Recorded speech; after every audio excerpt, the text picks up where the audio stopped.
Well. Cowboys news again. Cowboys coaching news. We'll be talking about that today.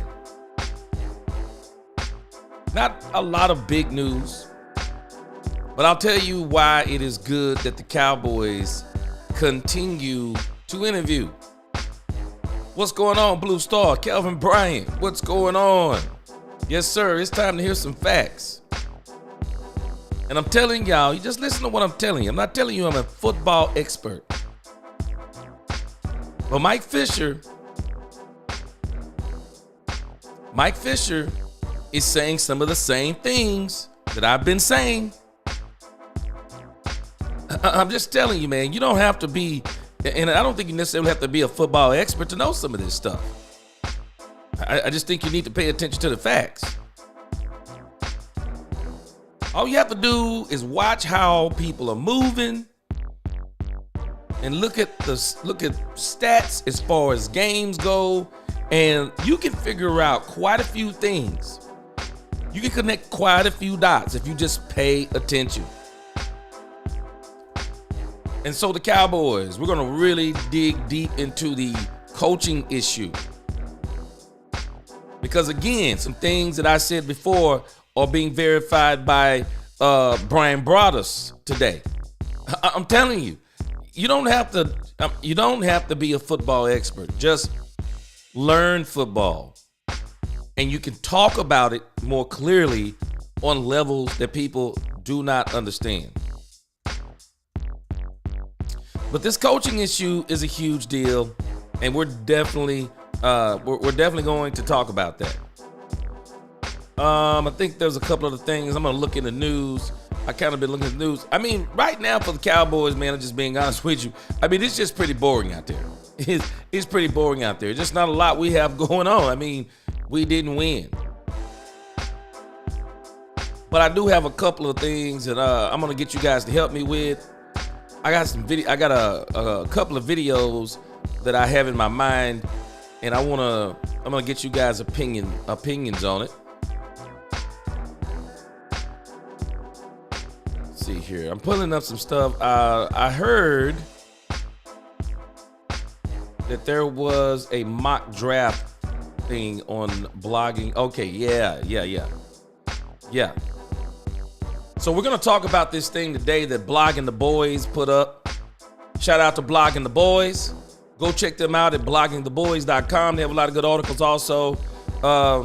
They have a Cowboys 3-round mock draft after the divisional round of the NFL playoffs. So I want to talk about that. And then I want to talk about, we're going to see if we can put together a top 5 coaching list again.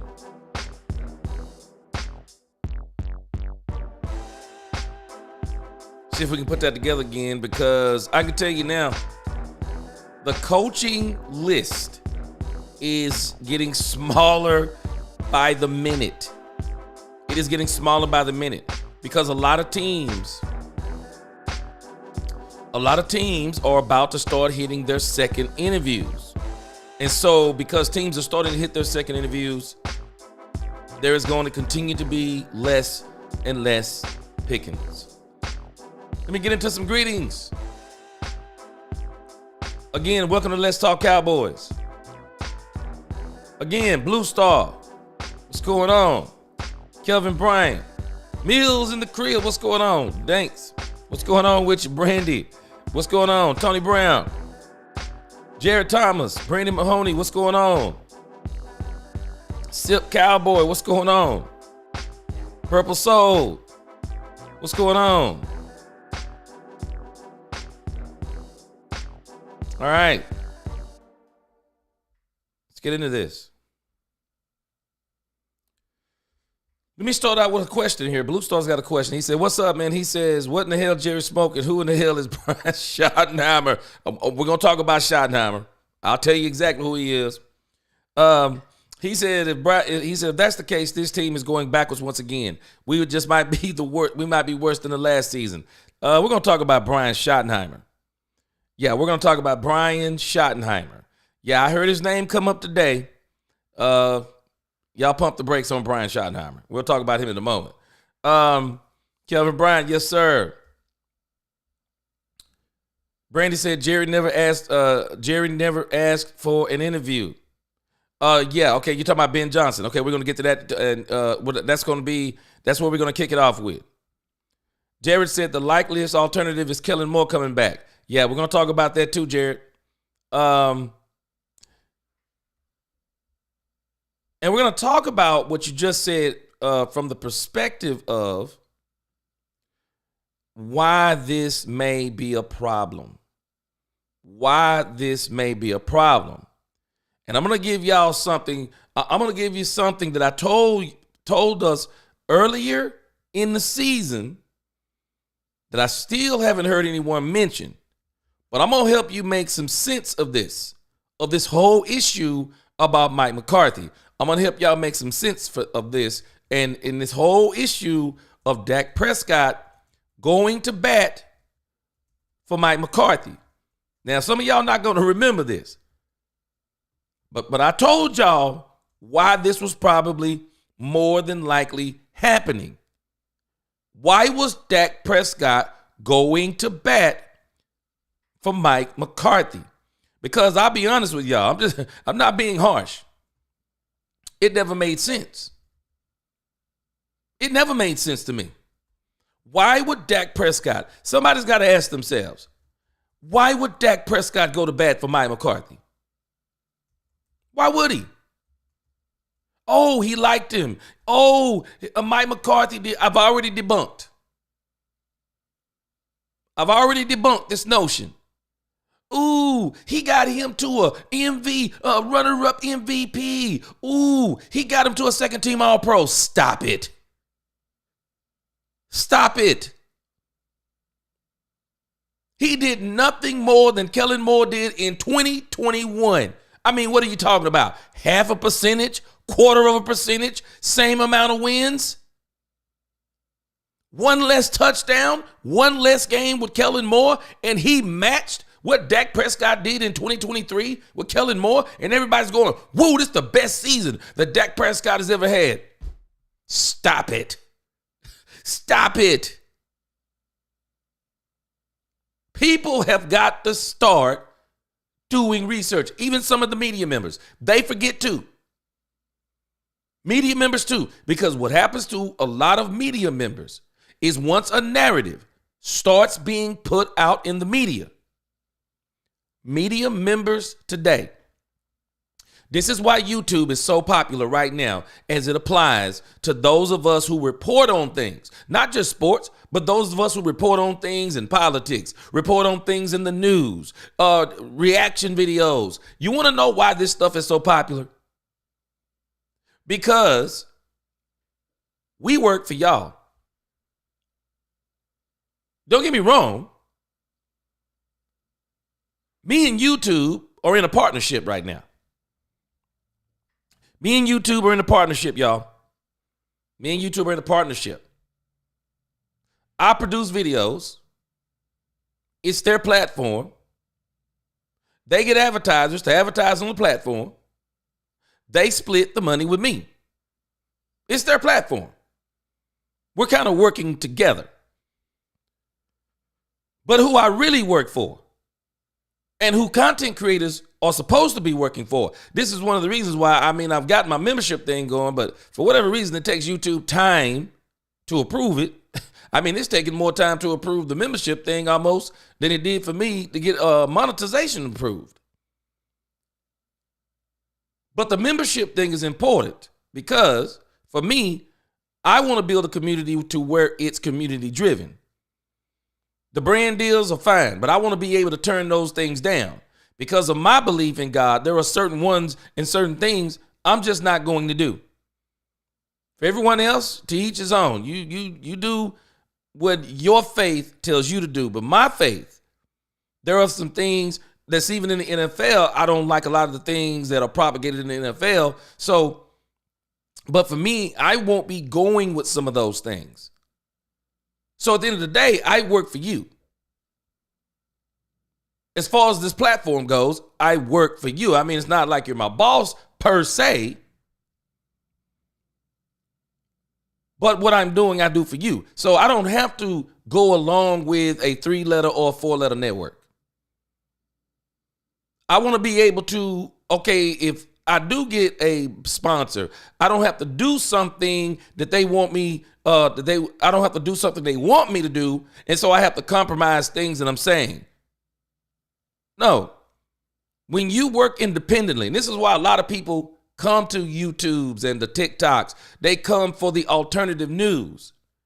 Because our only motive is really, in a lot of cases, at least some of us, it's the truth. And so the whole Dak Prescott thing, never brought into it. With Mike McCarthy, anybody who watched, I never bought into it. I never bought into it because I always thought the same thing. And I told y'all, anybody who's been listening, I don't think the people on the team were saying that Mike McCarthy was a good coach. I don't think they were saying that.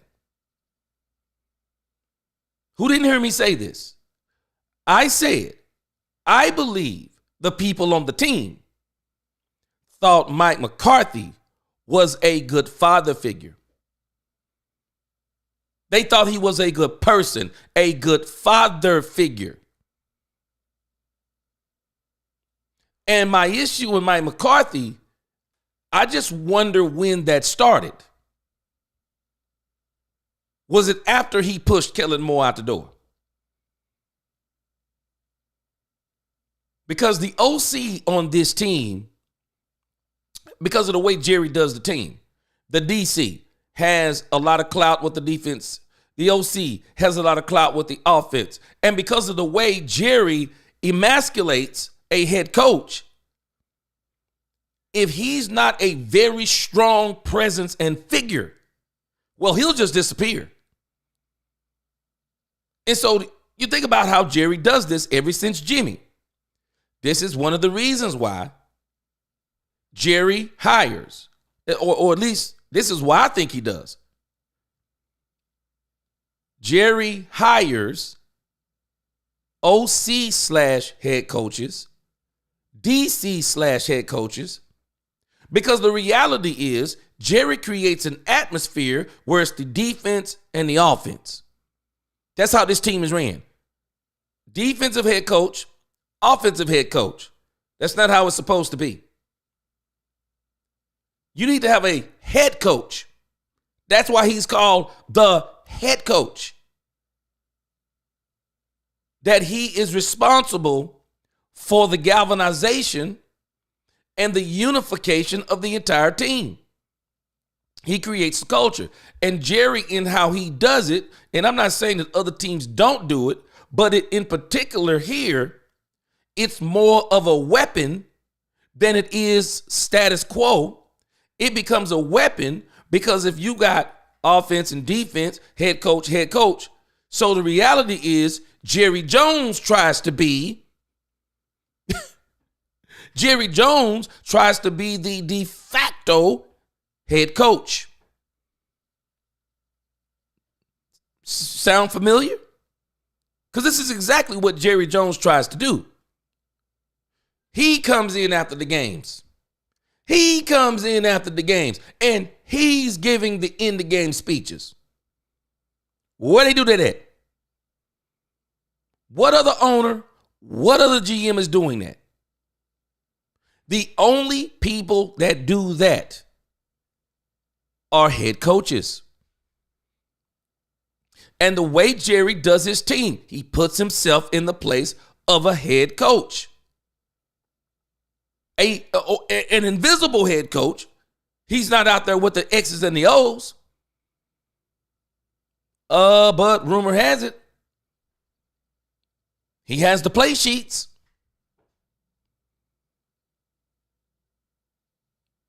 He's literally looking at the play sheets during the games. He's looking at the play sheets. Why? Well, why is he looking at the play sheets? I guarantee you there's no other owner up in the owner's box with the play sheets. They don't care about that stuff. They care about it, but they don't care about it. They don't care about that stuff. Half of them wouldn't even know what they're looking at. No, they don't care about the game plan per se as much as they just want to know you have a game plan. They don't want to know your first scripted 25 play. Hey, give me your play sheet. I want to see what your first 25, what are your first 25 scripted plays? Let me see what you're doing. Are you running 12 runs and 13 passes, 12 runs? Are you running a OD zag reverse? I don't care. They don't care about that stuff. Jerry does. Because Jerry wants to be the de facto head coach. And this is why this team has some of the problems that it has. And so let's kind of look at this as we look into this head coach thing. Because I'm going to show you and tell you why I'm saying all of this stuff. And some people have been saying stuff like, hey, Jerry, hurry up and interview. I've been telling y'all. I was saying this before anybody. No, don't hurry up. No, don't hurry up. I know there are some people say, oh, well, we're going to get behind. No, we're not going to get behind. No, we're not. Y'all do not understand. Interviewing helps us. Interviewing helps us. I mean, sometimes I wonder if some people are watching some of the videos that I'm doing, because Fish has been in this longer than me, but I didn't hear Fish saying this up till today. But I've been saying this. Don't hurry up and interview. I've been saying this. Everyone else, hurry up. No, I'm nobody. Trust me, I'm nobody. I understand. I'm not somebody that's killing it out here in the media and everybody knows my name like Trey Songz. I'm not saying that. But I'm telling you, I've been saying this. And now I'm just starting to hear other folks say it, or at least Fisher. Don't hurry up. Interviewing coaches helps your team. It helps your team. You know why? Y'all think about this. So y'all are in the chat right now saying all kinds of things, right? So what do you think coaches are saying? What do you think coaches are saying when they watch the Dallas Cowboys? What do you think they're saying? Now, they have a little bit more authority than us from this point. Because they're saying stuff like, well, if I was the coach, if I was the OC on that team, if I was the DC on that team. So the reason why interviewing is important, you get to hear what other people think about your team. You get to hear what other people think about your team. You want to hear it. And you don't want to hear it just from the local Cowboy hater. You don't want, social media is one of them things. It's the blessing and the curse, for example. You do know that there were certain people when you were in school, they were always in detention. They were always in the alternative school because they were bad actors, curse people out, say anything, fight people, do anything. Well, on social media, it's got all of us now in the same room. Back in school, these people wouldn't be in the same room with us. People who have no respect for nobody, cuss people out, those people wouldn't typically be in the classroom with everybody. Now they're in the same classroom. Social media has almost no time out. High tolerance for foolishness. So you can't listen to everybody when you want advice or when you want to know things. But when you're talking about there's something that you want to know about yourself, well, one of the things that you would probably want to do is you would want to talk to the people who love you. You want to talk to some people that maybe might not necessarily love you, but then you want to talk to some people who, okay, they can be point blank honest. They've been knowing you for a long time, and it's not that they dislike you, but at the same time, it's not that they dislike you. They probably like you, but they're also to the type of person that they have this type of disposition where I just tell you how it is. I'm not going to I'm not going to mince any words. Well, you might want to talk to him and, okay, what's the problem?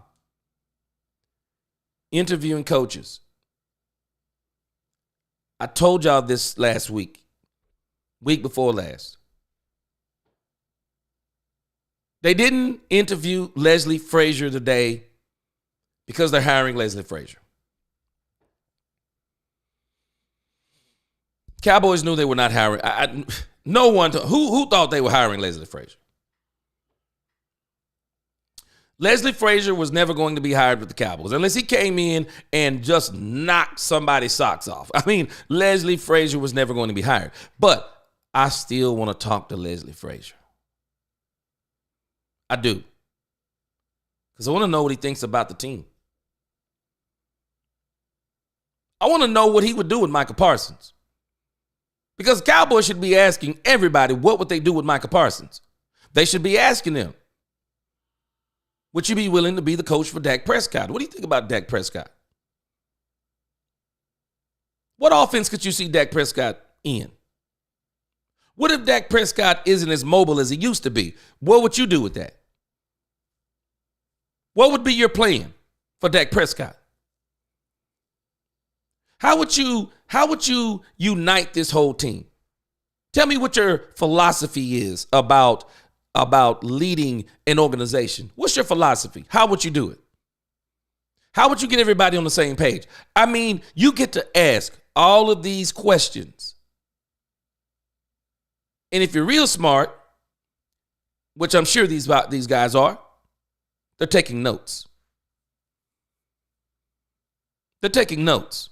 And when that person leaves the room, they go, man, that was a really good interview. I like what he said about boom, boom, boom, boom, boom. And guess what happens when you interview another person? You may base a question to another coach on a question you got from another coach because you like what this coach said and you're like, he may be on to something. So let's ask the next coach, what does he think about this? And in interviewing all of these different minds, you can, if you're honest with yourself, you can get a very good snapshot of your team from someone other than yourself. So the Cowboys may have Kellen Moore at the top of the list. That's what I'm hearing. I'm not sure, but that is definitely what everyone is saying. So if Kellen Moore is at the top of your list, it definitely behooves you to interview as many people as possible.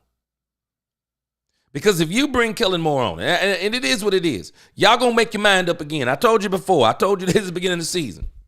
You're going to make your mind up. Just like you folk who mad Dak Prescott got signed. Well, you get mad, get glad with a heavyweight trash bag. That's what you say when I was a kid. Get mad, get glad. You're going to make your mind up on whether or not you're going to continue to follow the Cowboys. Just like I said before Dak signed that deal. Jerry Jones will remain the owner of this team and the GM of this team and wants to be the de facto coach. You're just going to have to accept that or you're just going to go to another team. It does you no good to get your blood pressure ran up. A lot of folks, they just run their blood pressure up. There's just no point in doing it. You're either rolling with the team or you're not. It's bottom line. Don't get too worked up about certain things. They are what they are. They are what they are. There's no ifs, ands, or buts about it. So, before I get into the whole thing about Kellen Moore, the first order of business is Mike McCarthy. I've been telling y'all about Mike McCarthy. Some people think it's just hatred. No, it's facts. You don't have to like facts, but they're facts. And the fact is, unequivocally, Mike McCarthy is not a good coach. Mike McCarthy is not a good coach. And I'm going to tell you something about this league.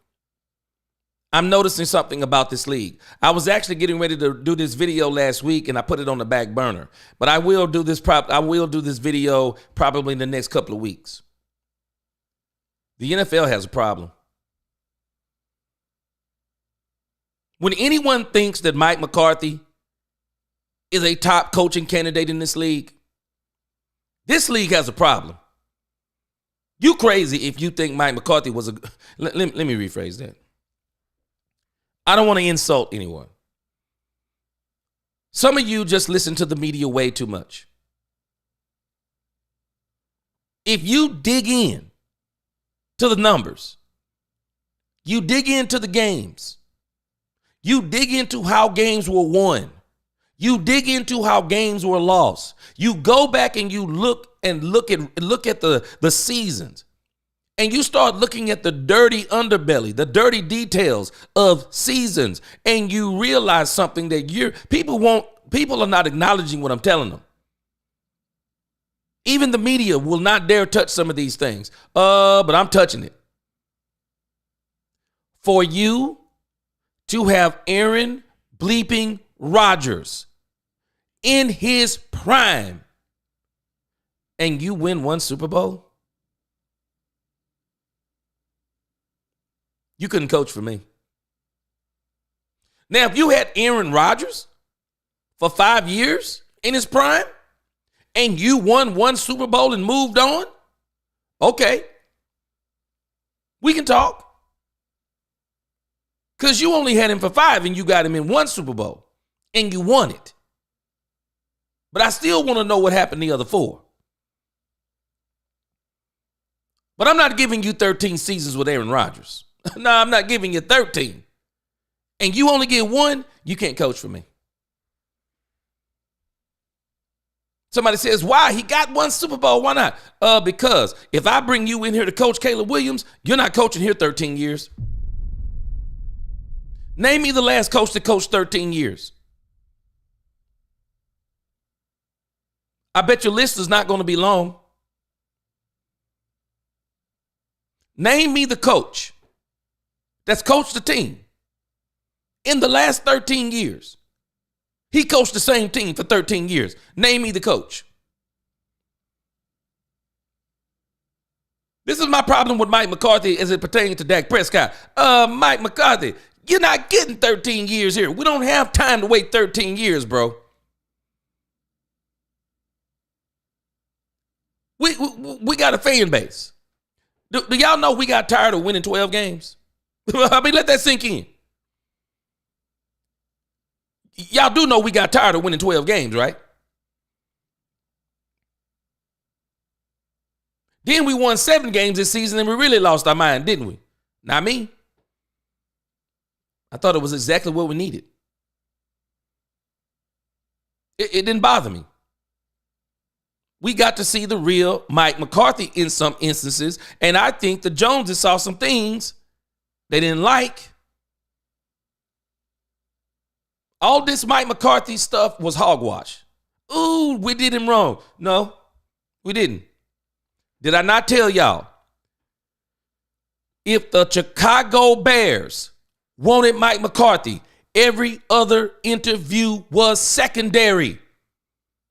If I want you and you're busy, I'm only doing the other interviews to keep myself busy. As in, okay, well, let's go ahead and keep interviewing in case we don't get him. And then if we do get who we want, guess what? We can still get a lot of questions answered on what would they do for our team. And then we can give some of this feedback even to Ben Johnson. He was never the first alternative. So for all you folk who were crying, ooh, they should have let him interview. Stop it. It was only 1 week. The Chicago Bears were not going to hire the head coach in a week. Yeah, you know what Mike McCarthy was? An option. I don't even think he was the alternative. He was an option. Yeah, they want to interview him. Did I not tell y'all? Mike McCarthy has a good football mind. He'll knock your socks off in an interview. I promise you. You'll look at his tape. You'll look at the stats. You'll look at everything. Interview Mike McCarthy. He'll blow your socks off and you'll go, wow, maybe we ought to give him a chance. Hold on. Wake up. Go back and look at the stuff again. Look at the stats. Look at the tape. Look at how long, come back to your senses. Chicago Bears, they were never going to hire Mike McCarthy. I don't think they were. Ben Johnson fits exactly what I said. If they want you, they're going to wait. Isn't it amazing? Chicago Bears wasted no time. We're going to get back to Ben Johnson in a moment. They wasted no time. But Mike McCarthy. So now Mike McCarthy, if I'm not mistaken, is headed to the Saints. All the rumors about the Jets, as far as my understanding is, there is no Jets. There's nothing going on with the Jets. I'm not going to be surprised that the New Orleans Saints is probably going to be the last opportunity. I'm not going to be surprised that the Saints, if they're smart, the Saints are going to say no too. They're going to say no to Mike McCarthy. They're already bad. He'll make them worse. He will literally make them worse. I think the Saints is going to be a no-go. I'm not shocked about the Chicago Bears thing. No second interview, nothing. Mike McCarthy, I'm telling y'all. In a moment, I'm going to relate this to Dak Prescott when I spin back around the block. But in Mike McCarthy news, I am not going to be surprised, y'all, if Mike McCarthy is not coaching this season. I'm not going to be surprised. Because if anybody watched, see, some of us we don't know what we're watching for whatever reason. But if anybody watched the Dallas Cowboys the entire season, even before Dak Prescott got hurt, and if you looked at this offense, I don't care, the line, nope. Y'all need to understand something. That falls on the head coach and the OC. I don't care if the offensive line is young. It is up to the OC and the head coach to come up with the best combination of an offensive line that gets the job done. And the Cowboys actually had the players on the team that could get the job done. Some of this, we're gonna be real here. Some of this has something to do with the de facto head coach, Jerry Jones, because Guyton, for whatever reason, he's the next left tackle. Guyton should not be the next left tackle. Guyton needs to be moved back to right tackle. And I think if Guyton gets moved back to right tackle, you're going to see this line look a whole lot better.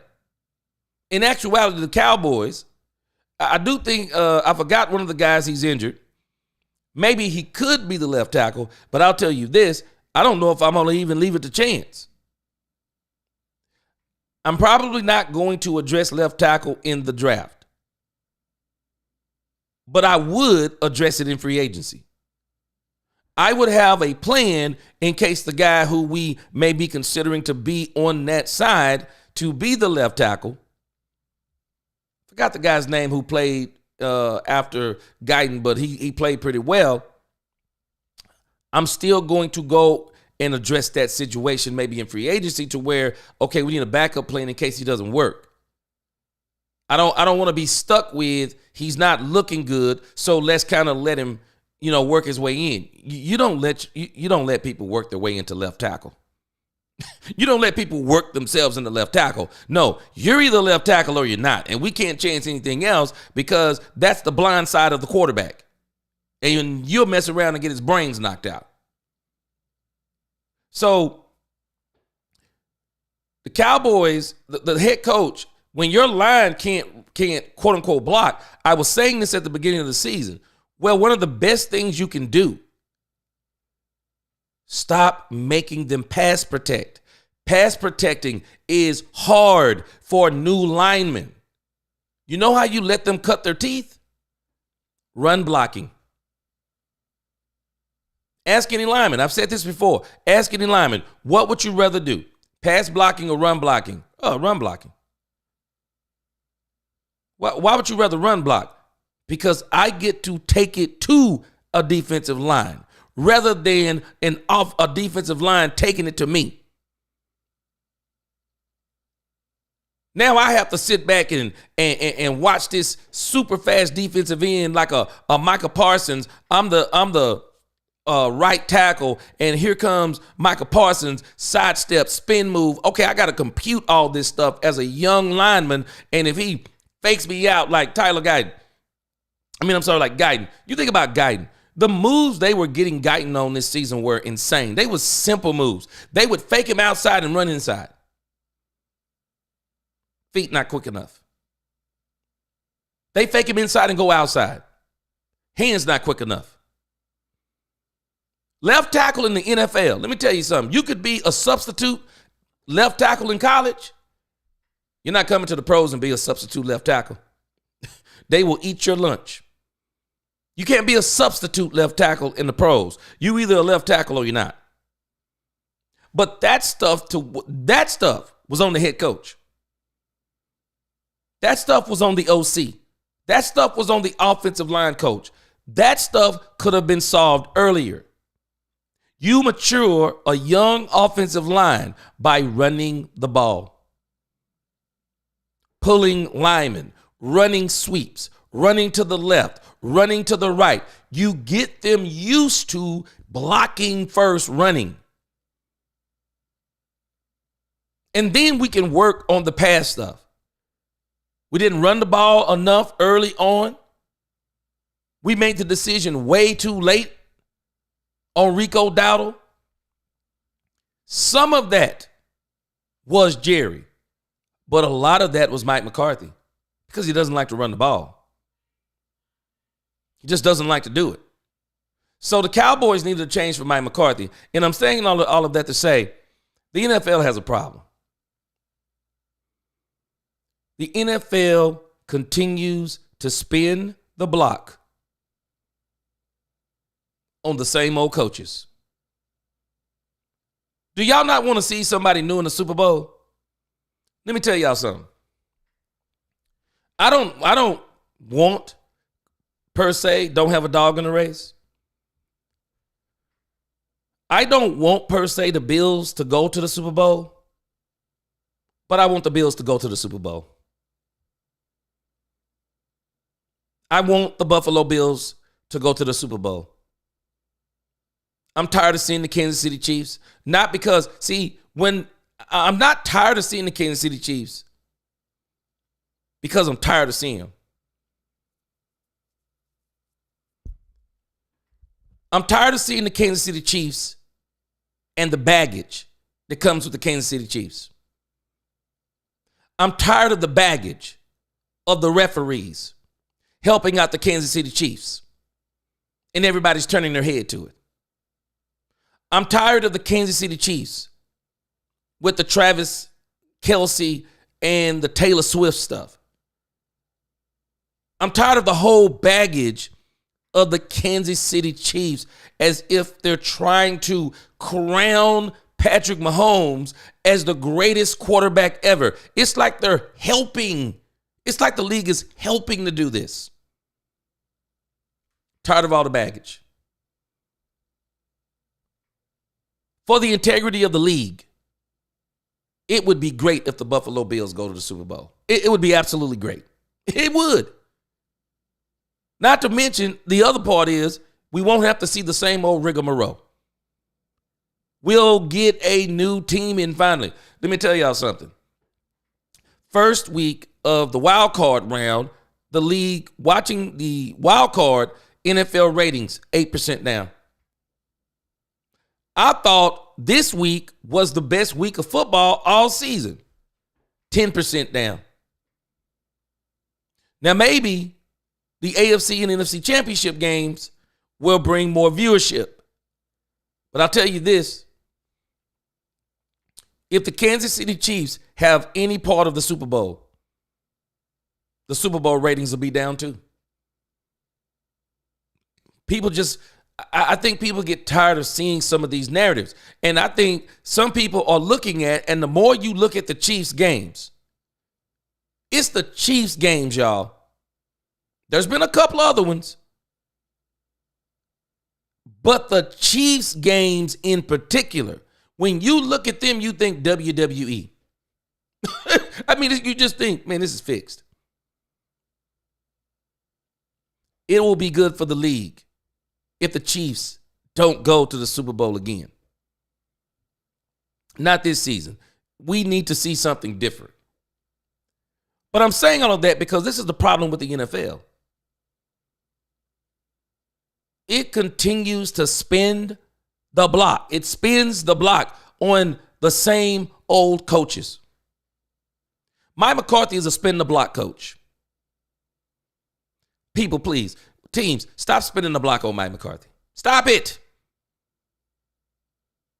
You're not getting anything different unless you know you want the West Coast offense. If you want the West Coast offense, well, I guess you're going to go get Mike McCarthy, Stellar's Toast, West Coast offense. Okay, go get Mike McCarthy. You want to lose.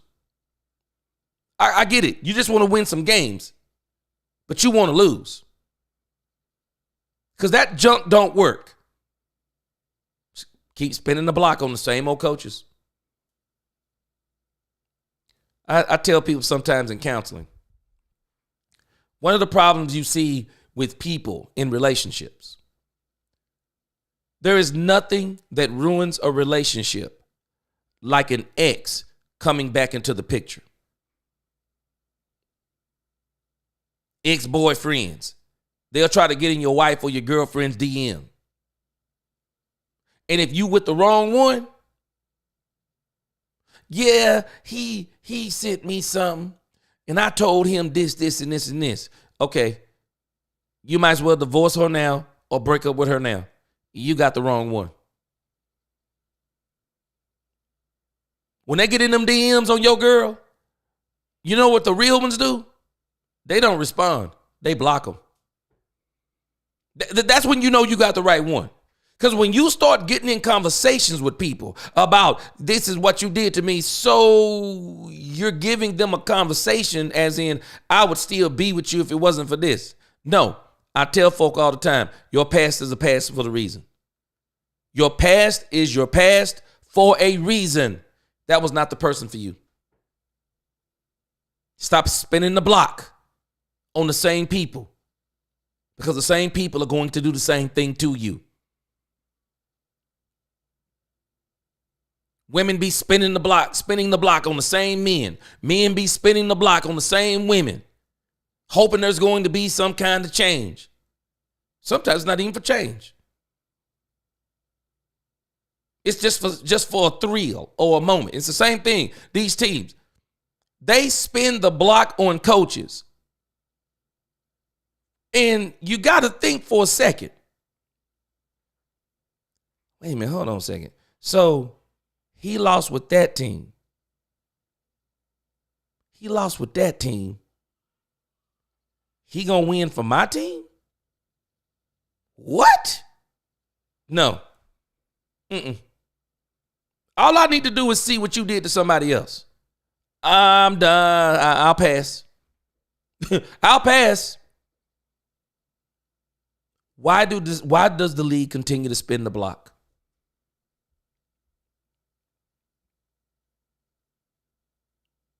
Aaron Glenn should be a hot commodity. I'm glad the Chicago Bears got Ben Johnson. People keep, no coaching experience. Exactly. In the corporate world, when I used to hire, sometimes people would love to hire people from the inside or people who've done this or, transfers and stuff like that. You got to be careful because sometimes people bring bad habits. But when you can get somebody who's green, they've never done it before, But you can see good work ethic. You see like good ideas. You see a good person. I would rather take a chance on that because they already got the tools that we're looking for. All we got to teach them is the system. And you'd be shocked at how successful those people be. You'd be shocked. I'm not saying that experience is not good, because it is. But be very careful in thinking that experience is the end all to be all. No, this league needs to start spinning the block.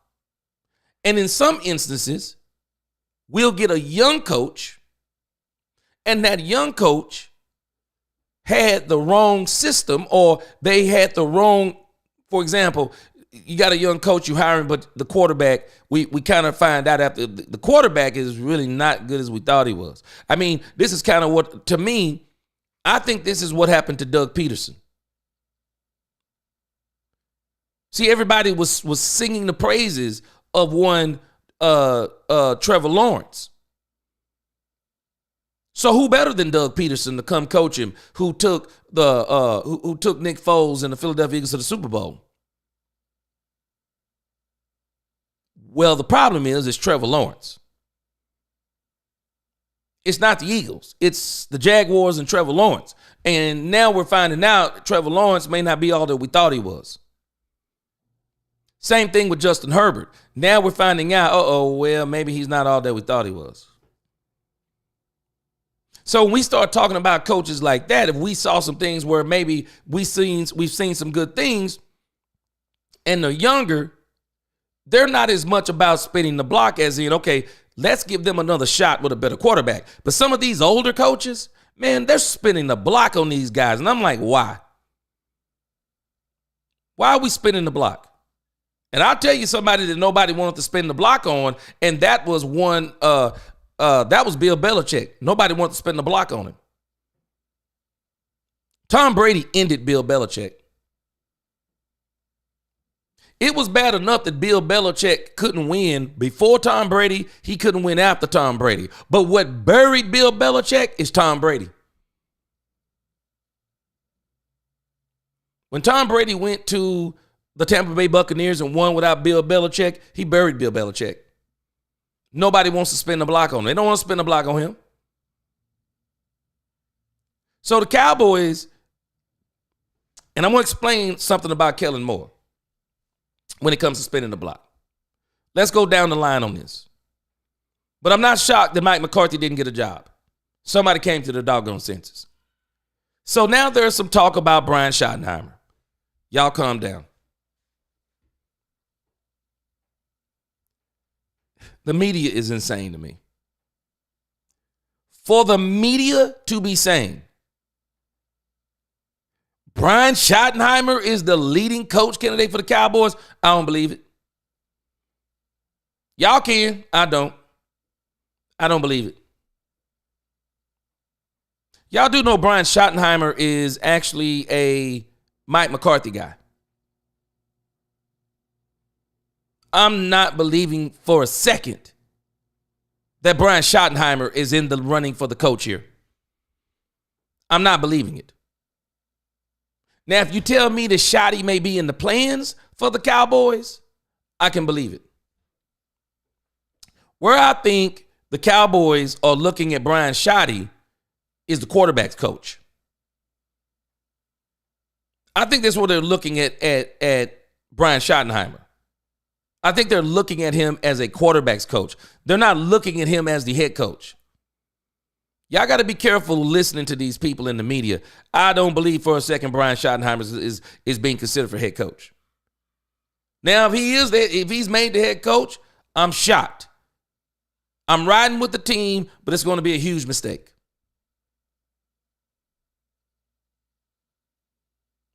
I don't like the Brian Schottenheimer idea. Schotty has been around. And Schotty has been around long enough that don't think Schotty is what you're counting as one of these young guru coaches. No, Schotty been around too. Brian Schottenheimer has been around. And some of you, let's see.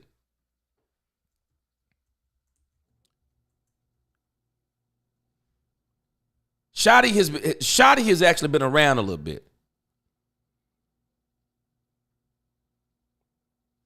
I don't consider him to be one of these young gurus like some of these other guys. I mean, he's a young guy, don't get me wrong. He served as the OC for the Seahawks, the New York Jets, and the Rams. He's been with the Redskins, the Chargers, the Colts, and the Jaguars as assistant coaches. Now, I'm wondering what was his time frame. I haven't really looked at him like that.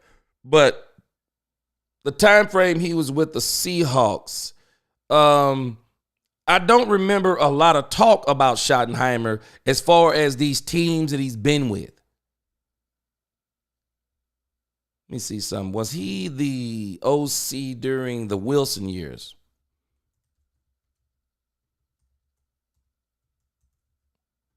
And that may be some of his claim to fame is with the Seattle Seahawks, I'm sure. Y'all tell me in the chat about Shotty. What do you think about him?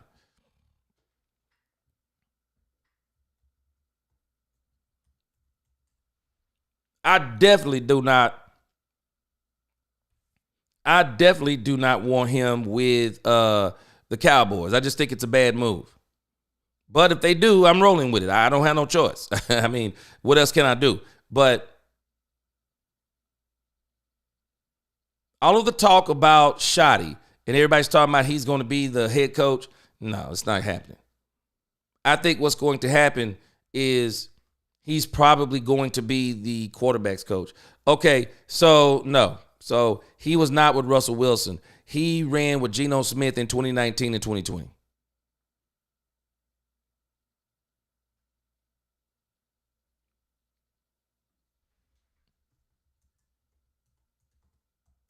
I don't follow Seahawks like that.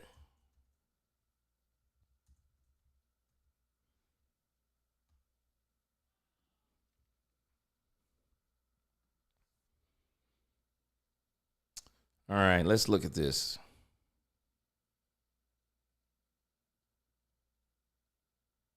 Okay, so in 2019 and 2020, Shotty went, okay, let's check out Shotty. His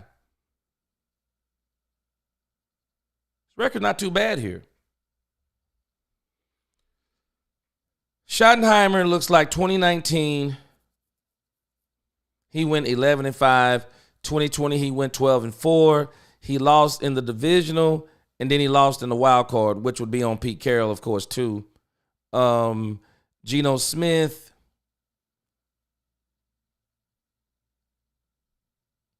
This is kind of his rating here. Let me blow this up for y'all. I'm sorry.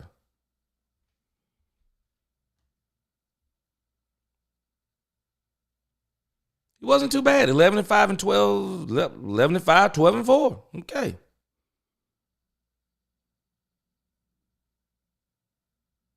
Lost in the wild card. Lost in the divisional. Lost in the wild card. So that says Geno Smith, but that is actually Russell Wilson. That article said Geno Smith. Okay. That's the Russell Wilson era in 2019, 2020. Okay. Yeah, that's the Russell Wilson era. Okay. I don't understand that part, but okay. So he was there, it looks like, for a couple of years.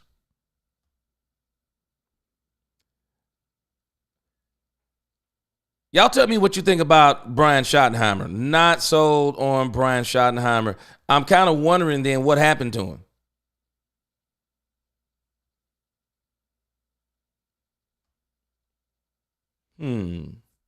Says in 2019, Schottenheimer's Seahawks offense was fourth in the NFL in rushing and third in running plays. Okay.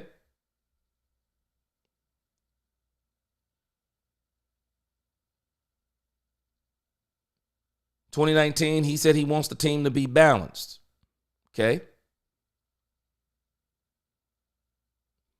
It says in Schottenheimer's third Seattle season, so he's with Seattle for a while, Seattle finished 28th in the league in rushing offense and 29th in rushing attempts, despite being 17th in yards per carry under Grubb. So it says in Schottenheimer's third season, Carson's many injuries began piling up in 2020. He played 12 games. The Seahawks had to sign journeyman running back Carlos Hyde in the middle of the season. Wilson became the team's second leading rusher over 16 games. So Schottenheimer had Wilson pass more and deeper. The 2020 Seahawks won the division, setting a team record for points scored in the season. Okay? 459. Schottenheimer wanted to throw the ball deep to maximize the talents of Wilson, DK Metcalf, and Lockett. Carroll wanted to get back to more running. Sound familiar? Okay. Says it was Carroll as then the team's ultimate football authority, not GM Schneider, who fired Schottenheimer in Seattle 4 years ago. That was following the Seahawks' 2020 NFC West title, but then one and done playoff exit in a home loss to the Los Angeles Rams in the wild card. Okay. Pete Carroll said there were philosophical differences between him and Marty Schottenheimer. So Schottenheimer got fired by Carroll for the same stated and implied reasons Grubb did by McDonald last week. So for some reason, Schottenheimer hasn't gotten an opportunity. He hasn't gotten an opportunity since. Interesting. It said he's been on the offensive staffs for 10 different head coaches on 9 different teams in the league. Okay. Y'all tell me what you think about Schottenheimer. We may have to ask Schottenheimer, are we adding Schottenheimer to the top 5 list? I'm making a new one tonight. Are we adding Brian Schottenheimer to the list? Let's go down a little bit. What do y'all think? Are we adding Schottenheimer to the list?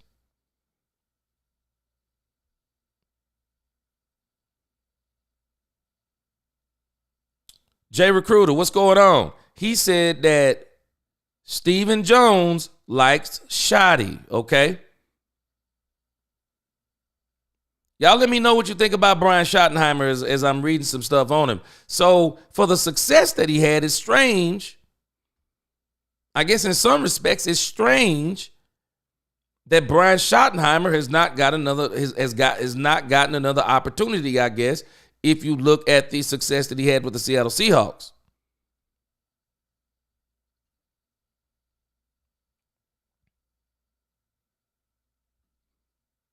Jay Recruiter, Quinn and Sirianni proves that you don't need a great head coach. Just need a decent head coach with good staff and talent. I actually think Dan Quinn is good, Jay Recruiter. I like Dan Quinn. Tell me what you think about Shotty. Troy Dudley said Schott might have to stay for Dallas. Might have to stay for Dallas to have a staff. I think he's going to be the quarterback's coach. That's what I think he's staying for, Troy. I don't think people talking about I don't think he's staying for the head coach job. I think he's staying for the quarterback's coach. Maybe they're looking at him as an OC. Maybe they're looking at him as an OC. Now, you think about Brian Schottenheimer. If they let Brian Schottenheimer do this, Jerry could really do anything he wants to if he lets Brian Schottenheimer be the coach. You think about this. If he was to let Schottenheimer be the coach and put Jason Witten on the staff, I'd give it 2 years and Jason Witten would be the head coach. I'd give it 2 years and Jason Witten would be the head coach. Garvin Smith said he likes mediocrity. Nah.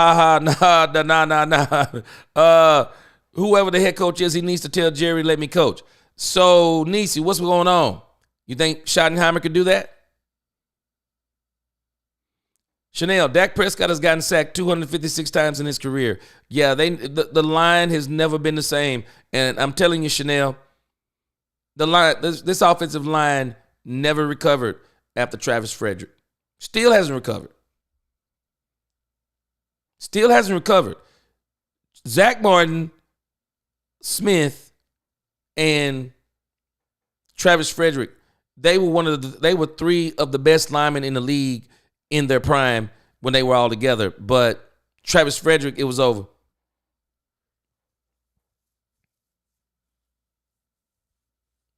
Jared said, why do fans act like Donald Trump and his people and present alternative facts about Prescott?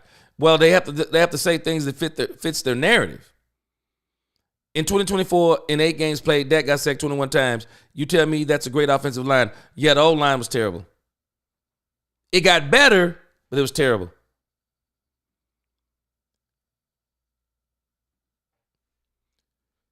So you have to understand that Brian Schottenheimer, if Brian Schottenheimer becomes the head coach, it'll tell you everything you need to know with Jason Witten on the staff. He'll be a placeholder for Jason Witten. That's all he'll be. That is all he will be. So it makes me wonder about the Brian Schottenheimer thing, but I don't think it's true. I think it's going to be the quarterback's coach. Because the way Jerry likes to operate, Jerry is going to bring in a head coach that's going to be the OC also. Gandalf said Dak could go out like Romo if we don't win now. Yeah, I don't think Dak's going to go out like Romo, though. Chanel, Zach Martin's career went down after Travis Frederick got hurt. I agree. They were just, those two together, they were unstoppable. They were literally unstoppable. So now the Cowboys, they're going to have to rebuild from that. But again, Brian Schottenheimer, y'all tell me what you think. I don't see Brian Schottenheimer. I don't think the Cowboys are looking at Brian Schottenheimer as a head coach candidate. Excuse me. I think they're looking at Brian Schottenheimer. I think they're looking at him as a quarterback's coach. I think they may have liked some things that they've seen from Schotty as it pertains to working with one Dak Prescott. Nisi said, I think Schotty should stay as OC. I could maybe see that. It's strange to me, though, Nisi. You think about what I just read about him with the Seattle Seahawks in 2019 and 2020 in particular. Why hasn't anybody given him another shot? I just wonder what he's saying in interviews. I mean, Pete Carroll said philosophical differences. So he's been other places. What's going on with that part? Because I don't know what they were talking about in Dallas. I don't know how you call a guy the offensive coordinator and he's not coordinating the offense. That's insane to me. Mills, I wish we had Jaden Daniels, Lamar Jackson, even Jalen Hurts, people that don't fold. Can't agree with you, Mills. Lamar Jackson folded. What do you call it? You do realize he's folded now, what, 3 times? He folded against the Kansas City Chiefs. That was Lamar Jackson. No one might not want to admit it. Lamar Jackson folded. I explained this last night. No one's talking about it. That was not a good throw by Lamar Jackson. The entire offense is running to their left. He's running to his right. He throws what's supposed to be a pass that is supposed to go to the momentum of the receiver running to the right. He throws the throw. Now, you got to understand, we're dealing with physics here. What we're dealing with is physics. And this is how I want to explain it to you. We're dealing with physics. I'm a right-handed quarterback. I'm running to my right. The play is designed to go to my right. They're running to their left. I'm facing them. I'm running to my right. He's running to his right. That means I must lead him to his right. I must lead him to his right. I can't have a man, I must lead him to his left. I'm sorry.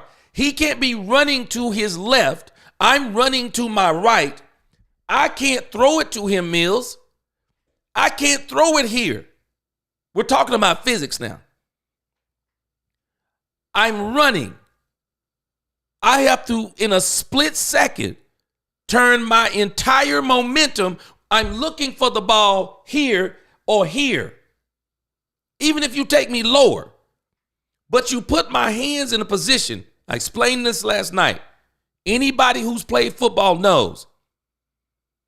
The one thing for me, I never liked body catchers.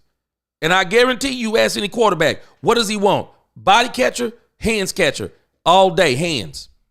All day hands. Why? Because I know I can put the ball outside of his body and he's going to make the catch. But if it's a body catcher, watch out.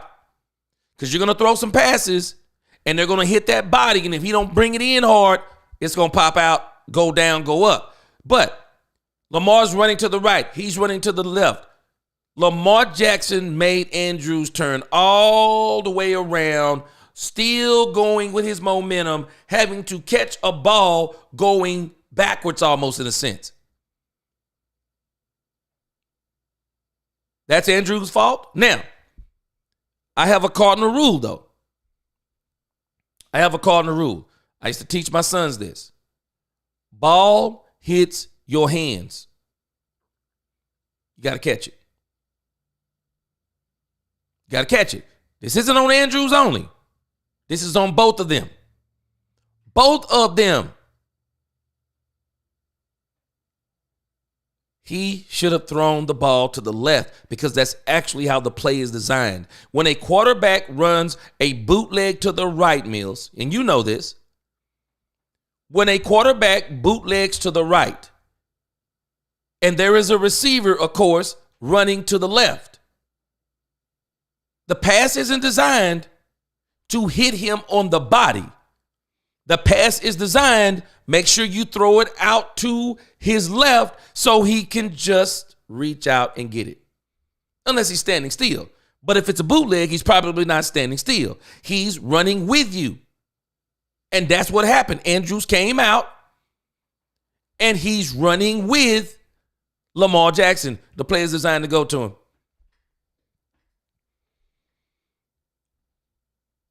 Lamar Jackson falls. Jalen Hurts. Let's understand something about Jalen Hurts. I've been talking about Jalen Hurts. He's not a better quarterback than Dak Prescott. The only thing Jalen Hurts does better than Dak Prescott is run the ball. That's it. He's not a better quarterback than Dak Prescott. And you got to think about something with Jalen Hurts. In two instances, go back and look at the 2022 team and now look at the 2024 team. The one thing they've done for Jalen Hurts is they put more players around him. Jalen Hurts has had a couple of good teams around him. This is the second good team.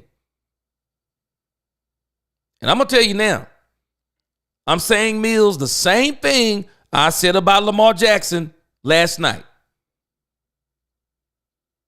If not now, when? Now, Mills, I don't even understand how you can say that Lamar Jackson don't fold, and the dude was 2-4 in playoff games before he came into the game last night. He was 2-4. So he only added one more playoff win. That's Mills. He only added one more playoff win. So now he's in the game with a loaded team. You got Derrick Henry on your team. You don't call that folding? Lamar Jackson folded like a lawn chair after a wedding. He folded. And I told you, Mills, you might not have been here, but I said it, and I'm still sticking to what I said. For Lamar Jackson to lose anything other than the Super Bowl this season, failure. Said it last night. I don't know what you're talking about, Mills. I appreciate you. I respect you. What we saw yesterday, epic failure. Mills, I'm sorry. You got to explain to me. You're telling me Lamar Jackson didn't fold. He had 2 turnovers. You're telling me he didn't fold. Lamar Jackson did exactly what people would call garbage time for one Dak Prescott. Y'all do know they call that garbage time for Dak Prescott, right? For Dak Prescott, it's garbage time when the team is behind and then Dak Prescott tries to bring them all the way back at the end of the game. Y'all do know they call that garbage time for Dak Prescott. Go back and look at any game where Dak Prescott has either brought the team back or almost brought the team back. If Dak don't win the game, you know what they call it? Garbage time. Garbage time. But when everybody else do it, it's a comeback. When Dak do it, it's garbage time. Lamar Jackson folded, Mills. I don't know what you're talking about on that. It's garbage time. You're calling it, you're saying he don't fold, but you have no proof. You have no proof that he doesn't fold. You said Lamar Jackson plays gauntlet teams and he loses. Your argument's done. He loses. And I'm going to go back, Mills. I'm going to prove you wrong on Dak Prescott. You have no proof that Lamar Jackson doesn't fold. I have all the proof in the world. You have none. He folds. That's all Lamar Jackson has done. Fold. He's won 2 MVPs, about to win the 3rd, and no Super Bowls. No Super Bowls. Folds. You may like Lamar Jackson. I appreciate it. I like Lamar Jackson too. But if you're going to tell me that you want somebody like Lamar Jackson because he doesn't fold, and that's all we've watched Lamar Jackson do is fold, this is insanity. Insanity.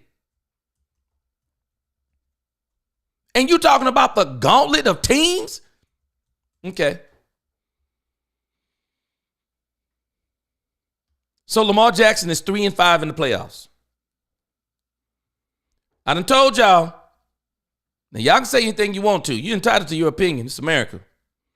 But I'm going to speak facts. Hold on a second. Hold on a second. Stop the press. Mills has got my attention.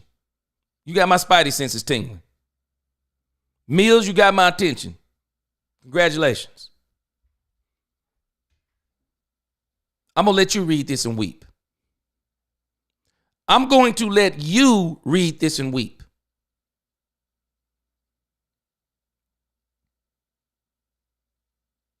You said he runs the gauntlet of teams.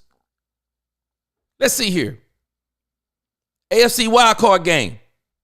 Baltimore Ravens versus the Los Angeles Chargers. Will we consider the Los Angeles Chargers to be a gauntlet team? Loss. Hold on a second. Let's go a little bit further. Let's go a little bit further. So what you consider against the Los Angeles Chargers, you said he doesn't fold. He went 14 of 29. He went 14 of 29. He was 2 touchdowns, 1 interception. Let me show you something, Mills, that Lamar Jackson has a tendency that you may not understand. 2 touchdowns, 1 interception. Lamar Jackson against the Tennessee Titans, he folded again. He lost. 1 touchdown, 2 interceptions. You do know this isn't new for him to have turnovers in the playoffs. And he doesn't have just turnovers. He has detrimental turnovers. I mean, he has game-changing turnovers. Game-changing. You're telling me he's running the gauntlet. And his first 2 losses were not even against gauntlet teams. He wins in the AFC wildcard game, his 3rd playoff game. Can I hit you again? I'm going to give you the facts, Mills, because I don't know where you got that statement from. I'm going to give you the facts. Maybe you hadn't watched these. So you call the Tennessee Titans a gauntlet team. That's what you call a gauntlet team. That's not a gauntlet team. Buffalo Bills. Wait a minute. Hold on a second. He got to the divisional round against the Buffalo Bills. Guess what happened? He got knocked off again. Hold on a second. Mills, let me give you some facts. There's a trend here. there's a trend that you may not be paying attention to, Mills. The Buffalo Bills. He wins. He loses to the Buffalo Bills. Wait a minute. Hold on. The Houston Texans? Comes up against the Houston Texans. And he wins. What you call the Houston Texans a gauntlet team? Houston Texans are still building. They're not a gauntlet team. They made it further than anyone thought they would make it last year. And even this year, I would think they overachieved with the injuries they had. The defense was dynamite, but their offense was crippled. We wouldn't call them a gauntlet team. They limped into the playoffs. But in 2024, no. Rookie season. Oh, wait a minute. Hold on a second. The Baltimore Ravens beat a rookie quarterback? Wow. Go figure.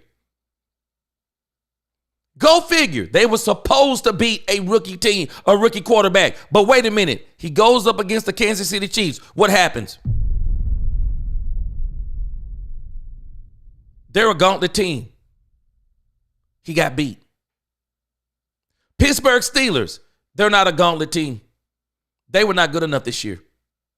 It was no shocker that they beat the Pittsburgh Steelers, who don't even know what the heck they want to do at quarterback, and the running back is not that good as everyone thought he was. Pickens is not as good as everyone thought he was, but Pickens is good. Pickens needs another wide receiver to go along with him. Oh, wait a minute. They got to the divisional game again, and who knocked them off? The Buffalo Bills. He don't fold. He got 3 wins against below, I can't even call them mediocre teams. The Houston Texans, I might give a mediocre team. LA Chargers was trash. Tennessee, trash. He was supposed to beat those teams. Divisional. Buffalo Bills, destroyed. And it's always, if you look, I'm going to give you another trend. I'm going to show you something, Mills. You may not realize it. Lamar Jackson got a problem, y'all. Interception, 2 interceptions, interception, interception, interception, interception. And do you realize in these pivotal games, the bad part is you say he don't fold. But these interceptions have been pivotal moments in the game. Do you want to know why they were so far behind the Buffalo Bills and he had to bring them back? He folded. And even the last throw he threw, Mills, terrible throw.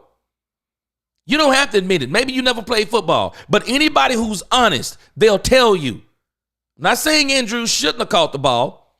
I'm just telling you, when you look at physics, that was a difficult catch. And Lamar Jackson downright knows it. He knows it was a difficult catch because anytime you throw a football, and if you're saying, I saw something where you're saying Dak being accurate. Anytime you start talking about accuracy, you cannot tell me that Lamar Jackson is what you think of when you think of accuracy. Stop it. Stop it. It's pure insanity. We're going to have to start facing the facts about Lamar Jackson, because if Dak Prescott is a failure, as I broke my son off on this very issue. So hold on a second. Hold on a second. Stop the press. Who's the most talented? Who's the most talented between Lamar Jackson and Dak Prescott? There better not be a person in the chat that tells me talent-wise. And when I talk about talent, I'm talking about arm strength. I'm talking about speed, agility. I'm talking about talent, physical talent, just downright physical talent. There cannot be a person in the chat that tells me that Dak Prescott is more talented than Lamar Jackson, because I'm going to tell you Lamar Jackson is even more talented than one Patrick Mahomes. I'm talking talent. Lamar Jackson may very well be, when you look at physical talent, attributes, he may dang well be the most talented quarterback in the league. So if you're the most talented quarterback in the league, and when you look at the teams that Lamar Jackson has had around him. And I'm sorry, can the team get any better than it was this year? And when you talk about Lamar Jackson's skill set, can the team get any better?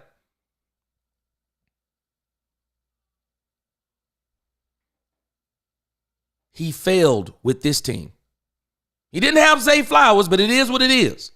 Everybody's going into these playoff games missing somebody. All of them are missing somebody. I mean, you can go down the line on teams. Right now, probably the two most healthiest teams in these playoffs, I would say, would probably be Kansas City, the Washington Commanders, the Philadelphia Eagles. And one of those teams was the Baltimore Ravens. They were missing Zay Flowers. But other than that, the next major injury, a lot of these teams were missing people. You can tell me anything you want to. You can give me your opinion. But these are the facts. If Lamar Jackson is more talented than Dak Prescott, but he only has one more playoff win than Dak Prescott, is he really what you think he is? Is he really what you think he is? Because at the end of the day, Dak Prescott is a better quarterback. He's a better quarterback than one Lamar Jackson. And anybody can say anything they want to. You're biased if you cannot accept this. The MVP of the league last year was supposed to be Dak Prescott. Lamar Jackson's numbers were not even close. Those were actually not MVP numbers. If you tell me his last 6 games were MVP worthy, I'm going to tell you, you're doggone right, Lamar Jackson's last 6 games were MVP worthy. But the MVP is not about 6 games. It's about an entire season. And then for the entire season, there was no one better than one Rain Dakota Prescott. And if it would have been any other quarterback, they wouldn't have done that to him. They would not have done that to any other quarterback but Dak Prescott. I don't know what you're talking about with Lamar Jackson. But you can call it what you want to. You can have your opinion. Opinions to me don't matter. Everybody got one of them. The facts are the facts. Lamar Jackson failed. And for you to say he don't fold with a 3-5 record in the playoffs, and he can't beat, if Dak folds, Lamar Jackson folds worse. Let that sink in your brain. Let it sizzle in your spirit. If Dak Prescott folds, then tell me, what does Lamar Jackson do? He's about to have 3 MVPs. He has as many playoff wins as MVPs. Where they do that at? Tell me where they do that at, Mills. How in the world do you have 3 MVPs? You got a great coach. You've had good OCs. You've had good offense coordinators, great defense coordinators. You've had defenses on the other side of you. The defenses haven't let Lamar Jackson down. Lamar Jackson threw the interception in the end zone in the AFC Championship game in almost triple coverage. He did that. He's the one that turned the ball over against the Buffalo Bills. He also did that. He made a bad throw. It happens. It happens. Doesn't mean he's terrible. Lamar Jackson is still one of the top 5 quarterbacks in this league. Top 5 don't equal Super Bowls. They don't. Top 5 don't equal Super Bowls. You do know no one ever called talk. We were not even having these discussions about Troy Aikman. Nobody was saying during the Super Bowl years of the Dallas Cowboys, because we all keep having the revisionist history of the 90s. Nobody was ever talking about Troy Aikman being top 5 because he wasn't. Troy Aikman was not a top 5 quarterback statistically with the Dallas Cowboys in the 90s, and no one even argued this stupid stuff. No one argued it. You either won or you didn't. This new game people play with all this other stuff. No, you either won or you didn't. Lamar Jackson has a 3-5 playoff record. I'm rolling. You said he doesn't fold. Yeah, you got my interest. But what you said isn't true. Lamar Jackson absolutely folds. He plays gauntlet teams. Is he winning? Because he's not always losing against the gauntlet teams. He actually lost against teams that were not gauntlet teams. And then when he really gets to what you're calling the Buffaloes, the Kansas City Chiefs, because those are pretty much in the AFC. I mean, those are the real gauntlet teams. The AFC, honestly, those are the gauntlet teams, especially in the Lamar Jackson era. Those are the gauntlet teams. I wouldn't call Pittsburgh a gauntlet team for the Baltimore Ravens. I call them a divisional team for the Baltimore Ravens. I mean, heck, divisional games are always hard. You're playing those teams twice a year. You can be the worst team in your division, but when you play the top team in your division, they could be number one in the league, and you'll knock them off. Why? It's a divisional game. Stuff happens all the time. Dallas Cowboys beat the Washington Commanders. Duh. And we beat the Washington Commanders. Let that sink in. We beat the Washington Commanders, who are now in the NFC Championship game. And I said it then, and no one liked it. We were not better than the Washington Commanders. There has been no time this year that we were better than the Washington Commanders except on the day that we beat them. Any given Sunday. And even then, we were not better. We just played better. We had a couple of crazy things that went our way. Kevontae Turpin, video game spin move, returns it to the crib, broke the game open. Washington Commanders, had they not missed the extra point, I'd still say they more than likely beat us. There's only really been two teams. You're calling them gauntlet teams. No, there's only been two teams that he can't seem to get past. Dak Prescott got a similar problem. We can keep it real. It's no problem. We can keep it real. Dak Prescott has a similar problem. That similar problem is called the San Francisco 49ers. Dak Prescott and this team, it's not just Dak Prescott, this team has a problem with the San Francisco 49ers. They do. And if you want to, we can say Dak does too. Dak has a problem. But one of the things that I give the Baltimore Ravens credit for, and I'm hoping Jerry Jones does the same thing for Dak Prescott, so we can see once and for all what Dak Prescott is really about. Can we give Dak Prescott a team? Can we give him a team? Remember, his rookie season, that was not Dak Prescott's team. That team was built for Tony Romo. Dak just came on that team and ate. So now here we are, Dak Prescott. Okay, you paid him, Jerry. So now we got to get a team around Dak Prescott so we can finally start saying the same thing or say a different thing about Dak Prescott. You telling me Lamar Jackson don't fold. Well, if he didn't fold, then what the world do you call it?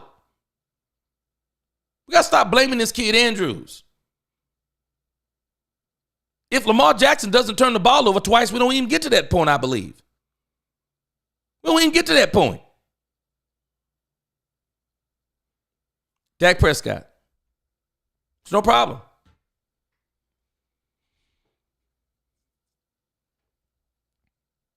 Now, you want to talk about gauntlet teams. You got to understand what you're saying when you talk about gauntlet teams. So what we consider the Green Bay Packers, the first season that Dak Prescott played them in the divisional round, would they be a gauntlet team or not? Because I'll tell you at that point in time, this was during the winning seasons of one Mike McCarthy, and Aaron Rodgers was at the top of his game. He was. So we wouldn't call the Green Bay Packers a gauntlet team because they were at that time. They were at that time. And they lost. They lost on a great play by Aaron Rodgers. I mean, it is what it is. It's nothing that Dak Prescott necessarily did wrong. The Cowboys had a slow start. They turned it on, got the game tied up, and they came down and lost. Aaron Rodgers just made a great doggone play. There's nothing else to say about it, period. The Green Bay Packers had Aaron bleeping Rodgers, who threw Mike McCarthy's play in the trash and made his own play up. Drove it down, beat the Cowboys, field goal, end of story. They beat the Seattle Seahawks. Came back up against the Los Angeles Rams in 2019. Now I'm going to show you something else that you can't say about the Lamar Jackson loss, Mills. I'm just showing you. The facts matter. The facts absolutely matter. This stuff, you can find it on the internet.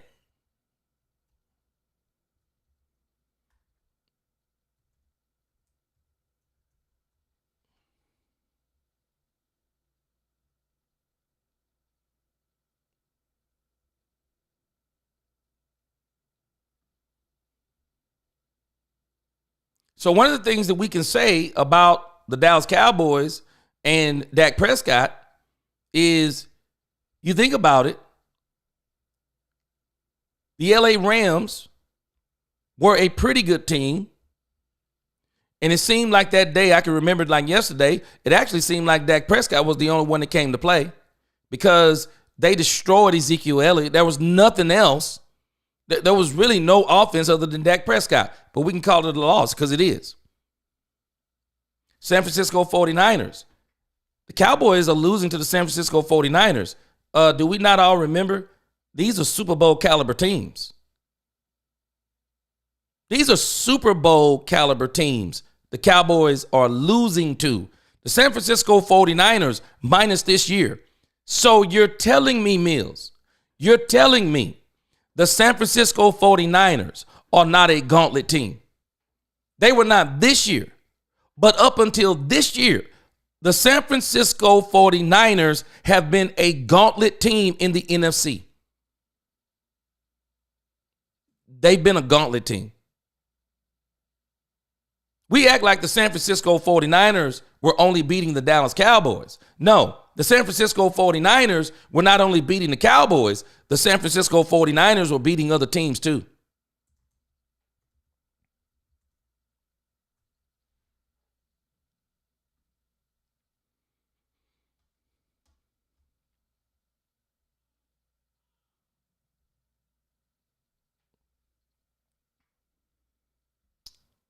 So I want you to think about this. You're talking about gauntlet teams. I want you to think about this. So when you think about the last 5 Super Bowls, I'm just showing you facts. The last 5 Super Bowls. The Cowboys lost to the Rams. I think it was 2019. You don't think the Rams were a very good team? The Rams went to the Super Bowl in 2019. We do know the Rams went to the Super Bowl in 2019, right? So would you consider them to be a gauntlet team, Mills? Would you consider the Los Angeles Rams to be a gauntlet team?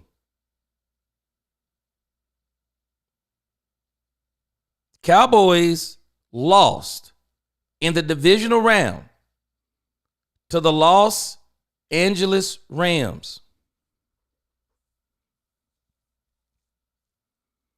They lost in the divisional round to the Los Angeles Rams in 2019, Mills.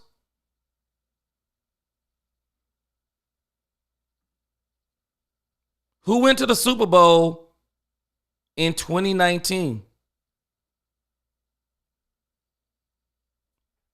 The New England Patriots and the Los Angeles Rams in one of the most boring Super Bowls probably in Super Bowl history.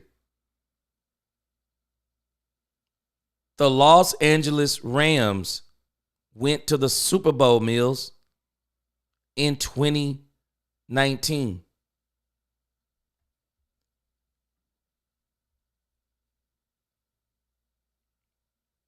In 2022, the Cowboys lost to the San Francisco 49ers in the NFC wild card. 2023, they lost to the San Francisco 49ers in the divisional round. So I'm saying that to say, you're talking about gauntlet teams. Anybody who's been watching the NFC knows up until this season, the San Francisco 49ers were a gauntlet team. You know how I can prove my point, Mills? San Francisco 49ers went to the Super Bowl in 2020. San Francisco 49ers went to the Super Bowl in 2024. The San Francisco 49ers, and I just wonder, had Hassan Reddick not knocked Brock Purdy's elbow, slap out of place, a UCL injury, I just wonder in 2023 if the San Francisco 49ers don't go back to the Super Bowl again, because a lot of people argue they beat the Philadelphia Eagles. I'm not making that argument, but they argue that the San Francisco 49ers would have won in 2023. So you're telling me Lamar Jackson has played gauntlet teams, which in actuality, there has not been real gauntlet teams in the grand scheme of things other than Kansas City, Buffalo Bills. I don't consider any of those other teams over there gauntlet teams. The Pittsburgh Steelers, yes, they make the playoffs every single season, but they're always shaky every time they go in. There are only two teams. And stop playing with this stuff. Stop painting these narratives that are not true. It's not true. It's not. And you're commenting about Jaden Daniels. Hold on, man. We do this way too much. Can we let the kid play? We don't know what the heck Jaden Daniels is going to look like. We don't know what in the world he is going to look like after this season. We don't. We see this stuff all the time. We watch these rookie quarterbacks. They come in, they wreck the league. They do something out of their mind in the first season. They do something out of their mind in the second season maybe, but then they come back to earth. Jaden Daniels is going to look different next year. It's not that he's not going to be good, because he is, because he's a good quarterback. He's going to look different next year. Because when teams in the NFL, let me tell you something about the NFL. This is a professional football league. This isn't college. These defensive coordinators, y'all know what they do? They take all the film. They take all the film. They take all the games from the previous season. You know what they do? They look at the games. They look at the games. They look at all the games. And then, not only do they look at all the games and highlight certain things, make notes on certain things, they also look at their divisional games in particular. They're going to play those teams twice. They start looking at who's the quarterback, who's the running back, who's the wide receiver. And then you know what teams try to do when they go into the draft, especially the good teams? Okay, in order for us to win our division, these are the types of wide receivers we're against. These are the running backs we're against. These are the quarterbacks we're against. And the good teams say, so now let's get players who can beat those teams. Let's get players that not only can beat those teams, but we also know these players will take us to the playoffs and we'll have a chance to win the Super Bowl. We don't know what Jaden Daniels is yet. I know this. I'm not going to put great on Jaden Daniels. I'm not going to do that. And we do this way too much. We crown people before we get a good snapshot. I'm not going by rookie season. I'm not. He's having a great rookie season.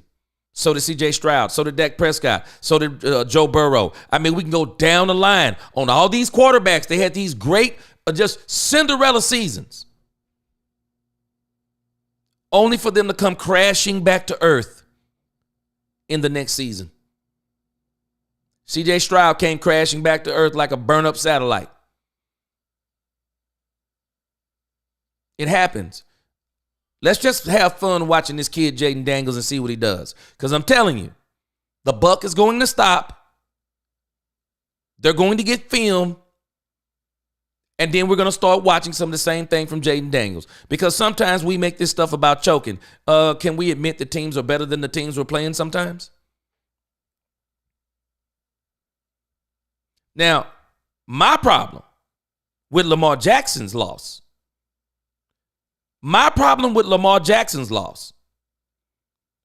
I actually thought the Baltimore Ravens were better than the Buffalo Bills. I thought the Ravens were better than the Buffalo Bills. And before last night, if you would have asked me, hey, who would you pick? Lamar Jackson or Josh Allen? Before last night, I would have told you, yeah, I'll take Lamar Jackson 9 times out of 10. I'm not there anymore.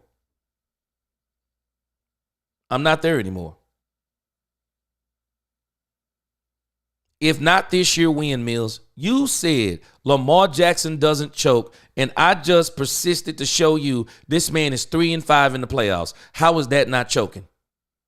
You got to explain it to me. Maybe you have a different definition of choking. And then as it pertains to Jalen Hurts, not going to talk bad about Jalen Hurts. Not going to talk bad about him either. Jalen Hurts has been to the Super Bowl. Would you say he's better than Lamar Jackson? I'm just telling you how this stuff works.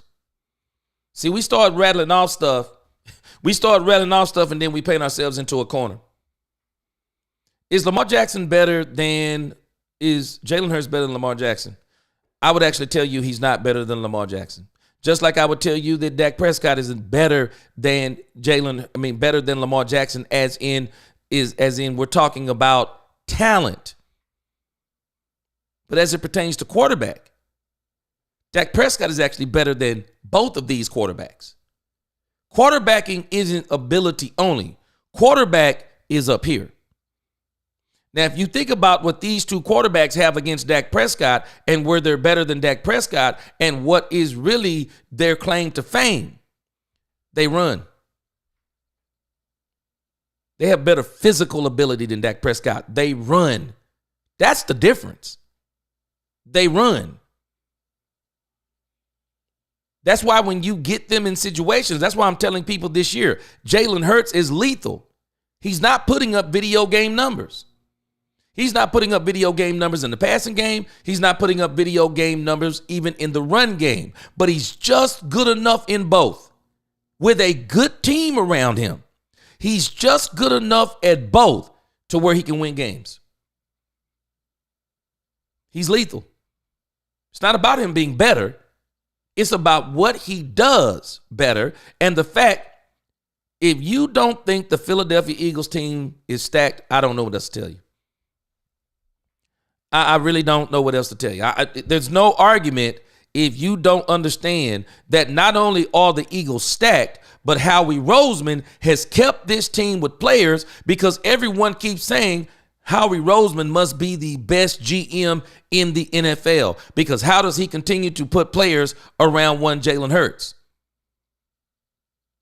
Jalen Hurts been playing with good teams. And y'all might not admit this, but I'm telling y'all, Dak Prescott hasn't been on a team that is as good, especially as the team Jalen Hurts has this year. Dak hasn't been on a team that good. He has not been on a team that good. Now, I want you to think about this. Jalen Hurts has 4 wins in the playoffs. I'm telling you, Mills, sometimes, man, people be saying what they want to hear. They're not speaking facts. When you think about Jalen Hurts, let's take off 2025. Jalen Hurts, if you take off 2025, and for everything you're saying about Jalen Hurts, does everybody not realize they were calling for Jalen Hurts' job prior to 2025? There were people saying in the media and in Philadelphia that Jalen Hurts was done. They were all saying it. He's done. One more season, he's done in Philadelphia. I want you to look at his playoff record. Lost 1, 2023, won the divisional, won the championship, lost the Super Bowl. Came back last year and lost. 2024, lost to the Tampa Bay Buccaneers. How good were the Tampa Bay Buccaneers last year?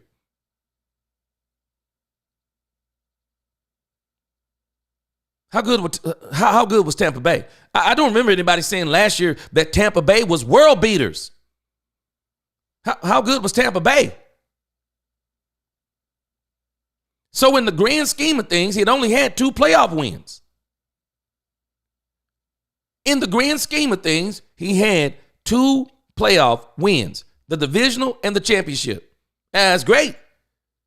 But it's still only 2 playoff wins. We get to 2025. Y'all tell me, name a team that has a stacked team better than the Detroit Lions. Because I'm going to tell you, and I'm not new on this. I'm not flipping. I've been saying this. There's a reason why Willie T has been accusing me of being a Philadelphia Eagle fan. I've been saying this. The Philadelphia Eagles are stacked. The Detroit Lions, Philadelphia Eagles, Baltimore Ravens, all 3 of them went in the offseason and they stacked their team with players. All 3 of them. Now we got the Baltimore Ravens knocked off. Detroit Lions, feel sorry for them. Injury did them in. They just couldn't handle all the defensive injuries. They ran up against the Commanders. They lost. The last team we have left that went out and really stacked their team, y'all might not realize what I'm telling you, but I'm speaking facts. I don't care if the Commanders beat the Eagles. Pound for pound. Pound for pound. They're not a better team than the Eagles. They're not. Pound for pound, the Commanders are not a better team than the Eagles. If I tell you the Commanders are going to beat the Eagles, I'm going to have to tell you if. I'm going to have to tell you if Jaden Daniels, now against a real defensive line, if he can continue to run the ball, if they knock Jalen Hurts out the game like they did in the last time they saw him, I'm going to have to tell you a whole lot of ifs. But if I tell you that the Philadelphia Eagles are going to beat the Washington Commanders, I don't need any ifs. I only need one. If the Eagles come out and play the game the way they're supposed to, the Commanders don't have a chance. Any given Sunday, just like the last game, they knocked Jalen Hurts out the game. It could happen. I'm interested to see what they say about Jalen Hurts' knee, because without his knee, they're taking away a part of, you think about it. Jalen Hurts, he helped do in. He helped do in the Rams with that long run he made. He really helped do him in. But even without his legs, y'all do know what Dan Quinn's Achilles heel is, don't you? Let me help y'all out. Some of y'all might not realize this. Y'all do know what Dan Quinn's Achilles heel is. Dan Quinn can't stop the run. He can't stop the run. He can't. He didn't stop the run with the Cowboys. And there have been plenty of games with the Washington Commanders this year. He hasn't been able to stop the run. I don't think they get the benefit of knocking out Jalen Hurts again. I don't think they get the benefit. They could. I don't think they're going to get the benefit of knocking Jalen Hurts out again. Jalen Hurts plays the whole game. I don't see where the Commanders are going to be able to beat them. They're not going to be able to catch that genie in a bottle again. The last time they played, December 22nd, it was one of the weirdest games. Philadelphia Eagles jumped out on top of them, 21 points in the first quarter. Jalen Hurts goes down. I want y'all to think about this. Jalen Hurts goes down.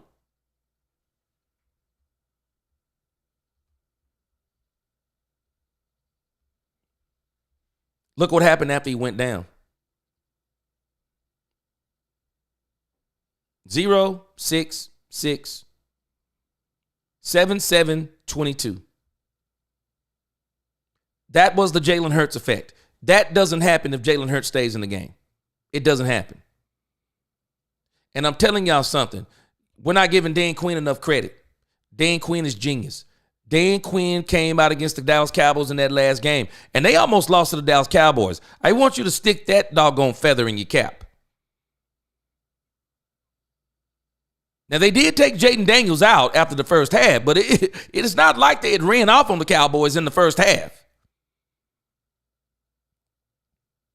They almost beat them with Trey Lance. They almost beat them with Trey Lance. They're not going to get this opportunity again. And Dan Quinn was genius. He was still trying to win that game, even with Marcus Mariota. And y'all don't poo-poo on Marcus Mariota. Marcus Mariota is actually one of the top backups in this league. I'm actually hoping that in some world, Marcus Mariota gets one more shot at being a starter. People do not understand. Stu's pretty good. Marcus Mariota got wheels on him, too. I would love for Marcus Mariota to go and be a bridge quarterback for a team. I think that a Marcus Mariota could have did the same thing on the Minnesota Vikings as Sam Darnold. Might would have even helped him out in some instances because he can run way better. But when you think about what we're talking about with the Commanders and the Eagles are better. Doesn't mean that the Commanders can't win, because they can any given Sunday. But at the end of the day, there is no denying it. No, they're better. They're unequivocally, pound for pound, position for position, they're better than the Commanders. And y'all tell me, maybe I'm dumb. Tell me in the run of Dak Prescott that you've ever said, us going against the team, we're better than that team, pound for pound, across every position. Because I'm telling you, I said this earlier, I'm not changing. I've been saying this. No, the Green Bay Packers were better than us. We just don't want to admit it. We had more wins. The Green Bay Packers were better than us. And that's why they spanked us. Jordan Love wasn't better than Dak Prescott. The Green Bay Packers were better than the Cowboys because they could do two things the Cowboys couldn't do. We running around last year as a pretty finesse team. We're ripping up the league with a quarterback and one wide receiver. Let that sizzle in your spirit. We tore up the league, 12 wins, with a quarterback and one wide receiver. CeeDee Lamb actually produced the numbers of two wide receivers. We tore the league up. And that's why we got to the Green Bay Packers and got smacked around, because there were two things we could not do. We could not control the line of scrimmage, and we couldn't control the line of scrimmage offensively or defensively. Ball game. That's the story of the game. Ball game. Wasn't Jordan Love. It was somewhat Dak Prescott. I hope we get a coach in here that can finally tell Dak Prescott, stop forcing the ball to one CeeDee Lamb. Because every time you force the ball to CeeDee Lamb, bad things happen.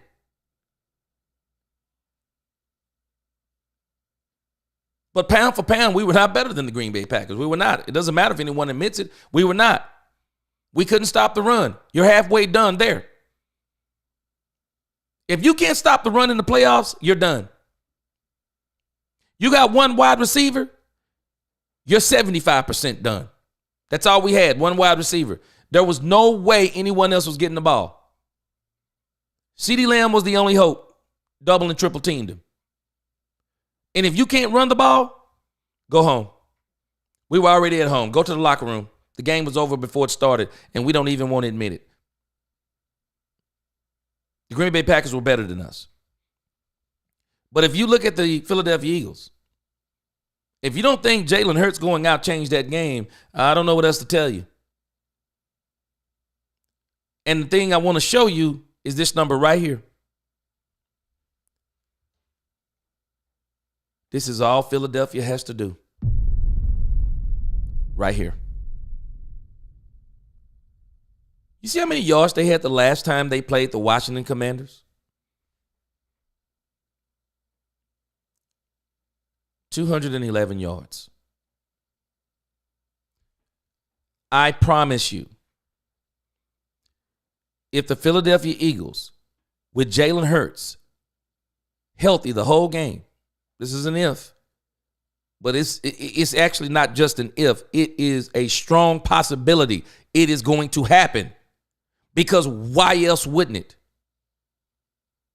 Dan Quinn's defenses can't stop the run. They can't.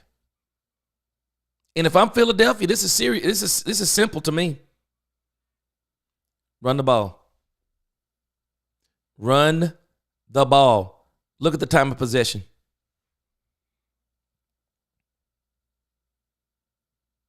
Dan Quinn knows what happened the last time they played the Eagles. Man, somebody was smiling on them because you're not going to win game. You will not win a game again against the Philadelphia Eagles. You will not win a game again against the Philadelphia Eagles where they run the ball 211 times. When they win the time of possession, 36-18 to 23-42. You will not win a game again to where you lost 3 fumbles and you threw 2 interceptions. That don't go in the playoffs. That's regular season wins. You don't win like that in the playoffs. You don't. Let's stop talking all this stuff about Jaden Daniels. Let this kid play. We do this way too much. We start building these people up. They were doing the same thing about Dak Prescott. Start building them up. And then all of a sudden, when they come back crashing to earth, then all of a sudden we start talking bad about them again. Stop it. It's silliness. We got to stop this stuff. Let these people play for who they are. Sometimes we're comparing apples to walnuts. We don't even understand it. Jalen Hurts does not have the same general manager that we have. We don't have a general manager. He does. They've done nothing but kept players around him. It is not the same comparison. You can't make it. You can't make the same comparison. You're way off on this, Mills. You're way off. You can't make the same comparison. Same thing with Lamar Jackson. He's a failure this year. See, nobody wants to say it. Nobody wants to say it because it's Lamar Jackson. They don't want to be wrong because they've already talked Lamar Jackson up too much. But if there is somebody that's going to be saying it true, I'm going to say it. Y'all don't have to admit it. I will. Lamar Jackson is a failure. Not as a man. He's successful as a man. I like Lamar Jackson, the quarterback. I told you, I would pick, he's still in my top 5. I would have picked him over Josh Allen. I'm sorry, Josh Allen went into that game with less. And I'm not going to act like that the Buffalo Bills defense didn't come out there and crack skulls, because they did. I told people early this year, the Buffalo Bills had a good team. The Buffalo Bills are also one of these teams that quietly went out and got Josh Allen a run game. They quietly did it. See, no one talks about the Buffalo Bills run game because Josh Allen is a huge part of it. But his run game is good. Kansas City Chiefs, they're going to have a game on their hands next week. Buffalo Bills going to have a game on their hands too next week because of the referees. Let me read some of your comments, and I'm actually going to go down to the bottom. It's so many I can't go all the way back up. I'm going to kind of go down to the bottom of the part of the conversation I've been having, and then I'm going to get back to the list of things I got to talk about today. Let me see where I want to go here. I want to go to where I can kind of get down to the bottom.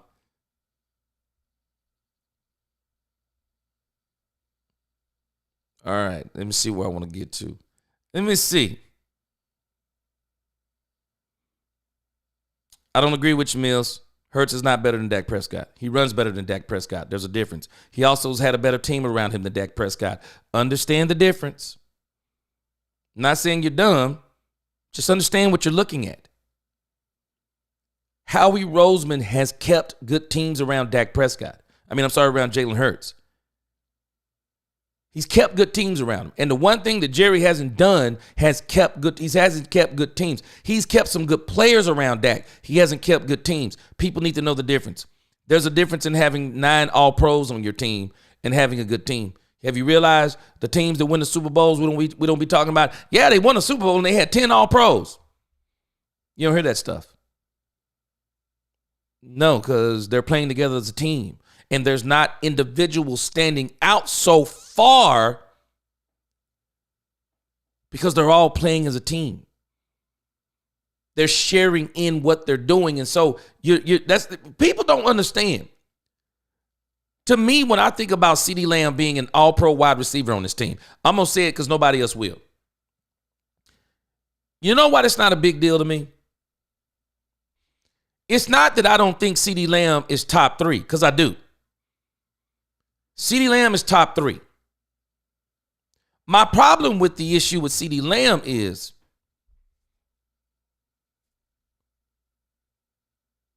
why wouldn't he catch 1,700 yards? What was it last year? Why wouldn't he? What's the alternative? Who are we throwing to other than CeeDee Lamb? Who are we throwing to? The Dallas Cowboys has to be the worst team in the league when it comes to the drop-off from their starting or their number 1 wide receiver to their second. We can't even call our second wide receiver a second. I dare you.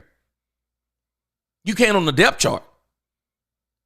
But you can't call the wide receiver that we've had since Amari Cooper. We have not had a wide receiver that anyone can call a true number 2. Brandon Cooks was not a number 2 receiver when he got here.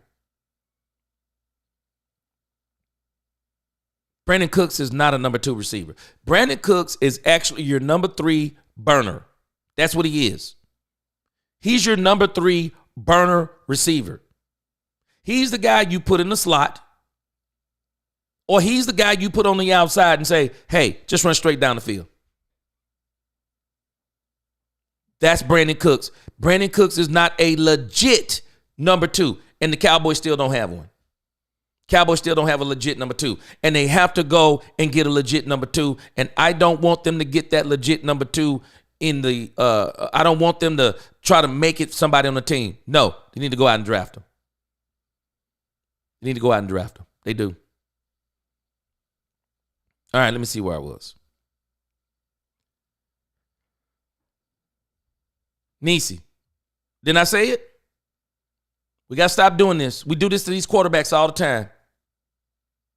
They crowned Carson Wentz. Carson Wentz was the best thing since sliced bread. It was Wentz, Goff, and then Dak comes out in the 4th.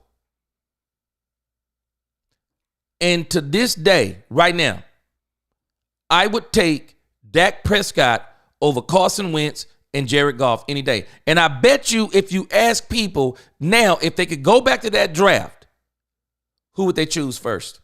I bet you they wouldn't choose Carson Wentz. Bet you they wouldn't choose Jared Goff. They do this every year. They go back and rethink, okay, who would be drafted where if we were drafting today? They all ate crow on Dak Prescott. All of them. Dak Prescott was supposed to be a low, because I guess if you're talking about in the draft, 32 would be low. Dak was supposed to be a low first round. You could arguably say now mid first round. Dak was supposed to be a mid to low first round draft pick or top of the second. Jerry Jones even jokes about it now. Dak Prescott, it was pure luck they got him. Pure luck they got Dak Prescott in the fourth round. It was pure luck. It was. All right, let me go down a little bit further. I want to make sure I get through my list tonight. All right, Chanel, she said, Dallas Cowboys quarterbacks coach John Kitna. Dak Prescott has accomplished more in 3 seasons than nearly anyone in the NFL. Facts. Dallas Cowboys quarterbacks coach John Kitna gives high praise for Dak. Many do. Chanel, many do. Folk who know football know what they're looking at. Dak Prescott isn't just some Joe Blow. You don't accomplish what Dak Prescott has accomplished and not have the talent of Lamar Jackson. This is why people don't understand what I'm saying when I say Lamar Jackson is a failure. When they do what they did for Lamar Jackson and you only win the wild card round, I've been saying this. Travesty. Detroit Lions have said the same thing. If they don't get to the Super Bowl, travesty. And it is. Even with their depleted defense, if Jared Goff doesn't turn the ball over 3 times in the first half, even with their depleted defense, I believe Aaron Glenn figures out a way to keep them just close enough to where Ben Johnson and that offense can overcome anything the Commanders are going to do. I believe the Detroit Lions could have outscored them. They could not score them with turnovers. Once they got down by 10, I knew it was over. You're not giving the Washington Commanders with Jaden Daniels, who is a dual threat quarterback and can create first downs because of his legs. It's over. It's over. I mean, you give any good quarterback a 10-point lead, it's pretty much over. It's pretty much over. Because the effort, people do not understand, the effort that it requires to come back. You'll notice that a lot of times when people put that effort in, they fall short. We've already put Dak's record up, Ron Gillians. But it's funny that you got the LOL. What's Lamar Jackson's? If someone's telling me that they'll take Lamar Jackson over Dak Prescott, and Dak Prescott is 2-5, and Lamar Jackson is now, 3-5. So you're telling me because Lamar Jackson won one more game. Y'all people are not honest. It's sad, but you're not. Y'all are not honest. Y'all hating, but you're not honest.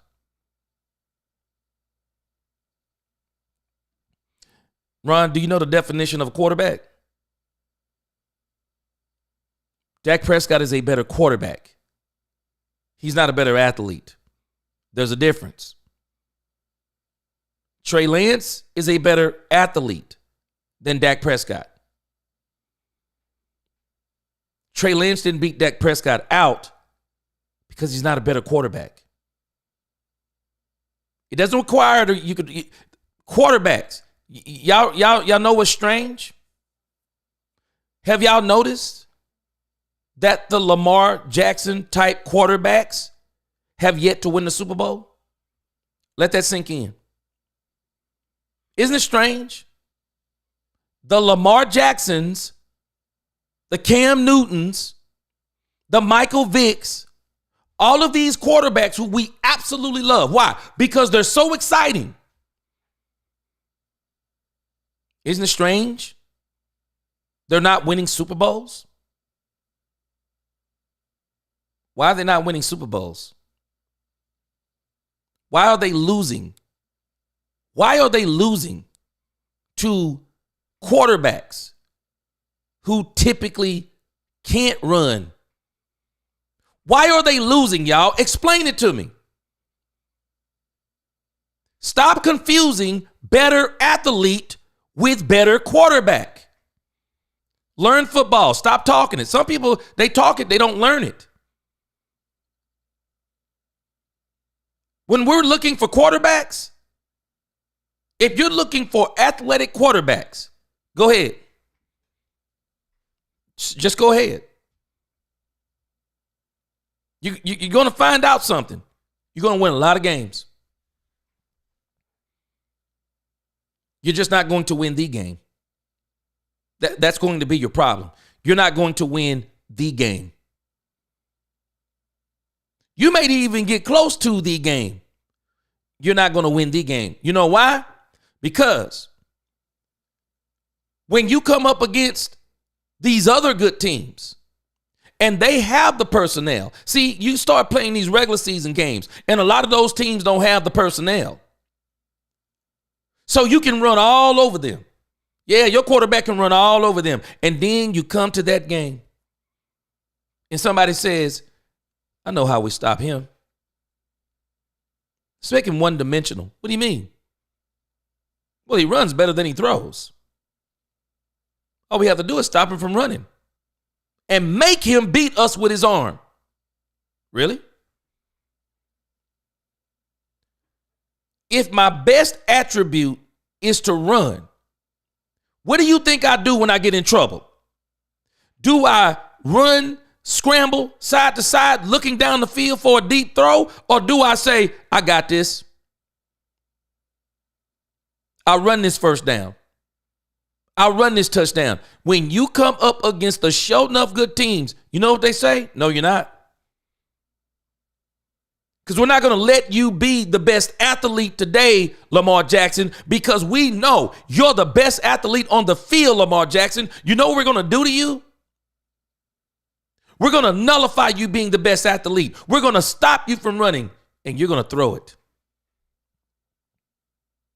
It's the only way you're getting up out of here with a win today. You're going to throw it. You do the same thing to a quarterback like Dak Prescott. You do the same thing, but you do it the opposite way. Oh, okay, I got you. So you're surgical. You do a lot of pre-snap reads, right, Dak Prescott? You're really good at reading defenses. Okay, you love the seam routes. Okay, got you. Tell you what we're going to do. You can't run the ball, nor can you run like Lamar Jackson or Jalen Hurts. We got you. Cover two. We know you can make a little something out of nothing even sometimes. You know, you might hit another. We've seen you in some of these games, Dak Prescott. You'll hit 8 different receivers. You'll hit 3 starters, 4 guys off the bench. I mean, you'll hit even somebody from the stands. Okay, we got you, Dak Prescott. You know what we're going to do to you? Cover two. And you don't have the run game to make us come out of cover two. Y'all need to learn football. Stop talking it. Problem is you're talking it, you're not learning it. Dak Prescott is a better quarterback than Jalen Hurts. You know how I know? Check Kellen Moore's numbers with Dak Prescott and check those numbers with Jalen Hurts. Check them.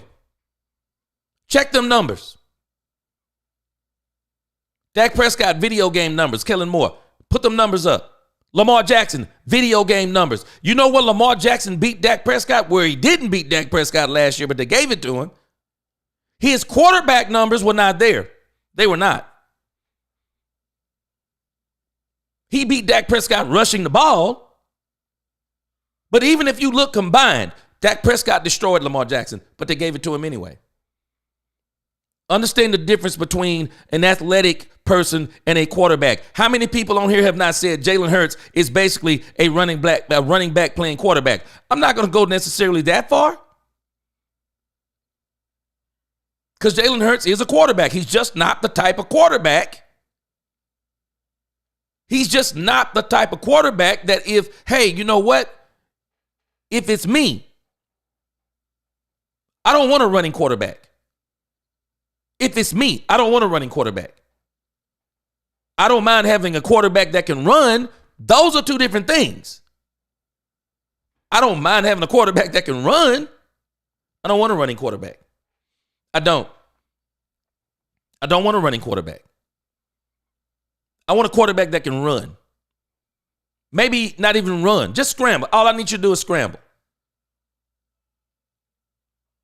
Joe Burrow is not a running quarterback. I'll take that type of quarterback.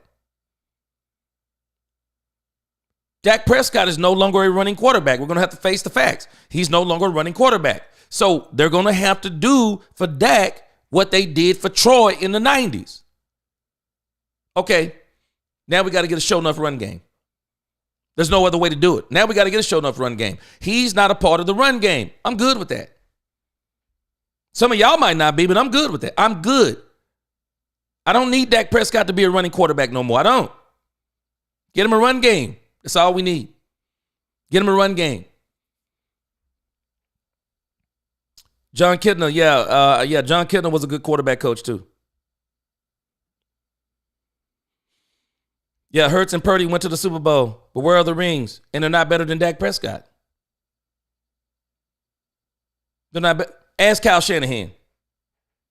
Get Kyle Shanahan in the room by himself and say, hey, Kyle Shanahan, Dak Prescott is on the market. You want Dak Prescott or Brock Purdy? How much you bet he'll take Dak Prescott? Kyle Shanahan would have had Dak Prescott, we wouldn't even be having this conversation. Kyle Shanahan would have had Dak Prescott, I guarantee you, they win those Super Bowls. At least one. Chanel said, Ron, once again, everybody knows the playoff record. Yeah, but why are we not talking about Lamar Jackson's playoff record? A lot of people would say, oh, yeah, we'll take him over Dak. How many playoff wins you have? How many? Oh, okay, we're going to give now Lamar Jackson credit for having one more playoff win? Stop it, stupid talk. Stupid talk.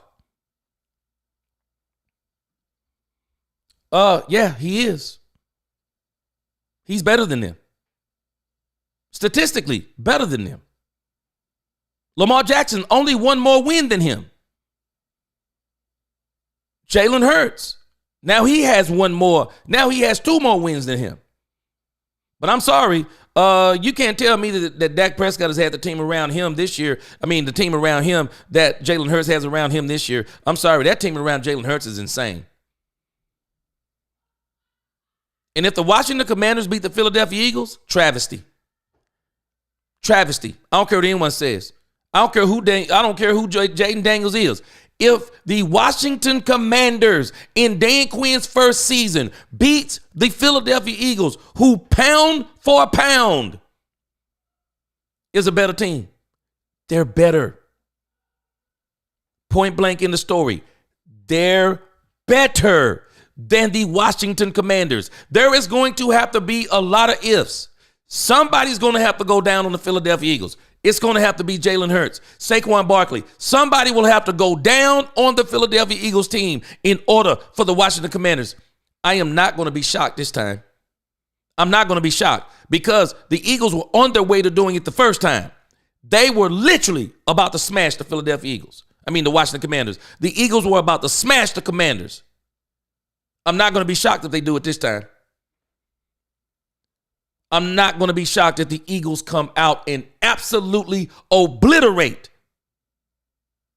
Because y'all think about it. I'm going to give Jaden Daniels a lot of credit. Jaden Daniels did Detroit in when Dan Quinn kept going forward on fourth down. Those were crucial. Those third and shorts, those fourth downs were Jaden Daniels with his legs. I know how to stop that. Keep them in third and long. You watch what I tell you. They're going to look different this next time around. Yep. That's it. Lamar Jackson. What does he do better than Dak? Throw? No. Read defenses? Heck no. Pre-snap reads? Heck no. What does he do better than Dak Prescott? Run. That's it. It's the only thing he does better. And how do we know this?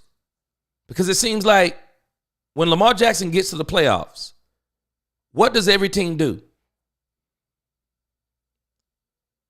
All we have to do is stop him from running. When teams say that about you, they're saying you're the best, you're the most athletic quarterback. That's what they're saying. They're not saying things like, hey, man, we gotta mix up our coverages with Lamar Jackson. We got to do cover 2. We got to do this cloud defense. I mean, we got to do. No, they're not saying that. Let me tell you something. This is when you know how people feel about you as a quarterback. If they'll go man to man on you, they're telling you stopping the run is the main concern. And they're saying man to man, hey man, we'll take that chance. You know that's what they were saying about Cooper Rush, right? Oh, man to man, let's do it. Rico Dowdle running a little bit. Let's stop Rico Dowdle. Man to man, it's fine. It's Cooper Rush. We're willing to live with maybe the 3 big plays he may get down the field. We can probably stop 2 of them. Okay, let's run man to man. How much you bet they're not doing it against Dak Prescott? Defensive coordinators are not coming in the game with Dak Prescott saying, all we have to do is stop him from running. You know what they're saying? Because we keep hearing the coaches when they face Dak Prescott. You ever notice who they're always talking about on the Cowboys? Even Pro Football Focus. Whenever they rate the Dallas Cowboys game, do you know who they typically say is the best player on the field? It's not Micah Parsons. It's not CeeDee Lamb. It's Dak Prescott.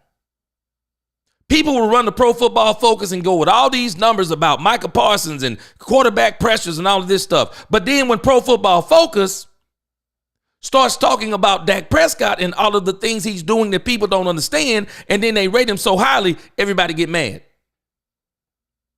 It's the facts. Dak Prescott is 10 times better than people give him credit for. Some people may overrate him. No, you don't have to overrate him. Just understand what you're looking at. The only reason why Dak Prescott is not winning is because Jerry has a dumb philosophy. Jerry Jones doesn't build teams. He builds top-heavy teams. Well, he don't mind. Yeah, we'll get the good players.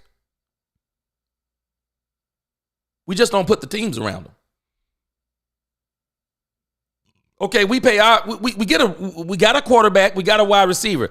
Oh, but we don't, you know what? We cut Amari Cooper. No point in replacing Amari Cooper.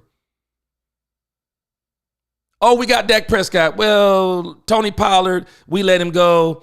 We got Rico Dowdle on the team. Let's see what Rico Dowdle do. Oh, and then let's bring back Zeke. Oh, and we're going to let go of Tyron Smith, and then we're going to go with a pretty much all rookie offensive line, and then we're going to roll with that.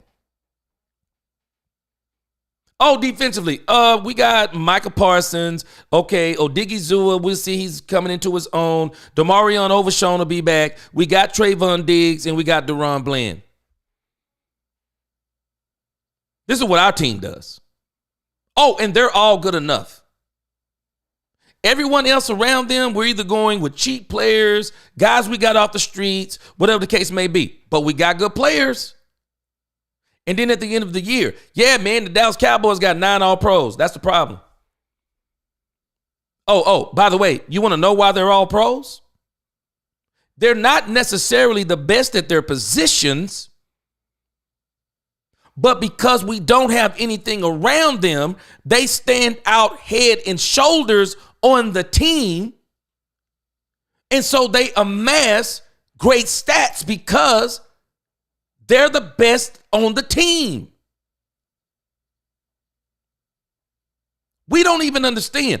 We're so lopsided in our positions that we have a very great play. We have a great player with so many mediocre players. The great players stand out like a sore thumb. Some of y'all gonna learn. Y'all on the wrong channel if you're thinking I'm just gonna talk football. You're either gonna turn me off or you're gonna learn football. Y'all keep talking about great players. You can have them. Because we've had them for years. We've had great players on this team for years. We haven't had great teams in 30 years. Let that sink in. We haven't had great teams in 30 years. We've had what resembles, we got happy, we get a little giddy. We've had resemblances of great teams. We didn't realize. See, let me help you with something. I grew up poor. Yeah, I grew up poor. Absolute poor. I used to eat mustard sandwiches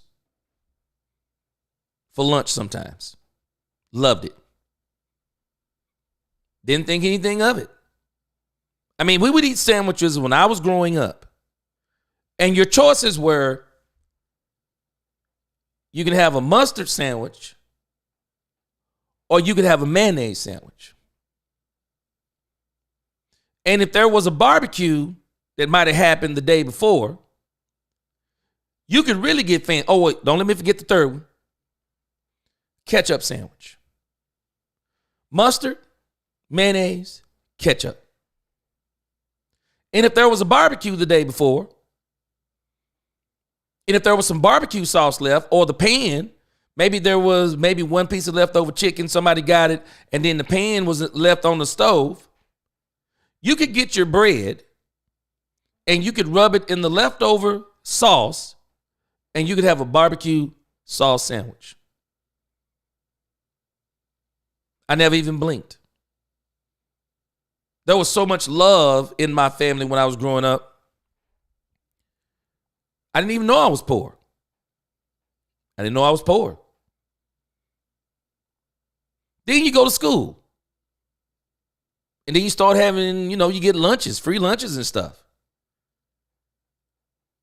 Oh, there's meat on sandwiches. Hamburgers. I didn't even know what a hamburger was until I was probably around 7. I didn't even know what a hamburger was. And what I'm telling you, when you're used to having something like mustard sandwiches, and then when you step up to bologna, now you're saying, this is a good sandwich. I didn't even never know they had bologna. I'm not used to eating bologna. Or you step up to a hamburger. In your mind, man, this is great. I got a hamburger. Then it's a difference. You mess around and you really get some money. And then you start going to a real fancy restaurant. And then you've been eating burger. Your first burger might have been McDonald's. Then you mess around and then you get some money. And then you go to one of them 4- and 5-star restaurants. And then their burgers are different. The burgers are different. Fresh lettuce, purple onions, thick tomatoes, fresh. You got a choice of buns you can choose. Pretzel buns. All these fancy name buns. Now you can get, you just don't get just regular fries, them little skinny. No, now you got them fat fries and, you got all kinds of things. Everything looks different. The burger at a 5-star restaurant looks different than a burger at McDonald's. And if you're used to having McDonald's burgers, you're going to think McDonald's burgers the best you ever had. Y'all know what our problem is? See, some of us we don't understand, man. We've been eating McDonald's so long. No. Actually, we've been eating bologna sandwiches. We've been eating mustard sandwiches so long. Every time we get McDonald's, we go, man, we going to the Super Bowl. You ain't going to the Super Bowl with McDonald's. You're not going to the Super Bowl with a McDonald's Big Mac meal. A Big Mac can't hold a candle to a hamburger at a 4 or 5 star restaurant. Can't do it. Our problem is Jerry got us up in here eating mustard sandwiches so long. Every time we get a couple of players, we think, yeah, man, 4 or 5 star restaurant hamburger. No, we don't. We still eating at McDonald's.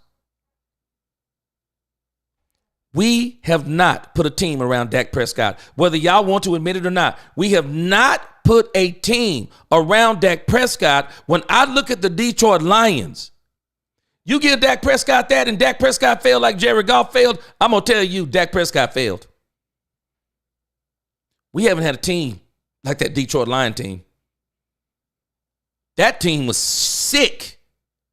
They didn't make it because it's a battle of attrition. Even when you have teams, it don't mean they're going to be healthy down the stretch. Their defense got decimated. But I still think even with a decimated defense, they had enough to beat the Commanders. Jared Goff did them in with turnovers. It is what it is. He did. 1 or 2, I think the defense could have survived. 3, 4, no, they can't survive. They couldn't do it. They couldn't survive. Jalen Hurts. I'm sorry. If the Philadelphia Eagles lose against the Washington Commanders this weekend, it's a failure. The Commanders are not better than the Eagles. It's a failure. Period. In the story. I'm not calling Jaden Daniels great, but he's good. And he's doggone good. But I've seen this story before. I've seen it before. Some of y'all be prisoners of the moment. I'm not a prisoner of the moment. Jaden Daniels is just doing what we've seen before. You get these rookie quarterbacks, man, and they go on these run. Nobody really has tape on them. Nobody understands their tendencies. These guys are coming out and doing amazing stuff. And it's not the first time, even when you start thinking about the old days. I think it was Dan Marino that did it. We've seen this. I've seen this before. Not tripping on Jaden Daniels. He's good. Stop it. Let the man's career play out. Dang it. We destroy players. First year, 2 years. Oh, they're this and that. Then we be the same people in 4 years. Oh, he trash, man. Is he trash, or maybe he don't have the players around him no more? Is he trash, or did other teams get better? I'm not doing it. I don't care how good Jaden Daniels has been playing. If they beat the Philadelphia Eagles, it's a travesty. This is the Eagles' Super Bowl to go to. I don't care. There's no reason why they shouldn't go. No reason. Unless the Washington Commanders come to Philly, play out of their doggone mind. And I mean, they better play out their minds. They better knock out, and this time, they better knock out both Saquon Barkley and Jalen Hurts. Because I don't think they can do it knocking out just one of them. It would take both of them. The team is that good. The team is good defensively. They are. They are. I'm telling you. But we got to stop these narratives. These narratives, I'm telling you, they're dumb. They're dumb. We're running around talking football and haven't learned it. There's context to a lot of these things. There is context. Bottom line. There's no getting around it. There's context. And I know this because Patrick Mahomes, nobody was checking for Patrick Mahomes at Texas Tech. There were quarterbacks drafted before Patrick Mahomes. If people could go back now, they would have did it different. If the Chicago Bears could go back right now, how much you bet they don't draft Caleb Williams? How much you bet the Chicago Bears are kicking themselves in the butt right now? But maybe they shouldn't. Maybe it's not the fact that you got Caleb Williams and the Commanders got the Commanders got Jaden Daniels. Somebody might say, yeah, Jaden Daniels is better than Caleb Williams. Man, I've seen Caleb Williams play a few times this year. That kid can throw the ball, man. He got wheels, and he can throw the ball.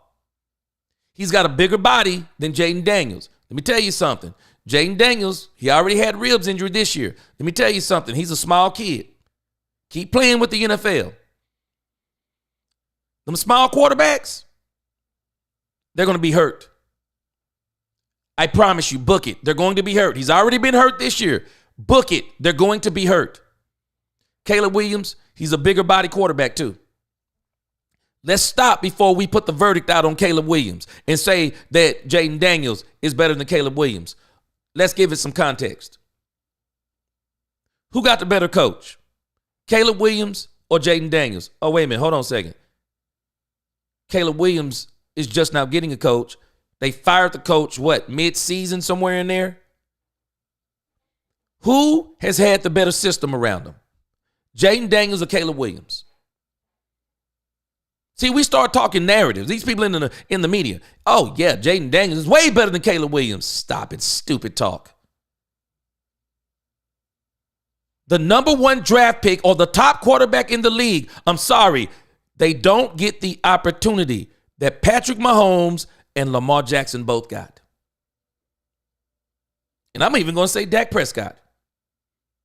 Dak Prescott came to a team that was built for Tony Romo. He ought to be thanking God. Rather than going at the end of the first or the top of the second, meaning that you're going to go to a team that's building. No, he went to a team that was built for Tony Romo. Do y'all realize Patrick Mahomes came to a team that was already winning? Had already went to the AFC Championship game, and it wasn't Alex Smith's fault, the reason why they lost. They already had a winning team. For Patrick Mahomes to come to a team that already had players, already had the coach, had the best play caller arguably in the league. Andy Reid, top 5. Matt Nagy can go to another team this year. Andy Reid is still going to be a beast. Andy Reid will take over play calling. If Matt Nagy goes to another team, Andy Reid will take that play calling over and will look better than Matt Nagy. Andy Reid's an absolute beast. Patrick Mahomes got Steve Spagnuolo on the other side of him. Absolutely blessed to go to that team. Lamar Jackson in tears. Oh, I shouldn't have went at the end of the first round. It's the best thing that could have happened to you, Lamar Jackson, because if you'd have went to one of them sorry teams, we wouldn't even be talking the same about you. Lamar Jackson goes at the end of the draft, first round, to the Baltimore Ravens? They were not chop suey. We don't understand context. We talk it, but we don't learn it. It matters who you go to. It matters who you play with. We be talking all this junk about who better and who this and who that. I'll take a better team any day of the week over the team with the best quarterback. I'll take them any day of the week. I got news for y'all. Nobody was saying Tom Brady was the best quarterback in the league. Nope. Not in those first 3 Super Bowls. Nope. Nobody was saying it. Not even by the, maybe by the 5th, everybody started kind of like, wait a minute, hold on a second. This guy's pretty good. You know why? The first 3 Super Bowls, they were defensively led. But then we got to the next run of Super Bowls, they were Tom Brady led. And then we started going, oh, wait a minute, hold on a second. This dude's pretty good. This dude's pretty good. Peyton Manning didn't start winning until they got a team around him. Drew Brees didn't start winning until they got a team around him. We talk football, we don't learn it. And this is why we don't understand that Tony Romo and Dak Prescott have been 2 of the best things this team has had in the last 15 years. And Jerry Jones has continuously failed both of them. Failed both of them. Let me finish up my topic so I can get off here. Coaching news again. So now we have also Bone Fossil has went to the Tennessee Titans. Now, I don't know about y'all, but this is how I feel about it. I am glad that Bone Fossil is out of here. I don't know what was going on with this team with Bone Fossil, but they gave Bone Fossil way too much autonomy. Bone Fossil was able to call some plays and do some things that he actually should have been running through the head coach. And these doggone terrible fake punts he did this year, thankfully they fixed the onside kicks to where now you have to notify somebody if you're going to do those, or notify the other team if you're going to do them. But Bone Fossil, I know people, and you know what his claim to fame is? Bone Fossil's claim to fame is none other than the New England Patriots. Bone Fossil, to me, I mean, people can say anything they want to say about him. Bone Fossil is out. He's now with the Tennessee Titans. I don't know how y'all feel about it.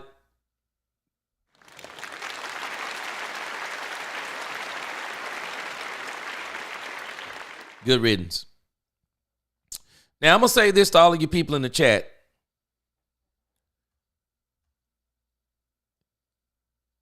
This is the epitome of the discussion y'all having in the chat.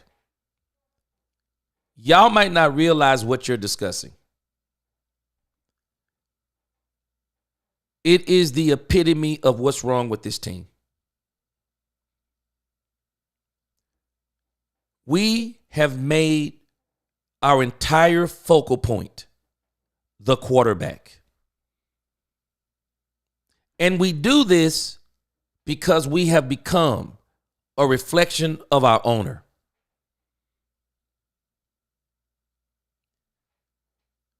I don't know what else to tell y'all, because this is not even going to be a Dak Prescott issue. Dak Prescott might have 4 years left here, tops. He's going to be the quarterback for the next 3 guaranteed, barring injury. And if Dak Prescott really starts, if they put a team around him and they mess around and start winning, I see Dak Prescott going out like Tom Brady. He'll probably start taking tremendous discounts if he's still playing at a level to where he can still win with players around him. Dak Prescott could be here for the next 5 to 6 years. Dak Prescott probably wants to retire a Dallas Cowboy. Might not be possible, but at the very least, you got 3 years. But this is not going to stop even after Dak Prescott. You can bring any quarterback in here you want to. If Jerry Jones doesn't change his philosophy, next you're going to have Stephen Jones, and it's going to be worse because he's tight on the money. You're still going to be saying the same things.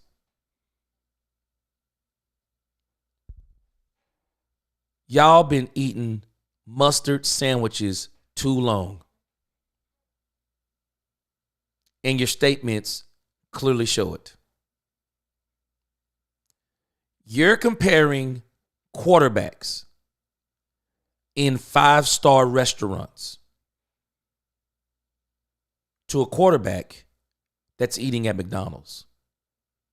Y'all been eating at McDonald's too long. Y'all are looking at 5-star restaurant teams, comparing them to a McDonald's team.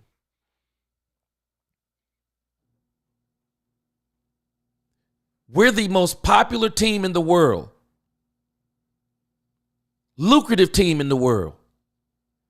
But who can tell me we're the best ran team in the world? Y'all's arguments are the epitome of what's wrong with this team. Y'all have made every single argument about the quarterback, and it's dumb.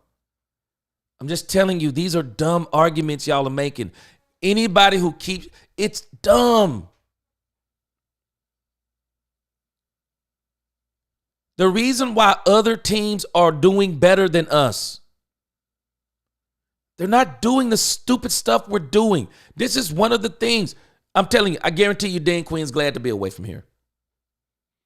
It's not just because of the team. You do know that, right? It's not just because of Jerry Jones. I promise you, Dan Quinn is glad to be out of this fan base. It's toxic and it's crazy. 25% of this fan base is toxic and crazy. Don't know absolutely nothing about X's and O's, don't understand football business, and don't understand the difference between good players and a good team. Y'all have me rolling. Be talking about Troy Aikman. Don't even understand what you're talking about. You're not talking about a great quarterback. You're talking about a great team. Is a good quarterback a great quarterback on a great team, or is a great quarterback a bad quarterback on a bad team? Know the difference. Troy Aikman, we never had these discussions. Why? Not because of him. The team was so good. Team was so doggone good. We didn't have to worry about these discussions. We were not worried about, okay, is Jim Kelly better than Troy Aikman? We're not worried about those conversations. The team was. I bet you during that time, tell me anybody who would have said that Troy Aikman is better than Steve Young. Huh? Please. Y'all having dumb arguments. Ain't nobody telling you Troy Aikman was better than Steve Young. They're not telling you that stuff. Cowboy fans may make that argument. There's nobody telling you Troy Aikman was better than Steve Young. But I bet you they'll tell you this. Dallas Cowboys team that Troy Aikman was on is better than the 49ers. Yeah, they were better than the 49ers. And typically, the teams that win the Super Bowl, the teams. See, the quote-unquote teams that are actually not teams, but they have this great player on their team, may be the quarterback, may be the running back, might be a cornerback, might be whoever, a defensive end. You know what those teams are? Those teams are at home. Those teams are at home. The teams with the best players, y'all hadn't noticed it yet, but I'm telling you. See, some people think, no, the teams with the best quarterbacks. No, you're missing the point, because it's not the teams with the best quarterbacks that remain. No. The teams with the best players. The teams with the best players, they're at home, but the best teams, they're still playing. They're still playing. The Detroit Lions went from the team. The Detroit Lions, actually, what happened to them, y'all might not realize it. The Detroit Lions had the best team, but injuries turned them into a team with some of the best players. When you go into a game, you go into the last game, one and done of the season, and you've had some 30 different names on defense. You've had injuries in every major place on your defense, and you go into the playoffs. I don't know about y'all, but I had watched the Detroit Lions during the season. I didn't know who none of those players were on defense. I didn't know who any of those players were. I remember some of those guys when they first were playing. I didn't know who any of those guys who were playing. The teams that are the best teams, they're still playing. Philadelphia Eagles are not where they are because of Saquon Barkley. No. Philadelphia Eagles, been here, done that. They got here in they got to the Super Bowl in 2022 without Saquon Barkley. Miss me. They're back at the NFC Championship game. Saquon Barkley has helped out tremendously. That's not why they're here. They're here because of Howie Roseman and the ownership. They build teams. Point blank in the story, they build teams. Y'all are arguing about quarterbacks. Y'all are arguing about Dak Prescott. The Detroit Lions said, hey, Sean McVay doesn't think Jared Goff is a good enough quarterback. He's good enough for us. Let's put players around him. Jared Goff's not a top 10 quarterback. If he is, he's number 10. Jared Goff is not what most would consider an elite. I hear people throw around that name elite. Stop it. You don't know what elite is.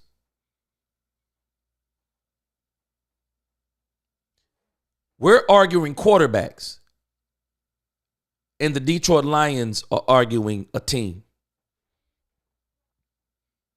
Dan Quinn, I'm going to give him credit. Y'all arguing quarterbacks. Y'all talking about Jaden Daniels. No. Jaden Daniels isn't carrying the team.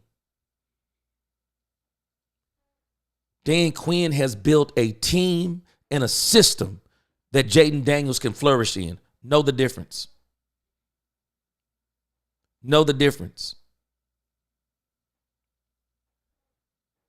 The Philadelphia Eagles, they're the best team left in the NFC. They're the best team. And all of the stuff y'all are saying about Jalen Hurts, ooh, can't throw the ball, ooh, running back playing quarterback. You can talk all the noise you want to. He's in the NFC Championship game. Why? Because he has one of the best teams in the NFL. And everything I see y'all argue is so dumb. I'm just calling it what it is. It's dumb talk. You'll talk bad about Dak Prescott, and then Micah Parsons, nobody even talks about it. He only eats on bad teams, fades down the stretch, disappears in big games, disappears in teams with really good offensive tackles. But that's not even his fault. They won't put him in the right position. You can argue if you want to. He's an undersized defensive end that probably should be playing more of a hybrid defensive end linebacker position. I understand something about Micah Parsons. I'm getting it about him now.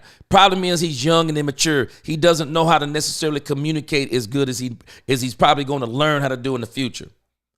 But one thing I'm now starting to appreciate about him, he's going about it the wrong way. But he wants players around him.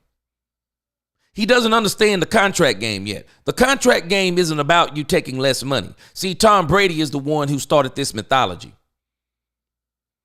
Even Tom Brady started wondering, okay, I'm taking pay cuts, but where are the players? You do know Bill Belichick was not putting players around Tom Brady. That's one of the reasons why it started tapering off in New England. He stopped putting the players around Tom Brady. And that's why you notice when Tom Brady got set right there slap dab in the middle of the Tampa Bay Buccaneers, what happened? They were loaded with players. When they got Antonio Brown, ball game. Ball game. Tampa Bay Buccaneers with Antonio Brown and Tom Brady, ball game. He went right back to a team that had players.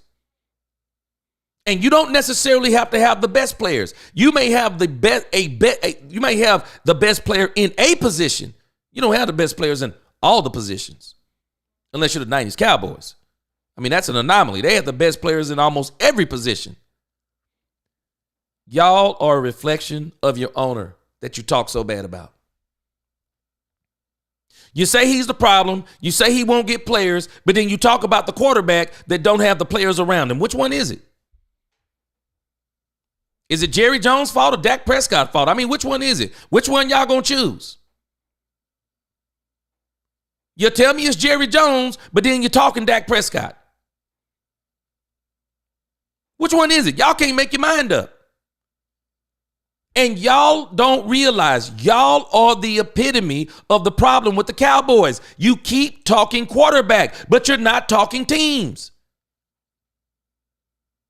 You have a good enough quarterback. Period. End of story. We have a good enough quarterback. We have a good enough quarterback.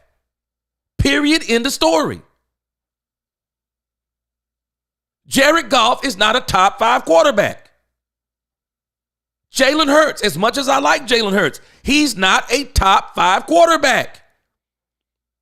I got news for you. For all you folk who's so quick to crown Jaden Daniels, he's not a top 5 quarterback. Stop it. He's the rookie of the year. He's not a top 5 quarterback. Stop the stupid stuff. We do this too much. Let the man play. He's not a top 5 quarterback. He's not. Again, y'all are the epitome of these arguments. Y'all don't realize it. You're the epitome of these arguments. You're arguing a point that's useless and dumb. It doesn't matter if Dak Prescott is a top 5 quarterback in actuality. The stats show that he is. The win percentage shows that he is. For all you folk talking about, oh, Dak Prescott not accurate. Go check his accuracy numbers historically. They're historical. Completion percentage, historical. Y'all talk football, you hadn't learned it. Stupid talk. But you're the epitome of the problem with the Dallas Cowboys. That has been a problem since Jimmy Johnson. Y'all think we have had great teams. No, we have not had great teams. Have we had some good teams? Yes. We haven't had great teams. And the reason why I'm saying that is, and I've been saying this all season long, and folk acting like I'm crazy, the Philadelphia Eagles. They have a great team. They have a great team. Period. End of story. They have a great team. I'm laughing at y'all folk who even talk bad about Jalen Hurts when he's actually showing you don't know what you're talking about. Oh, he's not that good, but he's in the NFC Championship game. Oh, he's not that good as Saquon Barkley, but he went to the Super Bowl without Saquon Barkley. A good quarterback just needs a team. That's all he needs. And where he's deficient, that's where you fill in the gaps. For every one of y'all who keep talking about what Dak Prescott is not, can you tell me what he is? Y'all were the same ones. Oh, Mike McCarthy, 3 12-win seasons. Dak Prescott's the quarterback. Oh, yeah, but he don't count because he tracked. You don't know how you want it, do you? You'll move the goalposts all over the place so it fits every narrative that you heard and every narrative that you speak. Dak Prescott is bad, so anything good, it's not him. It's dumb talk. You don't get $231 million for being bad. Stupid. Your arguments are dumb. I'm just telling you the truth. They're dumb. Y'all talking quarterback, and these other teams are talking teams. It's dumb talk. It's just dumb. You have to build teams. No, not good players. Teams. Troy Aikman was on a great team. We saw what Troy Aikman was before he got the team. We saw what he was after the team. But when Troy Aikman had a team, isn't it strange? With a team, he was unstoppable. When he was the best player on the team, They were getting beat all over the place, including him. He couldn't even finish seasons when he was the best player on the team. Y'all do know that there were times when Troy Aikman was the best player on the Cowboys team. For all of you latecomers, I'll keep showing this. When he was the best player on the team, they were losing. But when he was the quarterback on the best team, they were winning. And in some of those games, he was the reason. But in the majority of those games, he was not the reason. He played within the confines of the system. It was not built on Troy Aikman throwing 35, 45 times. No, Troy Aikman, 25 times. Because Emmitt Smith's going to run the ball 30 times. Emmitt might run it 35 times today. Oh, wait a minute. Hold on. We do got a team that can now stop the run. Troy, now we're going to have to break the glass. Troy, today we might need you to throw 35 times. Okay, I can do it. Especially since I haven't been doing it all season. Because even if a team is going to stop the run against the Dallas Cowboys in the 90s, do you realize that means that Troy Aikman is still going to eat off play action? Know the difference between teams and good players. And a lot of you don't know it. And I'm telling you, this is why Dan Quinn, I promise you, he was glad to get out of here. Fan base, 25% of this fan base. I'm not talking about all y'all. 25% of this fan base, it is totally toxic. Totally toxic. General, I won't read the next part. What's going on? He said Dax always throws to the ops. Well, stop him from throwing it to the ops. Do you not realize that part? Well, stop him. You do realize you can say the same thing about Lamar Jackson. He throws it and fumbles it to him. You know how you nullify that? It's simple. Stop putting him in positions to where he has to do it. Stop creating situations. No, what you do is you build a team to where you don't have to do as much of this stuff or make Dak Prescott have to be Superman 80% of the game. If you can get Dak Prescott to a point of being Superman 50% of the game, you're going to win a lot of games. Somebody says, you don't know what you're talking about. Let me prove you wrong again. Jalen Hurts for the Philadelphia Eagles. Y'all have been answering the question and you don't even realize it. They're not asking Jalen Hurts to be Superman. No, be Clark Kent sometimes. They're not a Superman movie. They're the Justice League. Hey, Superman, Jalen Hurts, because he is Superman on the team. He runs, he throws, he has the ball in his hands more than anybody. He's actually Superman. Hey, hold on a second. Superman. We got Batman. He's a specialist in what he does. He has a utility belt. He can do all kinds of weird things. Hey, let Batman do it this time. Saquon Barkley coming out running 60, 70-yard runs on people. You better believe they have the Justice League. They have built a team, and y'all are arguing the wrong thing. You don't realize who you're talking about is your owner, and you're taking it out on your quarterback. Byron Joe, what's going on? Dak just needs a good defense and a good head coach.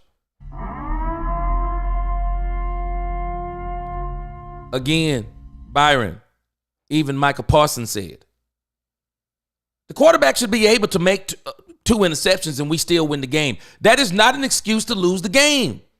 I agree. Now, what Jared Goff did was criminal. It's hard to come back from four of them things. It is. It's hard to come back. Y'all need to keep watching playoff football and stop always talking about your quarterback. Look at what's going on in the playoffs, and you will see that what you're saying is wrong. You don't need the best quarterback in the league to win. You don't. Y'all do not. Patrick Mahomes hasn't even been playing like the best quarterback in the league this year. That's why he wasn't in the MVP race. The best quarterback in the league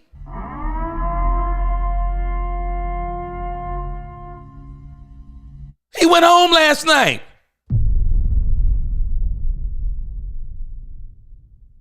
And if you don't want to call him the best quarterback in the league, he got to be the second or the third. A top 5 quarterback in the league went home last night. How is it possible? With the way y'all talk, how is it possible? How is one of the top quarterbacks, he's top 3 minimum? And everybody was saying he was number 2 minimum last night and number 1 in some people's eyes. Explain to me with y'all's logic. Why has he got his butt at home? Why is he at home? Don't tell me the tight end dropped the ball. Tell me why he's at home. He was a big part of it. They couldn't make the mistakes they made against the Buffalo Bills because you got to understand something. The reason why you find yourselves in the situations that Lamar Jackson was in, let me help you out with something. This is why they got Derrick Henry. They didn't want it to come down to what it came down to last night. They didn't want it. That's where y'all are missing it. That's why they got Derrick Henry. We don't want it to come down to what it came down to last night. Because we've seen this story before. Lamar Jackson with the ball in his hand on the last drive that's going to either win the game and in this case tie up the game. We've seen this movie before. And it keeps ending the same way. Now somebody, I'm already saying it. Somebody gonna have to tell the truth, and I'm gonna tell it. This man is 3-5 in the playoffs. Multiple turnover games in the playoffs. They went and got Derrick Henry so they could avoid the very situation that the Bills, give them credit. Y'all might not realize it. The Bills got smart this year. They stopped riding. They stopped riding Josh Allen and finally said, man, unless we get a team, unless we get this defense better, unless we get a running game for this man, unless we get a very disciplined wide receiver, we're going to be our butts at home too. If we don't stop Josh Allen from trying to be Superman all the time and only let him bring the cape out when we need it, we're going to be our butts at home too, because we continue to be our butts at home even with Josh Allen.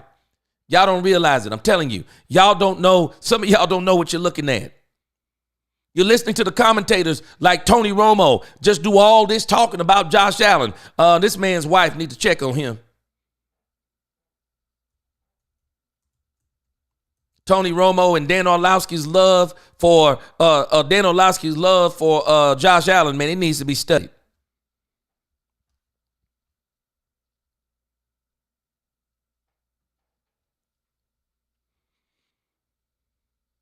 Y'all better understand what you're looking at. And the problem is, we're not doing the things that other teams are doing to win. We're just not doing it.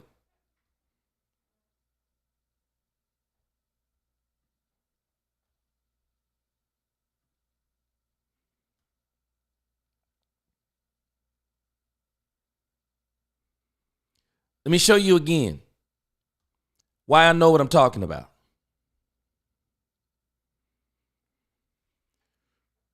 Y'all gonna learn today, as they say. Y'all gonna learn today. And if you don't learn, you're just being ignorant. Tell me the last time that Josh Allen had this stat line. I'll wait on you. Tell me the last time Josh Allen had this stat line.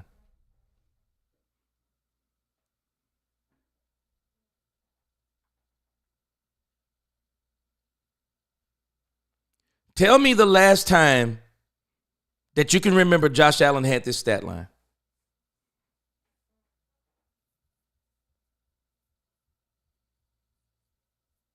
See, I got to prove facts to y'all. Y'all got me off. But, hey, it's the offseason. We're not in the playoffs anyway. I'm going to finish my thing about the coaches. But I'm showing you something. Y'all don't know what you're talking about. I want you to look at Josh Allen's stat line.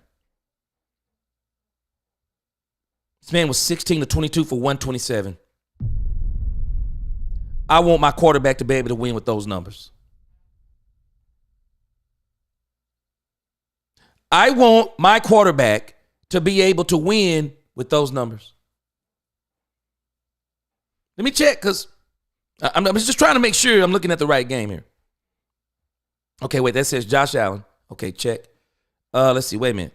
NFL divisional round, check. Okay, I'm looking up here. Yesterday, check. Hold on a second. The Buffalo Bills won the game 27-25. Okay, check. Let me make sure. So we're looking at the right thing, right? Okay. Josh Allen was 16 of 22. Somebody said, oh, wait a minute, though, but he ran all over the Baltimore Ravens. Okay, hold on. Let me double check something. So this is yesterday, 27-25. Josh Allen, 10 carries, 20 yards, 2 touchdowns. This is Josh Allen. This is Josh Allen. You know what the Buffalo Bills finally got smart and did? Hold on a second. We're putting way too much on one Josh Allen. How do we take some of this burden off of Josh Allen? Oh, hold on a second. I know how you do that. Y'all might not remember this, but I told y'all this already about the Buffalo Bills that nobody realized. They have a 3-headed monster at running back. Not one, not two, 3-headed monster. James Cook, 17 for 67. But these are the ones that hurt. James Cook is grinding it out. No, these are the runs that hurt you, though. Ty Johnson, 5 for 31. That is a backbreaker stat. Ty Johnson, 5 for 31. No, the next backbreaker, Ray Davis, 4 for 29. Backbreaker stat. Hold on a second. So you're telling me we're not going to let just Josh Allen run the ball.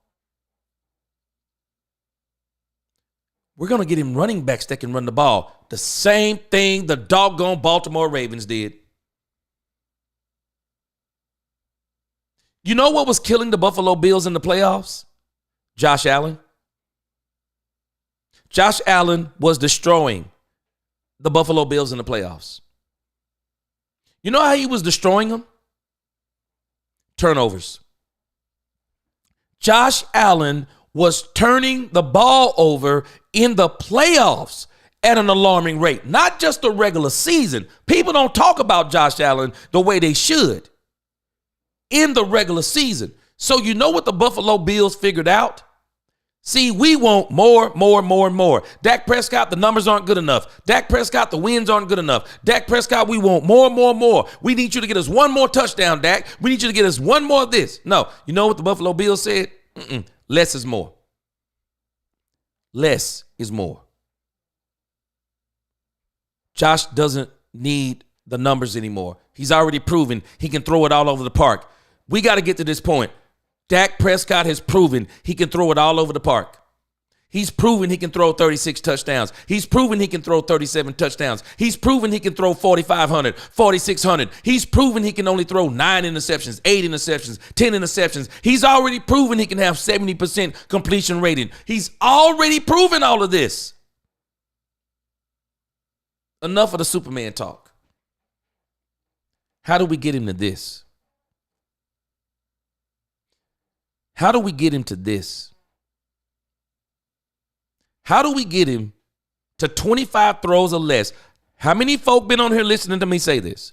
How can we get Dak Prescott to 25 throws or less and win games? How do we do it? Get him a run game. And then you do what you do what the Buffalo Bills did. You do what the Baltimore Ravens did. You do what the Detroit Lions did. You do what the Philadelphia Eagles did. You go and you get a defense on the other side. So we can stop talking about Dak, and start talking about a team. And until we start talking about a team, it's foolishness. It's foolishness. Everything we're talking, we don't understand. It's an indictment on the ownership. They have failed to put a team together.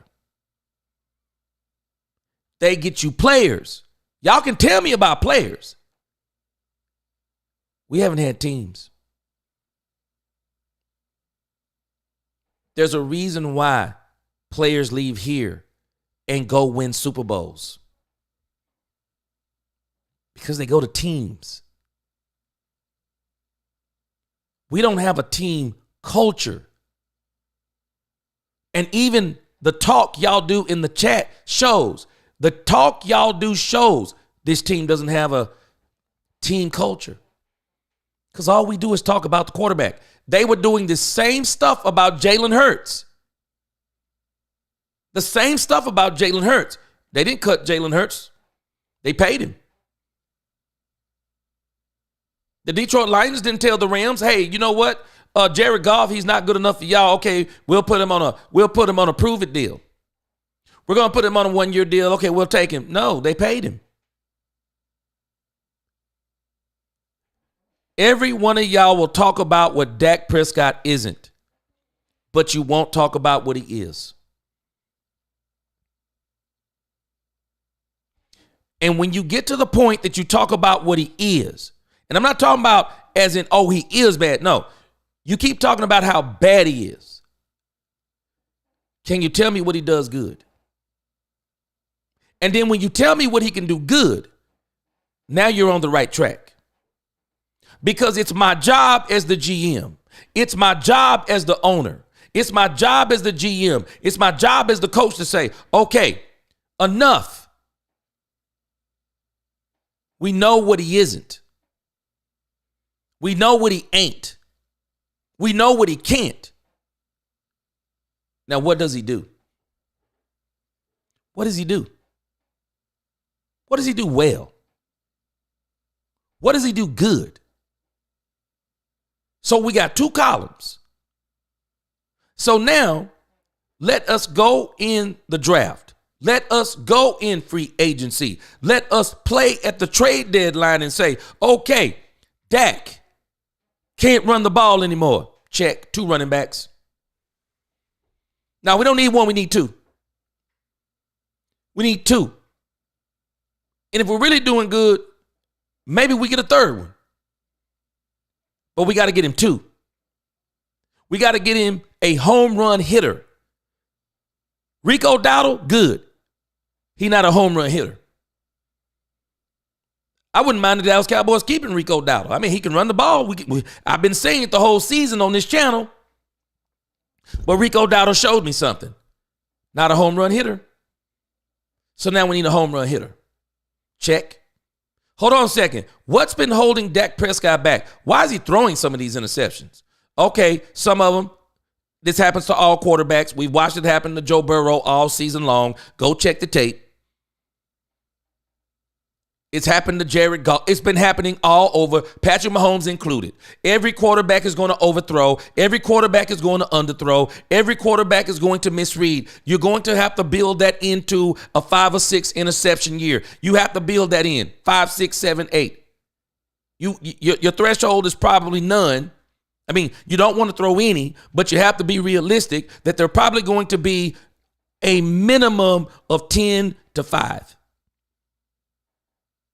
How do we keep it at that number? Hold on. We only got 1 wide receiver. Okay, got you. Go get him another wide receiver. Check.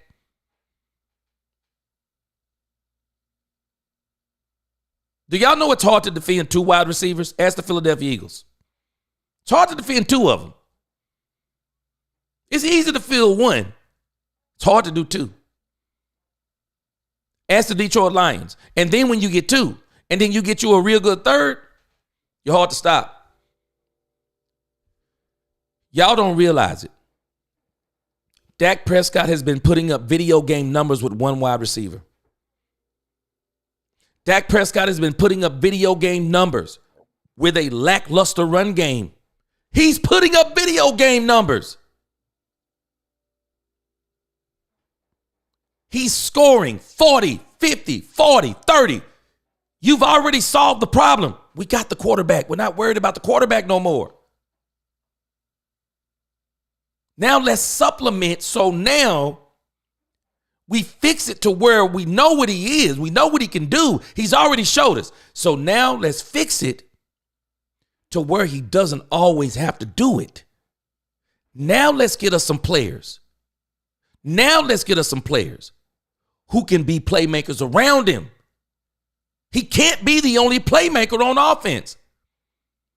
And the wide receiver can't be the only playmaker, because if the quarterback and him are both the playmaker and I take away one of the playmakers, then one of the playmakers isn't making plays anymore. He isn't making plays anymore. No. You got to build a team. I know what he is. All right, I know what he is. So let's get this, let's get this, let's get this. We know what he isn't. Let's get this and get this, and we'll supplement that. And now we got a good enough quarterback, but we have a great team. We have a great team. And I'm telling y'all would have killed Troy Aikman back in the day, because I'm telling you, if it wasn't for the Herschel Walker trade, the trajectory of the Cowboys was not Super Bowls. Before that Herschel Walker trade and getting Emmitt Smith and getting that offensive line built, the trajectory was not Super Bowls. I'm sorry to tell you the truth, but it wasn't. You got to build a team. And y'all don't realize y'all's arguments. They're the epitome of the problem. You're killing a quarterback over the fact that he just doesn't have the team that the other quarterbacks have that you're playing.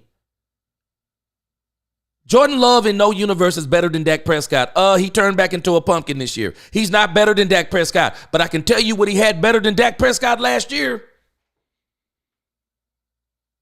That joker had a run game that wouldn't quit. It wasn't about the quarterback. He had a run game that wouldn't quit. And y'all saw before Dak even started throwing the interceptions, y'all saw what was happening. We saw immature CeeDee Lamb crying because he couldn't get the ball. He couldn't get the ball because they were clamping him down. That's why he couldn't get the ball. And we didn't have a good enough coach who could make some adjustments and say, hold on a second. They've made a decision today. CeeDee Lamb is not getting the ball. Okay, so now we're going to have to put CeeDee Lamb in motion. We're going to have to line him up in the slot. We got to get him in on the move so that they can't just line up in front of him, bump him, clamp him down, hold him, do whatever. Our coach wasn't smart enough to do that. Y'all do know that Kevontae Turpin is not brand new on the team. Can you explain to me why Mike McCarthy couldn't figure out how to use Kevontae Turpin in the Green Bay game? Why couldn't Mike McCarthy get in CeeDee Lamb's face and say, CeeDee Lamb, stop this immature dumbness? Do you not understand? You're triple covered. Dak, you better not force one ball to CeeDee Lamb. Let's go back and look at this play. Look at the plays. We're gonna have to make some adjustments. Kevontae Turpin, come here. We got to get you involved in the game. We got to do something to slow down the Green Bay Packers because they've decided to take out CeeDee Lamb. Kamikaze. They're taking him out of the game. Kevontae Turpin, it's going to have to be you. We're going to put you in motion.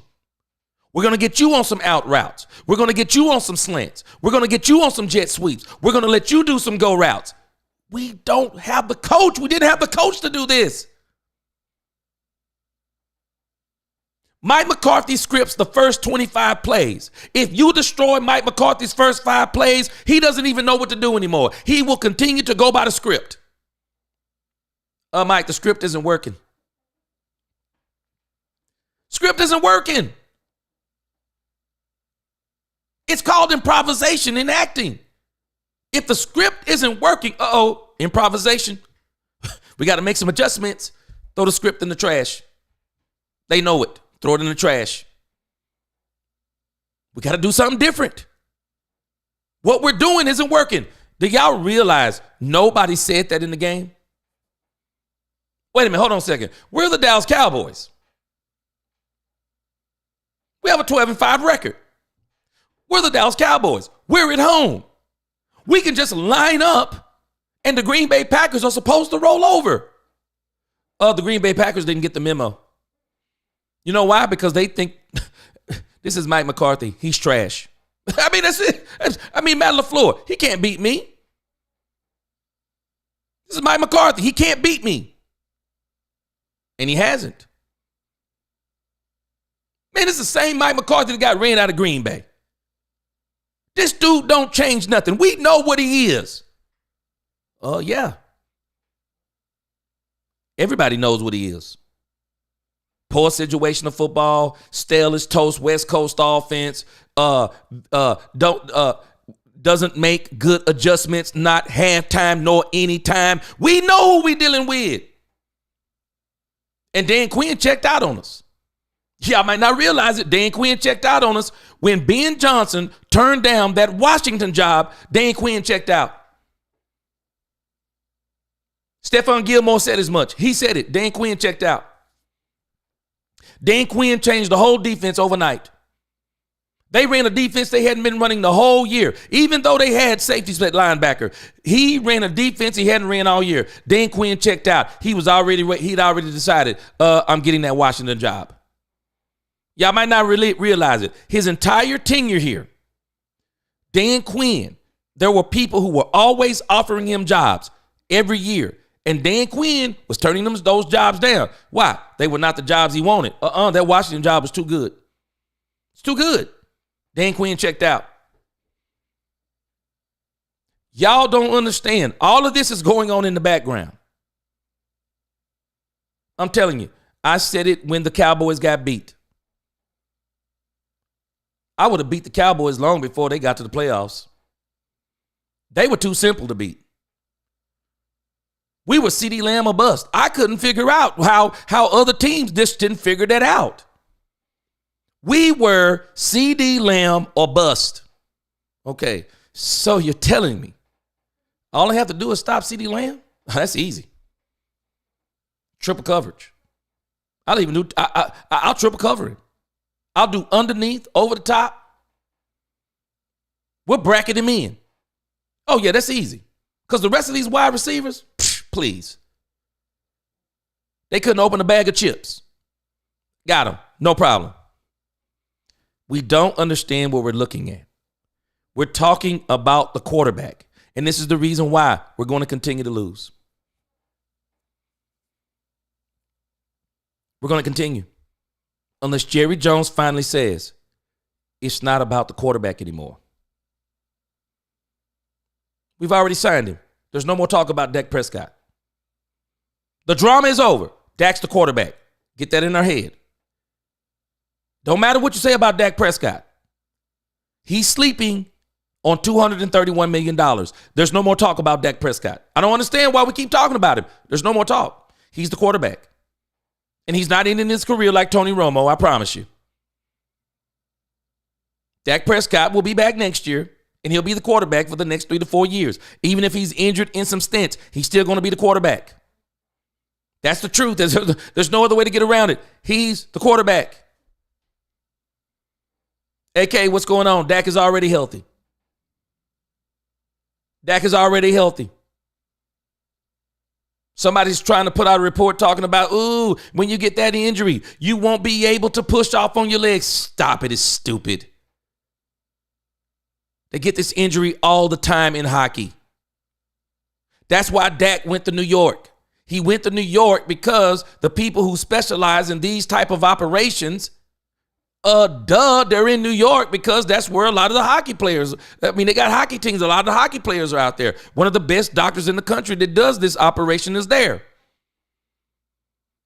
They have these operations and they go back to skating. And if you don't realize it, skating requires a lot of pushing off on your leg. These people are stupid. I don't understand. These people are stupid. And then people listen to those people and then they come out and start repeating those things. They're stupid. Dak's the quarterback. I don't know what else to tell you. You're either riding or you're not. Dak's the quarterback.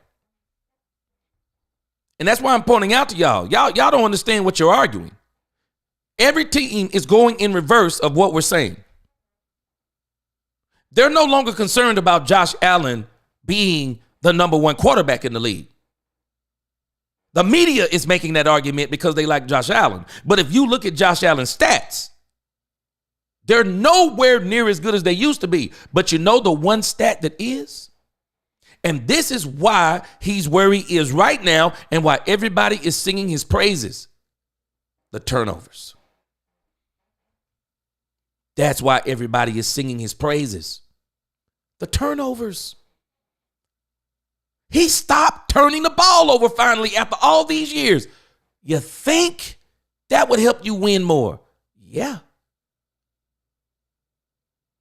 No turnovers. That's what's helping them. No turnovers. Look at this. Y'all don't understand. This is the stat you need to be focused on. This was never happening. Right here. Y'all don't understand. This is a huge accomplishment for the Buffalo Bills. 0 interceptions thrown? What? Yeah. Yeah. This is the one. Those numbers that everyone's talking about, Josh Allen has been putting up video game numbers. Not as good as Dak Prescott's, but he's been putting up video game numbers. Been doing it. But he's been a turnover machine. So you know how they got here? 0 turnovers. Did I not tell y'all this yesterday? Because Marlon Brando tries to make the argument. What's up, Marlon Brando, if you out there? The teams with the best quarterbacks, they all advanced this week. You can't say that this week, can you? Because the teams arguably with the best quarterbacks went home. There are a lot of people that would have told you that Lamar Jackson is better than Josh Allen. They even voted this when you look at the all-pro votes. First team all-pro again, Lamar Jackson. Second team all-pro, Josh Allen. And I said this last night. The teams with the turnovers, those are the quarterbacks that went home. Just look at these playoffs. All the teams, with the exception of C.J. Stroud, he gets a pass. He played the Kansas City Chiefs. You're playing the Chiefs, Taylor Swift, Travis Kelce, and the referees. I mean, you playing all of them, and you hadn't even got to Patrick Mahomes yet. C.J. Stroud got beat with the Chiefs, 0 turnovers. No interceptions. Look at this number on the Ravens. Because you don't think that made a difference, it did. And Lamar Jackson was responsible for 2 of those.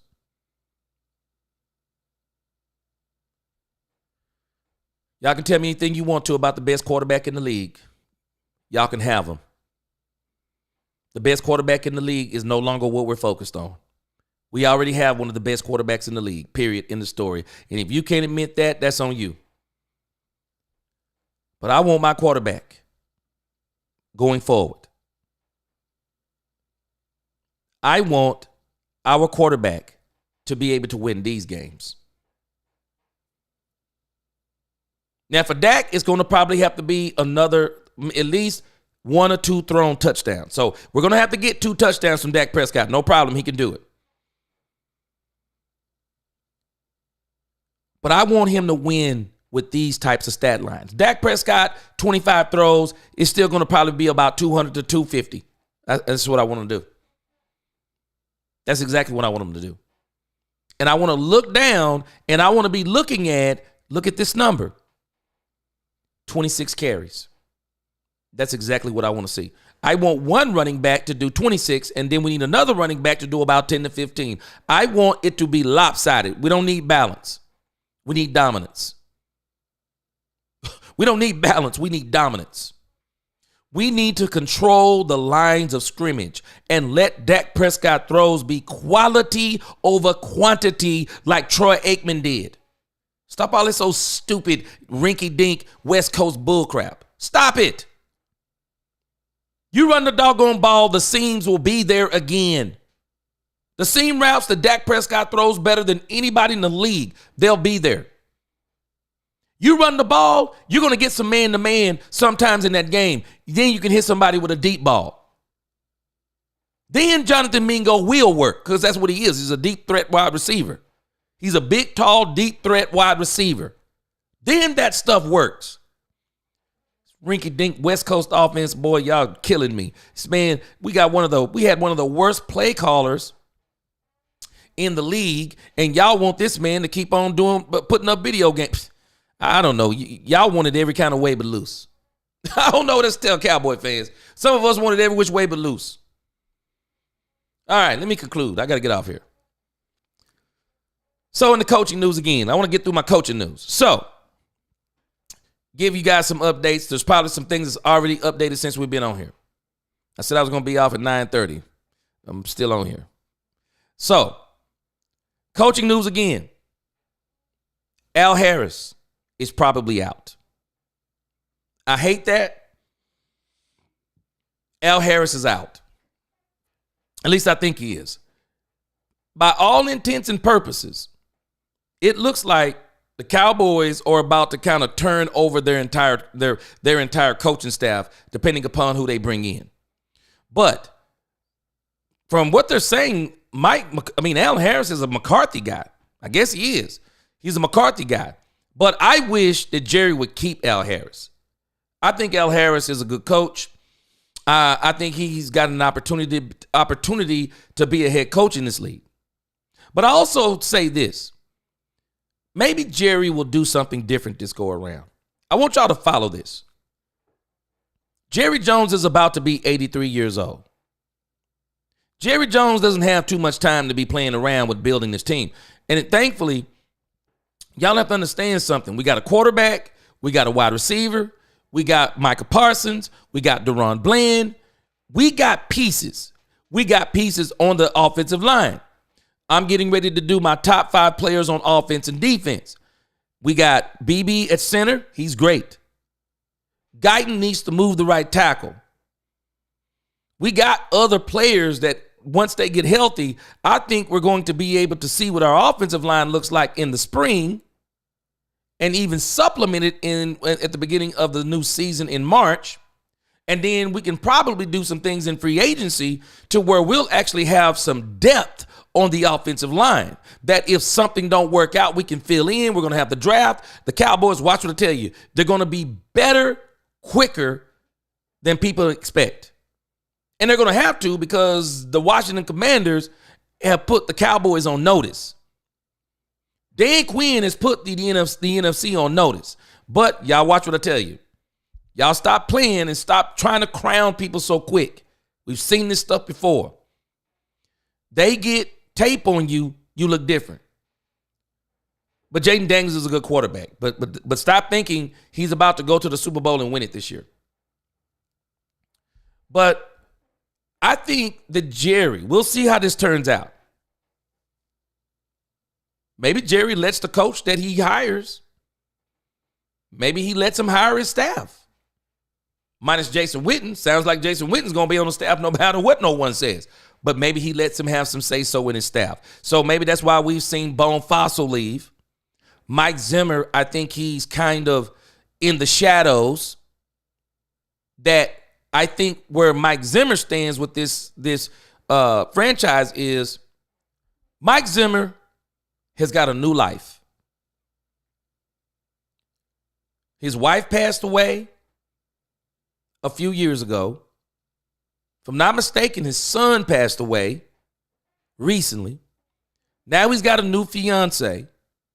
I think Mike Zimmer is kind of in this, it's like I don't know if football is necessarily the main thing for Zimmer right now. And so I think Zimmer did what he did this year for Jerry Jones because he likes Jerry Jones. And so I think Mike Zimmer again may be the safety valve for Jerry Jones if he can't get who he wants to get at defensive coordinator. Because I'll tell you this, the Robert Saleh interview is interesting. And the reason why it's interesting is because I don't think they're interviewing him. They're interviewing him for the head coach job. I believe under the disguise of, so Robert, let me ask you this. So if you don't get offered a head coach job this season, would you be willing to come back and be our defensive coordinator? I think that's what the Robert Saleh interview is about. They don't want him to be the head coach. They don't. I just don't think they want him to be the head coach. He doesn't fit, and I'm going to get to this in a moment. It doesn't fit the profile. It doesn't.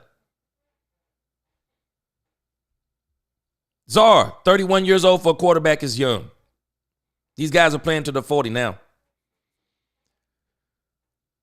But Al Harris looks like he's going to be out. And so if Robert Saleh comes in, he will not be.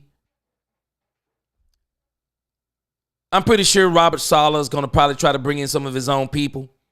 And then if Zimmer comes back and Harris isn't gone, Harris will probably return under Zimmer. But I think Zimmer is the emergency option and not the main option. I think they're going to wait till they hire the head coach. And this is not new news. Ben Johnson has been hired by the Bears. And this is why I told y'all about Mike McCarthy. If the Bears wanted Mike McCarthy was going to be the coach whether the Cowboys waited 2 weeks to let him interview. They wanted Ben Johnson all along. Ben Johnson was their target. They got who they wanted. And so Ben Johnson is now going to be the coach of the Bears. I cannot wait to see how this turns out. I can't say I can't wait, but I'm very interested to see how it turns out. Why? Ben Johnson has benefited from having a plethora of players. Man,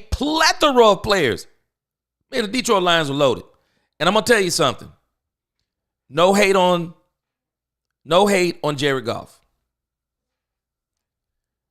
I'm telling y'all, I wish Eric Bieniemy would have did this the same way. Let me tell y'all what you just saw in Ben Johnson. I could be wrong, but I'm just looking at the evidence. Ben Johnson looked at the team they had this year.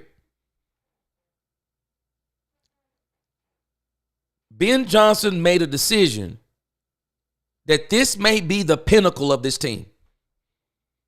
This may be it. Y'all might not realize it, but it's hard to win in this league.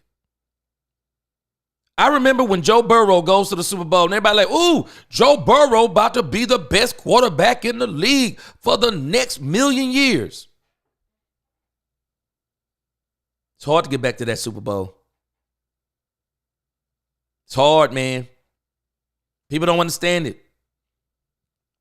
These Patriots, the Chiefs now, you only do that when you got a well-oiled machine.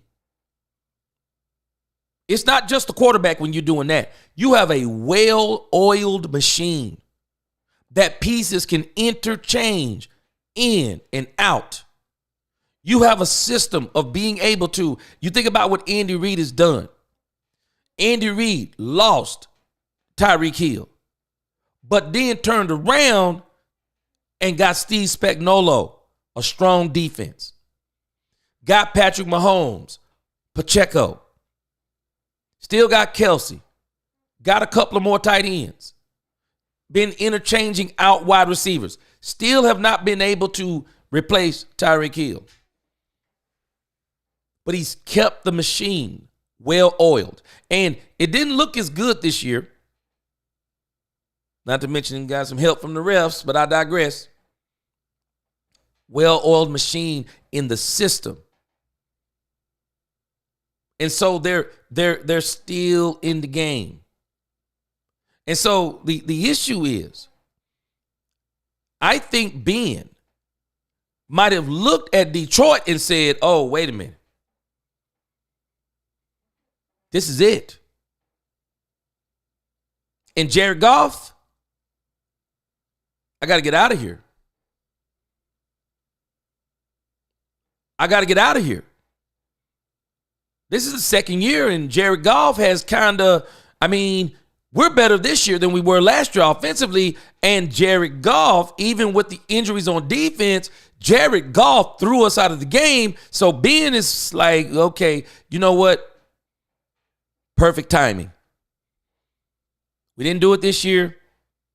I'm not taking another chance on, are we going to be able to do it next year? Tomorrow isn't promised.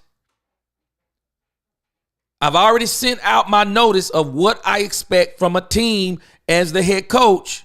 He was smart in doing that, and they're now reporting this is one of the reasons why the Cowboys were not in on Ben Johnson the whole time. He had already set his expectations. They were out. I'm telling you, I said it before. I did a video on it. I don't think he was talking about somebody. He talking to the Bears and the Carolina. No, he wasn't talking to the Bears and the Carolina Panthers. They have GMs. They have a different kind of structure to where he could go in those teams and have some say-so. He wasn't going to have the say-so he wanted with the Cowboys. That was to the Cowboys. So Ben Johnson's been hired by the Bears. Going to be interesting to see how that turns out. Again, it says Robert Saleh. We'll see how that goes. I would love for Robert Saleh to be the defense coordinator for the Dallas Cowboys, but I do think there's a problem there. The San Francisco 49ers, they're willing to pay big money. They're willing to pay big money for Robert Saleh to come back there and be the defense coordinator. So unless Jerry come up off the money, Robert Saleh is not going to be in Dallas. Now, last coach I want to mention, Deion Sanders.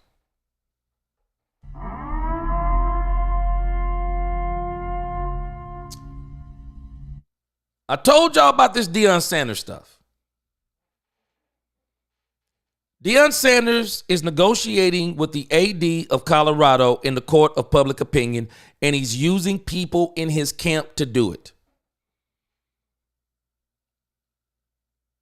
Deion Sanders is talking about a conversation with Jerry Jones. Why? Why did he bring that up?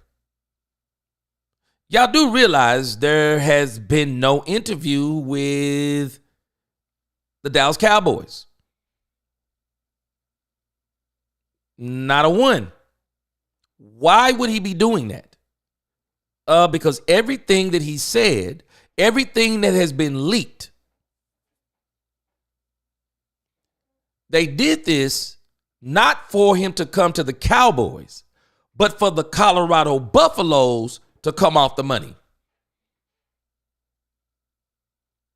I still am kind of where I am with Deion Sanders before, kind of like a 1 or 2% chance. I don't think Deion was ever in the running, regardless of what people were saying. I think Deion Sanders, there is no way Deion Sanders gets a top recruit quarterback in the country, convince him to come, even though he could get back in the trade portal, I guess. I'm not sure how all that works. But I don't think Deion had an intention on coming to the Cowboys. He's always expressed how he loves college football. He doesn't want to deal with these grown men in the NFL. Deion has talked about this over and over and over, and I believe him. And I do think the path that Deion, if he does come to the NFL, I think, or at least I thought, that if the Raiders would have kept the number 1 draft pick, I think that if there was going to be a good chance that Deion went to the Raiders. But it all depends on who gets Shador. Because I think Shador is going to be the pathway for Deion to come back to the pros. He'll circle back around the block. He can't do it right now. He'll circle back around the block.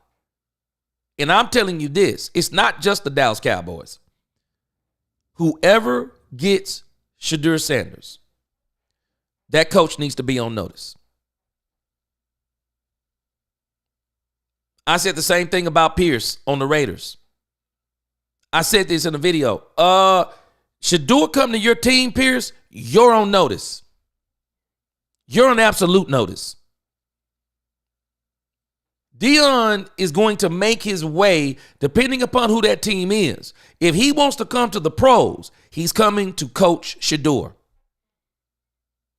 So whoever gets Shedeur Sanders, you might ought to think hard about this. You're going to be on notice. And if you don't get Shedeur winning in 2 seasons, you out. Might be 1. It might be 1. You look real bad with Shedeur Sanders in year 1. I don't care if they don't have nothing but Jiminy Cricket playing on the outside. You out. Everybody sees the Deion Sanders effect. No one knows it better than Jerry Jones. Colorado is now getting a taste of it. And now everybody is seeing what it looks like on a program for Colorado. It's not just the Dallas Cowboys. We've been talking about the Dallas Cowboys. No, Deion Sanders goes to any team, and it's going to be box office. I don't care who he goes to. It will be box office if Deion goes to any team in the pros. It will. So Deion Sanders, he's out. So let me read some of your comments, and I'm going to make my last point.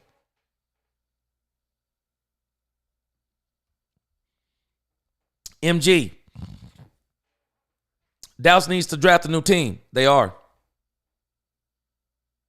You might not realize what you said, and maybe you do realize what you said.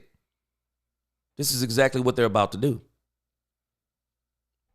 The reason why I'm telling y'all, I believe the Cowboys will get the chip in 2026. It will not be the 2025 season. We'll look better, at least I believe we'll look better in the 2025 season. But it's going to be a building year. So get ready. There'll be some growing pains because we are going to have some teams that are now way better than us. I'm interested to see what does the Philadelphia Eagles look like after this season. But needless to say, I believe there's no way they let go of Saquon Barkley. Saquon Barkley will continue to be with the Eagles. They're going to look pretty. Now, I'm going to tell you, I would not be surprised. There's one move with the Eagles. I would not be surprised. And some of you may be thinking the same thing. The Eagles could look a little bit different next year too. The Eagles could look a little bit different next year too. And the reason why I think the Eagles could look a little different, and let me look here.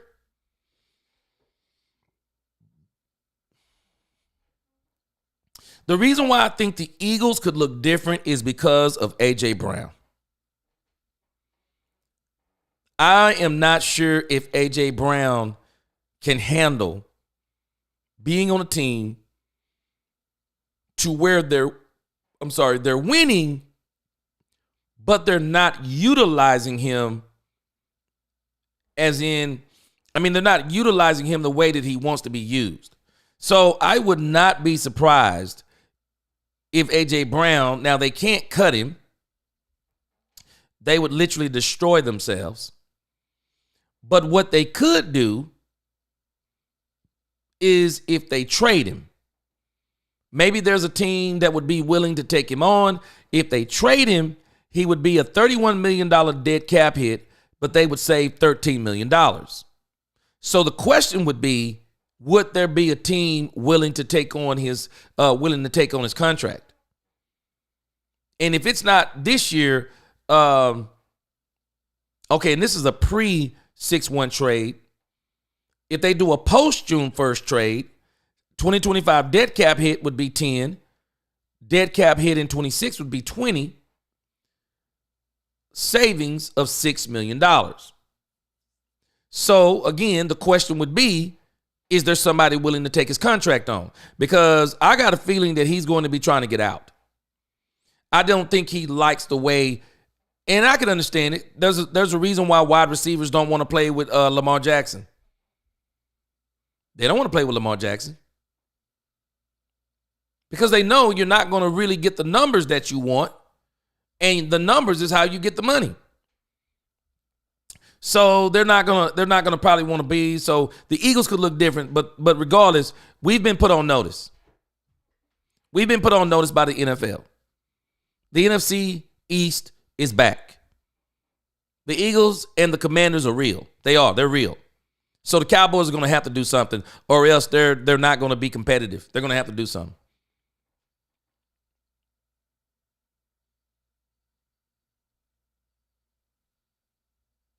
Real Daryl, he said the Cowboys had players, no teams. That's it. That's what I keep saying, Real Daryl. Reminds me of those Steelers teams with Ben, Bell, and Antonio. See, people don't understand, Real Daryl. It's one thing to have teams. It's one thing to have players. That's why when I hear all these man, I don't want to hear all that those individual accolades. And it's easy to get those accolades when you are literally the best player on your team. I mean, when you're the best player and the rest of the team is not that good, of course you stand out. It's not enough for me. Not enough for me. I don't like it. Jared says he can't win or lose games by himself. And that's the problem. That's the stuff that people don't understand. 70s fan, that's the difference between Jimmy and Jerry Jones. Jimmy built a team. 70s fan, we do not understand. This is the very reason why we never had these conversations when the Cowboys were winning in the 90s. Nobody was arguing that Troy Aikman was better than Steve Young. Why would you have that argument? We had the better team. They beat us in 94 because they had the better team. They put Deion Sanders on that thing. What'd Jerry do? Jerry went back and got Deion the next year, and then we became the best team again. It's not about this other stuff, man. It's teams. It's teams. We haven't had good teams. No, Dak delusional. You're not getting it. No. We did not have teams that were better than other teams. We had good teams based on your standard. Your standard don't count. Your standard doesn't count. See, what you're saying is that those teams were good enough. No, they were not. If those teams were good enough, they would have won in spite of Dak. Those teams were not good enough. They were not. We've had good players. We haven't had a good team yet.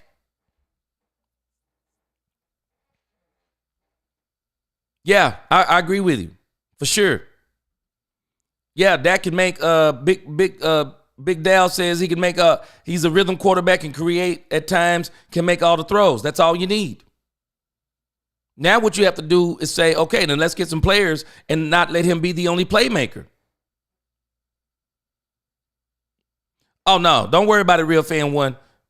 The cap is a lie. The Cowboys have already fixed Dak Prescott's contract. I've already shown this. They've already fixed Dak Prescott's contract, and this is why the Joneses do not like this. See, they can only lie to a very few of us now. They can't lie to all of us no more because now we all know something. I'll show you this again. This is simple math. Dak Prescott's contract actually doesn't kick in until next year. And what you're looking at right here, put it out of your mind. It's not happening. $89 million cap hit, $151 million dead cap hit. It ain't happening. It's not happening. They've already fixed Dak Prescott's contract. You see these years right here? Ask yourself why these are here. Why did they put void years? What do you mean a void year? Why would someone have to put void years on your contract? Simple. Because when they flip the switch on Dak Prescott's contract, they're going to push all this money. They're going to push it into these 4 void years. They're going to push all that money, Real Fan One, all that money. You see all this stuff right here? Ignore it. It's not happening. The Cowboys are not going to allow themselves to take a $90 million, $68 million, $62 million, $72 million cap hit. They're not doing that. They're not going to let themselves do that. They're going to come right down here. You don't find it to be strange? How many void years on Dak Prescott's contract? 1, 2, 3, 4. How long is Dak Prescott's contract? 1, 2, 3, 4. What am I going to do in the void years? I'm going to cut Dak Prescott's contract in half. 90 becomes 45. 67 becomes 33. 61 is going to become 30 and a half. 71 is going to become 36. I'm going to flip all of those down there. That's all I'm going to do. All this stuff you're looking at, it's going to all work out in the wash. It's going to flip down here, and the Dallas Cowboys are going to go from having 20 million to 120 million. All you got to do, why do they have those why do they have void years? And there's no numbers in there, because they will have numbers in them. This is what they're for. This is what they're for. And Steven said it 2 weeks ago. He said, we reworked Dak Prescott's contract all the way through to the end. And we're going to do it again. Stop listening to this stuff these people are talking about. The Cowboys don't have the cap space. Colin Cowherd is a liar.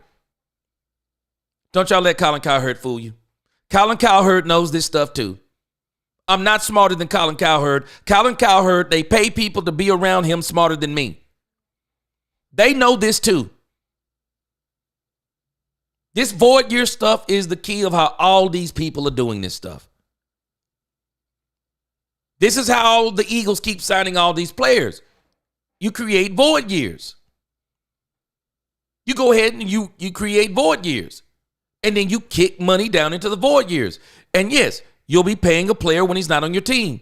Everybody's been doing that. Everybody's been doing it. We're not the only ones doing it. Everybody's been doing it. It typically takes a player, depending upon how you manage this.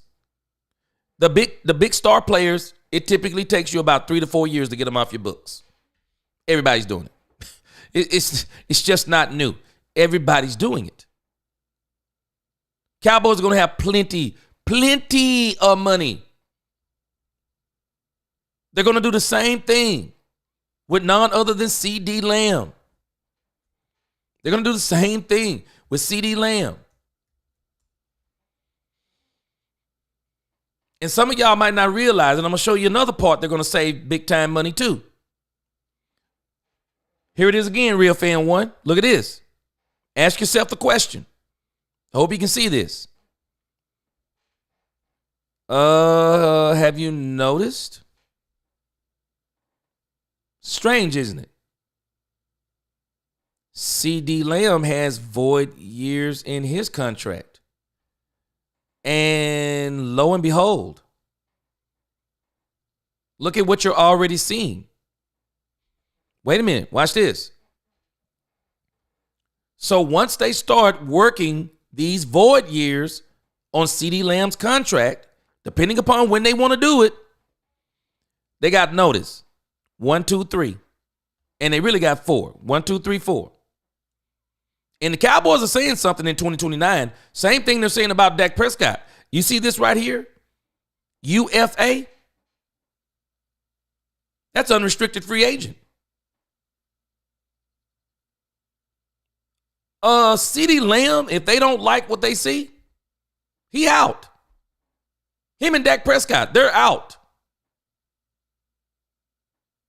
They're out on those contracts. They're out. They can go play for whoever they want to. Out. If the Cowboys don't re-sign, rework. They're going to do the same thing with CD Lamb, though. You watch what I tell you. Y'all do know CD Lamb, it's a 3-year deal. Kicks in right here. 25, 26, 27. They can get from under it in 2028. Do you notice how many void years they have? 1, 2, 3, 4. 23 million already in there. All they're going to do, flip the switch, boom, boom, and they're going to put the money in the next 3 years. You can't do this for everybody's contract. You only do it for your big time, only for your big contracts. This is how everybody is doing it. And I'm going to show you something else they're probably going to do too that is going to save them a ton of money. And this is why I keep saying Micah Parsons shouldn't be doing some of the talking that he's doing. So the Cowboys, looks like, if I'm not mistaken, this is Micah Parsons. Cowboys picked up his fifth-year option. Micah Parsons, fifth-year option, $25 million. They got until 2026 to do a contract, and he'll be an unrestricted free agent. Not going to happen. Cowboys can come and give Micah Parsons a deal, rework the 2025 season, and just work him a 4 to 5 year deal, and then they can change this cap hit and knock it in half and kick some of this money down the road. They can rework this totally. And then with his new contract, you can start just kicking money down the road on void years. This stuff is, I mean, the Cowboys, Jerry and all of them, they try to make this stuff hard. I'm not saying I understand it all, but the simplicity of it, I do. The money's going to be there. They're going to probably rework Terrence Steele's contract. He hasn't lived up to the contract. They're going to probably rework his and save another $10 to $15 million. They're probably going to cut the safeties and save another $8 million. I mean, the Cowboys have all kinds of options. They're going to have about $120 million in cap space if they want it. This is actually going to save the Cowboys cap space, not just this year. It's going to save the Cowboys cap space going forward. So the money, Real Fan 1, I'm sorry, the money's going to be there. It's not going to be a problem. Yeah, the money's not going to be a problem. No problem at all. Yes, sir, Ice Cold Cowboy. I'm telling you, 2026. And MG, I'm telling you, you may not realize what you said, but they are about to build a new team through the draft. They are. And I mean a brand new team. They're going to build a new team through the draft. Team's going to even look totally different in the next 4 years. They're going to build a new team. They're on the way to building a new team. Nick Chubb, I would definitely not mind Nick Chubb coming in and still drafting another running back. I'm with you on that, 70s fan. Bring him in. Yep, just showed it, Biggie G or Biggie J.E. I just showed it. $120 million. No problem. I said the same thing, Troy Dudley. I mean, I don't know if you're agreeing, but I've been saying it. They need to get 2 running backs.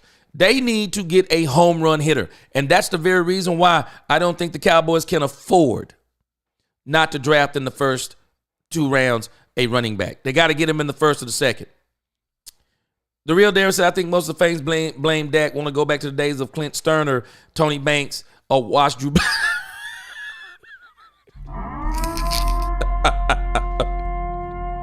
Boy, you talking about some days. Wash Drew Bledsoe and a Cook Fitty Testaverde.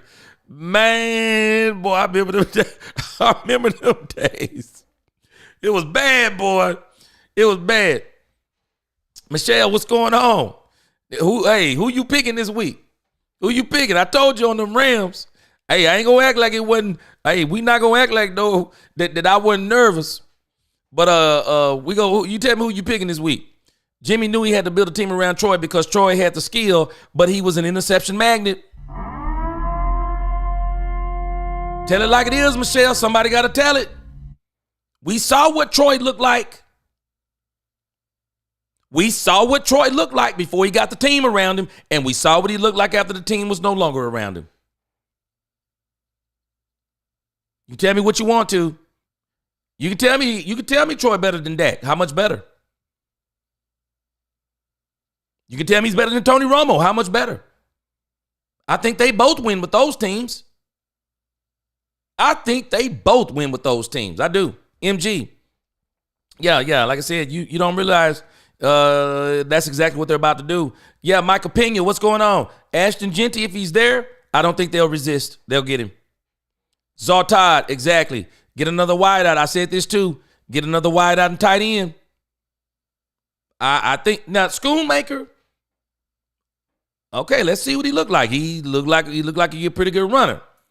I mean, he's turned into a better tight end. I want to see what he looks like. But yeah, wideout. I'm sorry. The Cowboys, the wide receiver market. I'm telling y'all, the Cowboys, if they do this right, they can't lose. If the Cowboys fumble the bag on this, it's them. Even if the Cowboys don't get Ashton Genty, there are still running backs right there that are going to be great. If they don't get McMillan, when it comes back around to them in the second round, there will still be top flight wide receivers there, I believe. I think the wide receivers will probably start going off the board in the second round. The Dallas Cowboys will be at 12. They should still be able to get somebody. They still should be able to get them. Troy, Aikman got the heck beat out of him the first 3 years. Yeah, in the last 4. Not just the first 3. The last 4 too. Got the heck beat out of him. Why? He didn't have the team no more. He didn't have the team. The team includes the offensive line. He didn't have the team. People may not realize it. Dak got the heck beat out of him this year. Man, Dak got the heck beat out of him. Dak was running for his life the whole year. Yep, 30 free agents. That's why they're going to have to do something different. And you know they're not bringing half of them back, Moulton. They're not bringing half those people back. They're going to let them go. Need dead in free agency. Yep. Jerry only focuses on the draft, not hitting enough in the draft to build a good team. And the draft is really a crapshoot, Biggie. I mean, I'm not saying it's a crapshoot, but once you get past the 4th round, 4, and let me say about 4 and 5, I think 3, 4, 5. That's where you get players that possibly going to come on your team and make it an immediate impact. I mean, we already know about the 1st and the 2nd. But 3, 4, 5 is where you can really build a team. You can really build a team at 3, 4, and 5. We keep giving away the 4. What is it we don't like about 4th round draft picks? You can really do some building in 3, 4, and 5. So I think the Cowboys, I'm telling y'all, if the Cowboys fumble this draft, it's them. It's just too easy in this draft. They're going to be able to get players. 2 good wide receivers and a beast of a tight end. That's it. Hey, 70s fan, I think even Jake Ferguson looks better if you get another wide receiver. Ferguson maybe look better. Maybe Schoonmaker looks better. But I think the second wide receiver is going to be the key to this team winning. I mean, getting back on track. You said, I really think Cliff Kingsbury is going to be the Cowboys' next head coach. Okay, hold on a second. Let me go back to my notes. Cliff Kingsbury has officially entered my top 5 my top 5 coaches.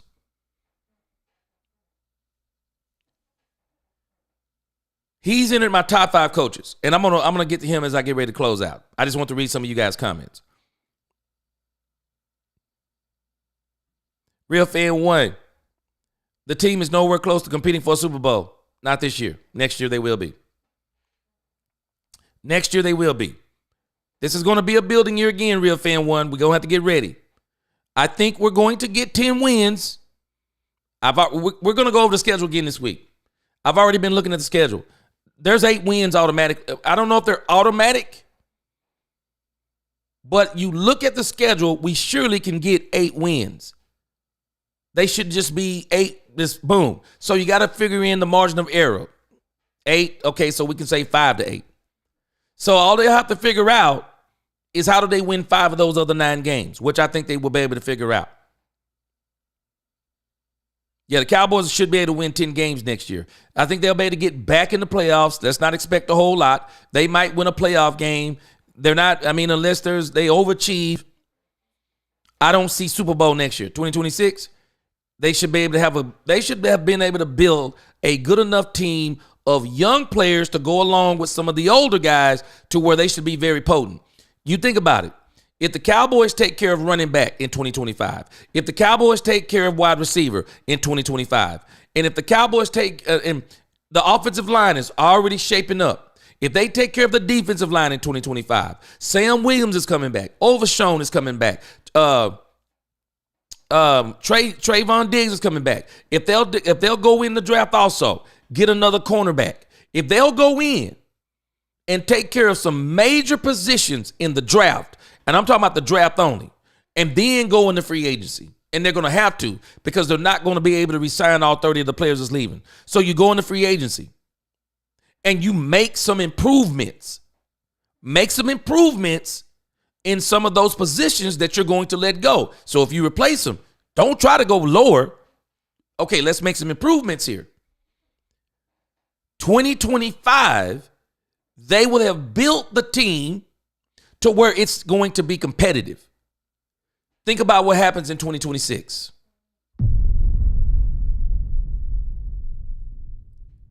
So you fix the skill positions. Am I correct? You fix the offensive line for the most part, 2025, correct? You can dedicate. Watch this. You can dedicate 2026 to nothing but defense. What? You can dedicate 2026 season to nothing but defense? They'll be ready to go. They'll be ready to go. You get to go into 2026 and say, okay, we can bring on a couple of offensive players. We don't have to bring them on until the later rounds. Okay, if Trayvon Diggs isn't right, okay, let's go ahead and bring on another cornerback. We'll go in the first round on cornerback. Maybe we'll go in the second. We want to add another linebacker. Okay, we'll go in the first, second, or the third. Maybe we'll even go in the fourth. But either way, you're going to be able to play on defense. You can dedicate that entire 2026 to defense. All of it. You can just say, hey, man, we're going to add a few skill players on the end. Man, we might even get us a quarterback in the 7th round. 6th or 7th round. We may get us a quarterback on the end. You don't even have to worry about skill positions on offense if you take care of them in 2025. 2026, I'm telling y'all, the Cowboys are going to be ready. They're going to be ready. And especially if they play in free agency these next 2 years, they're going to be ready. I do believe it. KT is a two-time Pro Bowler. And I'm hoping that if they bring another coach in here, man, get somebody that can use this man. Dang it. Get somebody that can use this man. It's pitiful. It is pitiful that they don't know how to use this man. Mike McCarthy couldn't figure out what to do with him. Couldn't figure it out. All right, let's see here.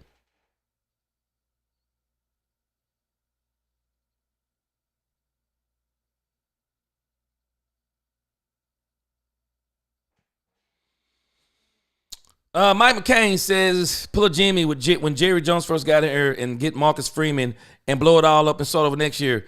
You're too late, Mike. You do know you're too late, right? They've already blown it up. You're too late. They've already blown it up. You just don't realize it. You do realize that Jerry, y'all might not realize this. Let me tell you about Jerry Jones.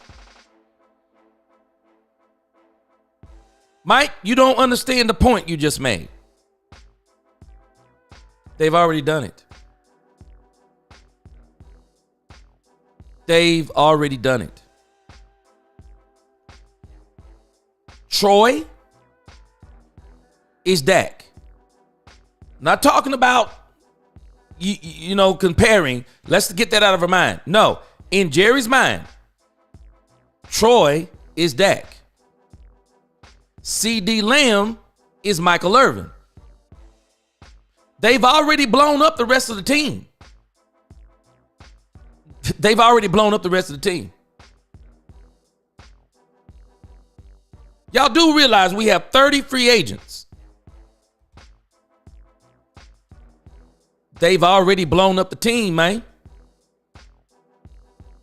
Jerry is actually doing exactly what he did when Jimmy came on. He blew the team up. And this may actually explain why he's letting these 30 free agents go right around the time that Mike McCarthy gets up out of here. They knew this thing with Mike McCarthy. Y'all stop listening to these people. Jerry know full well that when they started offering Mike McCarthy some of the things they were going to offer him, man, they knew he was going to turn this stuff down. Been with the man for 5 years. They already knew it. Let me show you something. Okay.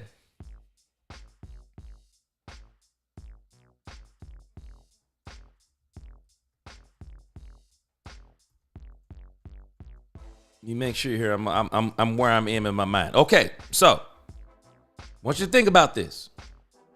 You might not realize this. Jerry is a creature of habit.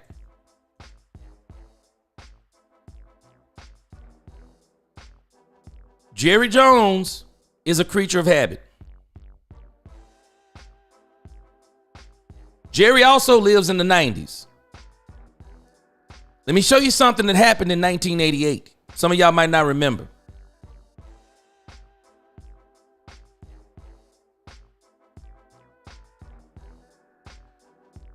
The Dallas Cowboys drafted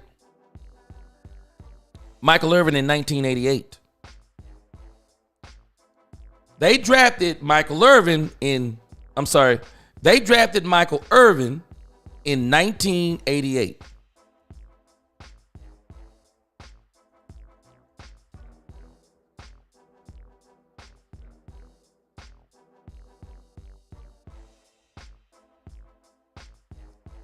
Jerry Jones bought the Dallas Cowboys in 1989. So Michael Irvin is already here. He's already here. Jerry buys the Cowboys in 1989, right?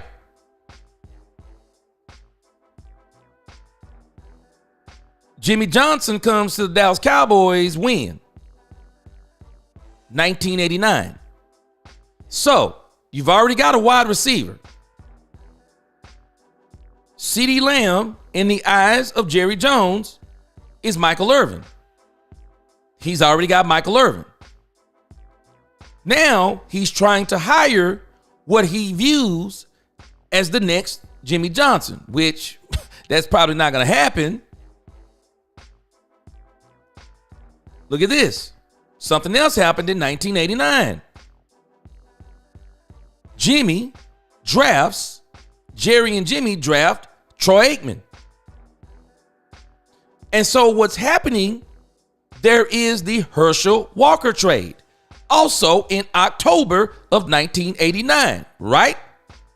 So Jimmy gets on the team in 1989. He keeps Michael Irvin. They already got Troy Aikman.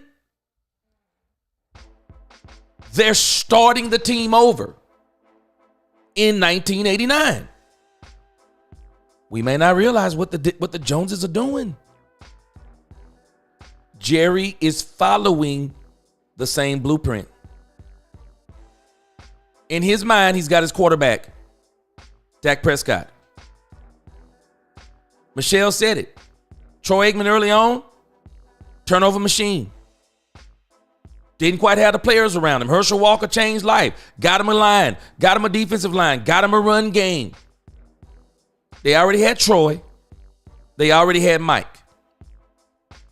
They started rebuilding the whole team. And you just said it. They were ready in 3 short years. They're actually ahead of the time when they did it with Jimmy. You know why they're ahead? Because they got a little bit more. They not only have the quarterback, they not only have the wide receiver, the line that they're going to build to be one of the best lines in history, some of that line is already on this team. I'm not saying they're going to build that line, but I'm saying the line that the Cowboys are going to roll with, it's already partially here. Zach Martin won't be here next year. BB is the future. Guyton is the future. They're going to move him to the right. There's already other guys that are going to be on this line next year. They're ahead of the game in actuality. We don't realize what Jerry meant when he said all in, but Dak explained it. They're going in all in with the young guys, and they're still doing that. They turned over how many last year? What, 10? 11? They're going to turn over probably another 20 to 25. We're about to watch the Cowboys turn over 20 to 25 more people. They've already blown it up. You don't realize they've already done what you're talking about. They've already blown it up. We're watching the blow up. I said this at the beginning of the season. It's called planned demolition, Mike McCain. It's planned. All of this, what we're watching, is planned. If the Cowboys wanted to keep Mike McCarthy, they would have kept him. They were done with Mike McCarthy after the Green Bay loss, after he ran out of Amari Cooper, after he ran out Kellen Moore, after he took over the play calling. They were done. Why did they bring him back then? They're not paying him to sit on the couch. Do more with less. We're done with you, Mike. Change your mind. Y'all not hearing me? Mike, we're done with you. Change your mind. Do more with less. We're not doing nothing for you in the draft. We're not doing nothing for you in trades. Okay, Jonathan Mingo, that's not doing nothing. We're not doing nothing. All y'all on one-year deals. Whole coaching staff. All of you on one-year deals. Mike, do more with less. Deal with the tolerance of ambiguity, Mike. If you could turn this mess around, you back. You don't turn it around. Y'all didn't notice how Jerry started talking the last game? Boy, every game before the last game, after Dak went down, we believe in Mike. He's a great coach and blah, blah, blah. Anybody would want Mike. Why you don't want him? It's amazing how somebody say anybody wants you. Why they don't want you? Somebody said they did want him. No, they didn't. If they wanted him, they'd have kept him.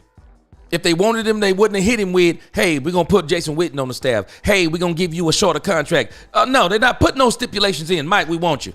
You've earned it. Didn't want him. All of this is planned demolition. Mike McCain, you don't understand. They've already done what you said. They're following the blueprint. They looked at the draft before they signed Dak. They looked at the draft. They looked at the projected free agency. They looked at every situation, including quote-unquote Trey Lance. They looked at Cooper Rush. They looked at every scenario. And you know what they kept pointing back to? Dak Prescott is the best option for the next 3 years. Shedeur Sanders is not better than Dak Prescott. It's not saying that he's not going to be better than Dak Prescott. He's not better than Dak Prescott. Cam Ward is not better than Dak Prescott. There's not a quarterback in the draft that would come to the Cowboys and do what they're about to do with Dak Prescott. They're not. Why? We have the evidence. 3 12-win seasons. They were not giving that up because unlike y'all, they're probably looking at it like me. Hold on. He won 13 with Jason Garrett. He won 12. He won 12, 11, 12, 11, maybe 11 because he missed a game here and there. But we watched him amass all these games up under Mike, Kellen Moore, and Jason Garrett. The common denominator in all those wins is Dak Prescott. So maybe we build a team around him and put better coaching around him. I'm sorry. Y'all can tell me anything y'all want to. McCarthy was terrible. And according to other people, Kellen Moore is terrible. So if Mike is terrible and Kellen Moore is terrible, but Dak Prescott amassed these wins in these stats, well, that tells me he's not terrible.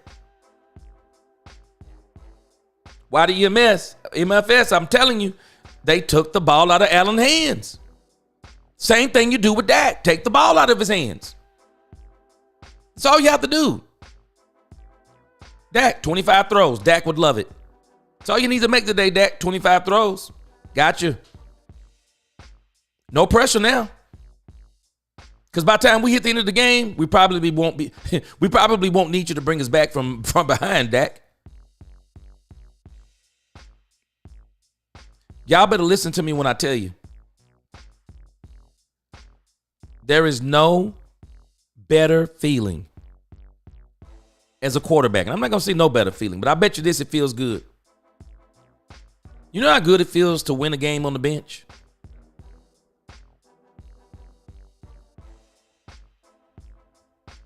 Do you know how good it feels to win a game on the bench? Y'all do realize Josh Allen won the game on the bench. Jalen Hurts won the game on the bench. It's got to be a great feeling. Not saying you don't want to be on the highlights this weekend. Fourth quarter comeback by Josh Allen. That was their problem. Fourth quarter comeback by Jalen Hurts. No, I don't want a fourth quarter comeback. I don't want it. I'm not afraid of it. I just don't want it. You can break the glass when you need it. But if I got my way, I want to already be winning and let my defense close it out. Let them be the closer. I done my part. I let them close it out. Close it. Nah, he not washed. There's too much left in the tank. Yeah, like I said, Mike McCain, they've already done it, man. You might not realize that's exactly what they did. It's exactly what they did.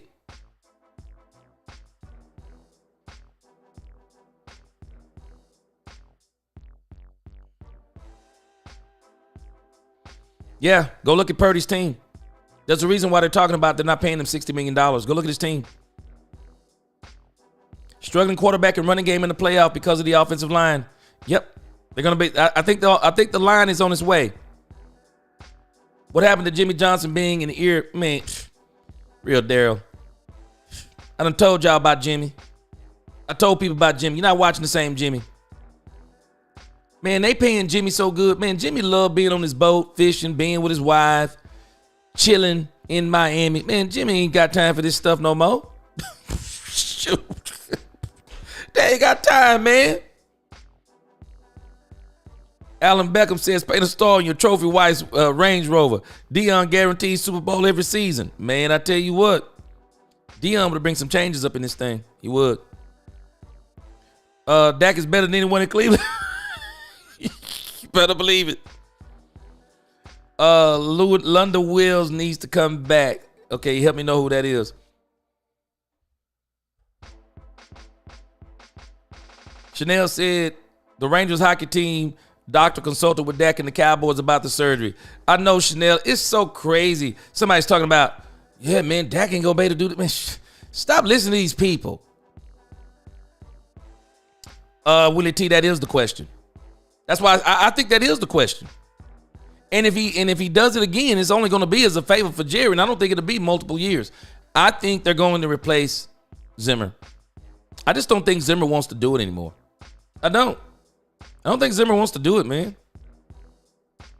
Yo, G, tell the haters if they not down with the team, let the door hit them on the way out. Well, I can tell them this, Chanel. All I can tell you is all the Dak hate, you're just going to be sadly mistaken because I'm just going to keep hitting you with facts. Ice cold cowboy. And yeah, and if you say he's a top 12, and it don't matter where you fit him in, well, top 12 is good enough to win. Top 12 is good enough to win. MG, come on, man.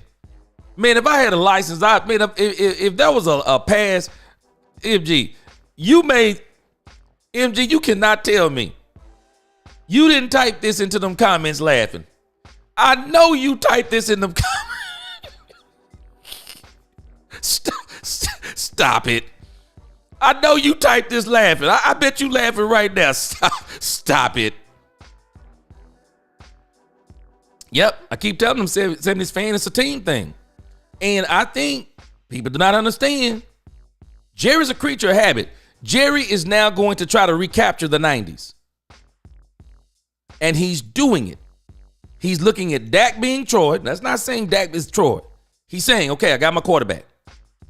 He's looking at CeeDee Lamb being Michael Irvin. Okay, I got my wide receiver. But I also got some gravy. I got Micah Parsons. All right. And he talking crazy. He going to let me just give him any deal I want to. Okay, I got Micah Parsons. Do we not realize we got DeRon Bland? He gets burned a little bit too, but he's still a great corner. We got DeRon Bland. We'll see what Trayvon Diggs is. I'm excited about DeMarion Overshown. Freak accident this year. I think he needs to put a little weight on his body. He's a little small to be playing linebacker. Put a little bit, just a little bit. I think he's going to be great. I'm not going to write him off as being injury prone yet. They have pieces.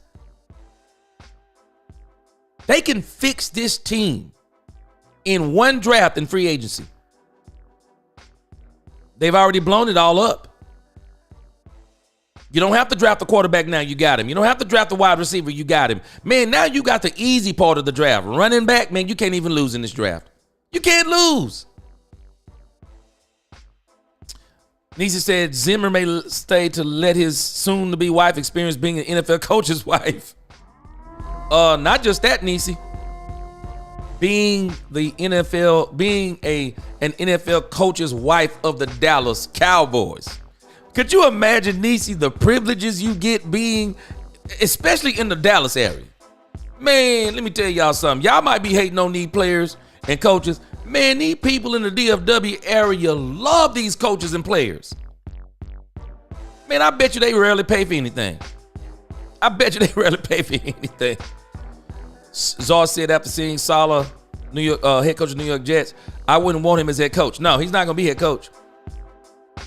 I think they want him for the defensive coordinator, Sar. I think that's why they want him. And I think that's why they were so interested in him. But Saleh, if I'm not mistaken, is getting a second interview with another team. Yeah, Dak isn't the problem. Dak isn't in his 40s. But these quarterbacks are playing up till about 40 now. You're going to see this as a trend. Tom Brady, 45. Aaron Rodgers, 40. You're going to see this more and more, especially for the non-running quarterbacks. The non-running quarterbacks, man, them jokers. I mean, how old was Peyton Manning? Man, them non-running quarterbacks, man, them jokers can play. Man, they were literally dragging out Peyton Manning on a gurney in his last year. That dude still's out there playing. Yeah, that could be fine. Yeah, it's already there. Yep. Jay Recruiter, it's already there. All Saleh is doing is getting through the interview process. And I just don't know if the Cowboys going to be willing to pay Saleh what the 49ers are going to pay him. They're going to pay him. They're going to pay him big. Stop it, Willie T. Willie T said, he's not black, but he's not white. He won't be the head coach. You know what that reminds me? I don't know about all the black-white stuff, but I get what you're saying. Ice Cold said Dak is better than Trevor Lawrence. No doubt. Man, no doubt. Dak should double the offer. Yeah, if they want Robert Saleh, hey, man, I keep telling folks about this football business, Troy. When you can go to another team who wants you and say, this is what they willing to pay me, shoot, man, you get what you want depending on how bad they want you. You know how bad they want you, you get what you want. Yeah, that NFC Azteca, that NFC East is about to be crazy. It is. It's already crazy. Yeah, it's already crazy. Yeah, CD needs a sidekick. You get him that, he'll be good. 13 Super Bowl championships between 4 teams in the NFC East. Yeah, they're nasty. Yeah, I don't understand, Ice Cold Cowboy. How do you take a play action quarterback out of being play action? That don't even make sense to me. Yep. Second wide receiver, for real. That's it. You got to get him a second wide receiver for sure. Yeah. And I think if they can get a run game, Troy, they can get back to using the tight ends. The tight ends are going to put the seam route. Going to put the seam route back in the Dak Prescott game. Boy, MGB up in here clowning, man. Man, me read a couple more of your comments here, and then I'm going to get out of here. I hadn't seen Tyrell Hines. What's going on? The question is whether they utilize the $120 million. Yeah, that's going. But you know what, Tyrell? I do have this hope. They can't lose in this draft at the running back position and the wide receiver in the first 2 rounds. They can't lose. If they fumble this bag, it's them. It's them. It's nobody else. It's them. They will have money, but will they do anything with it? And they can't. They just can't, man. I mean, Willie T. If they fumble it, it's them. Matt Jordan can't trade Dak. And they're not trading Michael. They're not trading him. They won't budge unless they give up Michael. They're not going to trade Michael either. You got to understand something. Micah Parsons has officially become Jerry Jones, and I would call him his son, but Micah calls him his uncle. So Micah Parsons is officially Jerry Jones' nephew. He ain't letting him go. Willie T, he should be, but he done messed himself up on asking for the bag. Kitty said Brad Johnson won a Super Bowl in Tampa Bay because of a run game. Yes, sir. Trent Dilfer won because of a defense and a run game. Yes, sir. That's it.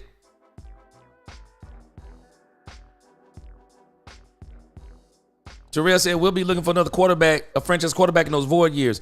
I think they're going to probably get the quarterback in Dak Prescott's maybe 3rd year. And if he comes back for the 4th, it'll be then. Michelle said, what do y'all don't understand about a no trade clause? Dak has a no trade clause. Nope, he ain't going nowhere. Nowhere. Dak wanted to be here.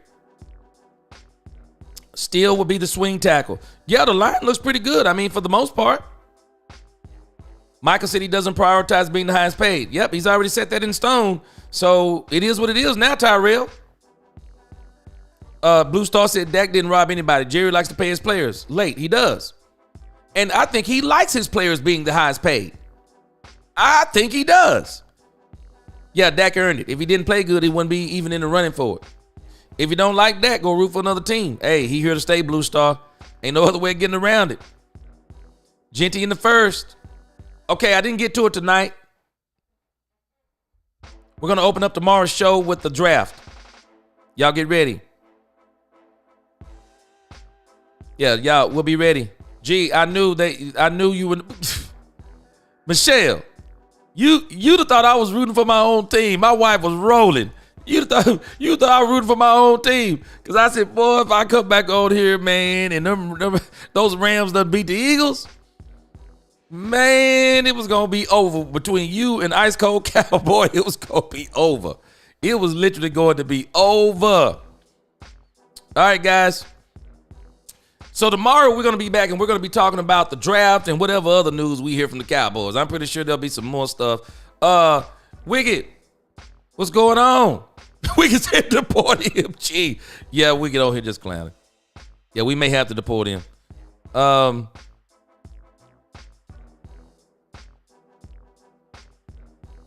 want to say what's going on to some of the people I hadn't seen. Lost in translation, what's going on? This team is actually playing in the NFC title game this year. Yeah, man, it's going to be on. I'll be honest with you. Somebody mentioned Cliff Kingsbury. Y'all tell me what y'all think. I would rather have Cliff Kingsbury than Kellen Moore. I would rather have Cliff Kingsbury. Let me stop the press. Let's see. Oh, he has a plan, Willie T. It don't mean you're going to like it. Don't mean you're going to like it, but Jerry has a plan. And Jerry, and think about this, Willie T. I told you this the other day. Jerry has put himself in the position to do this. Jerry didn't have to be in this position. I think he wanted this position. He turned over last year, how many? 10 or 11? He going to turn over another 30 this year. Or he won't turn over 30. It'll probably be somewhere in the number of probably 20. Somewhere around 20 to 23. Now he's going to turn over an entire coaching staff. This team's going to look totally different. Yeah, Jerry Jones didn't build that team. Well, now understand, the blueprint, though. Jerry thinks he can do it the way Jimmy did it. Yeah, Jimmy built the team, but let's give Jerry some credit, too. Jerry was a part of that. But he's thinking just based on the blueprint. He can build it the same way. And he's got some of the pieces. I mean, let's be honest. He's got some of the pieces. He does. All he has to do, if Jerry just, if they fumble the bag, it's on them. The running backs are there. Even if you don't get one in the first, the second, you'll be fine. If Genty is there, you take him, especially if Abdul Carter is not there. I would even tell you this. If McMillan found some way to 12, I'll take McMillan over Genty. I'll get a Marion Hampton. I'll get another running back because they'll be there too in the second round. I'll get some of them in the second round. I'm getting McMillan if he's there in the first. I'll get McMillan because CD needs another wide receiver. Bad.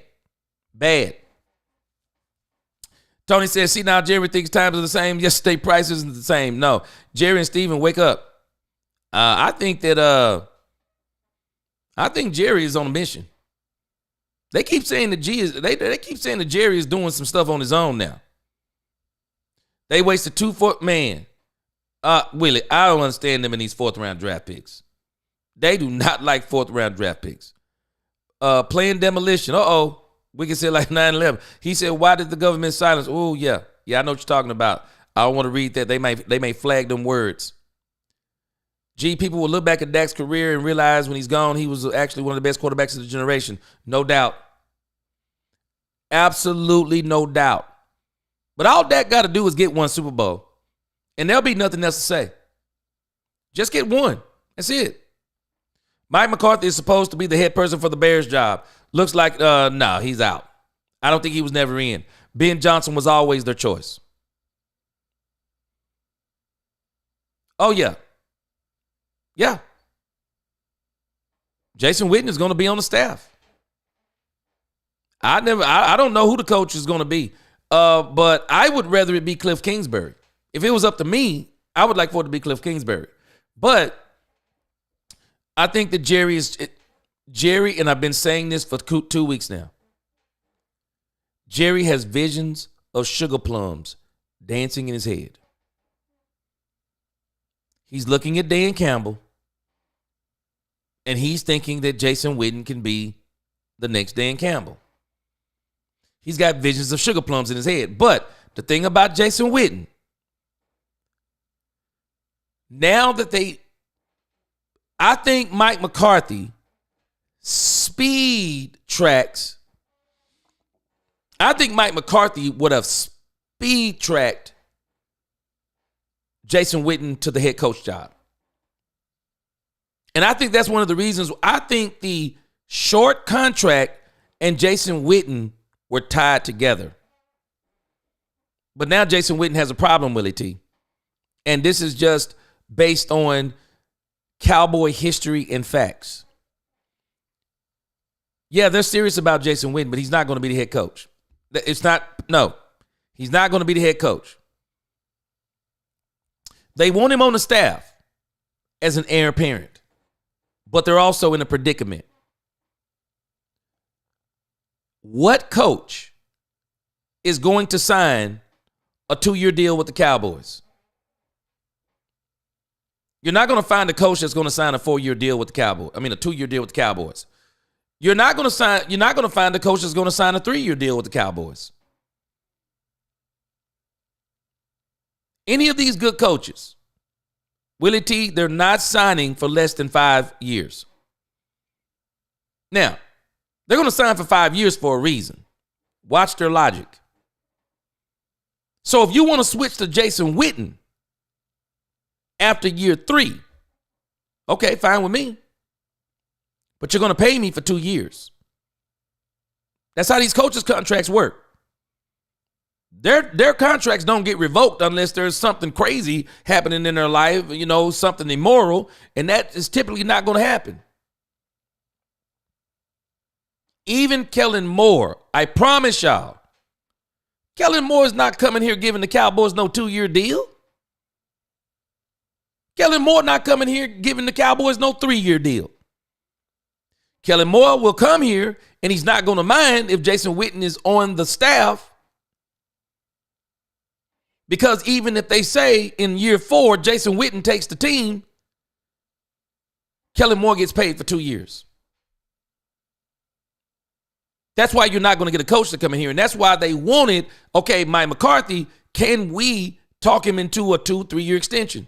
I just wonder how long it was. Because I said the same thing. I would have did the same thing to him.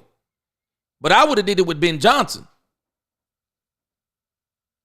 And so the Cowboys, Mike McCarthy is now going to delay the plan. Because what coach can they bring in and pay him and sign him for 2 years?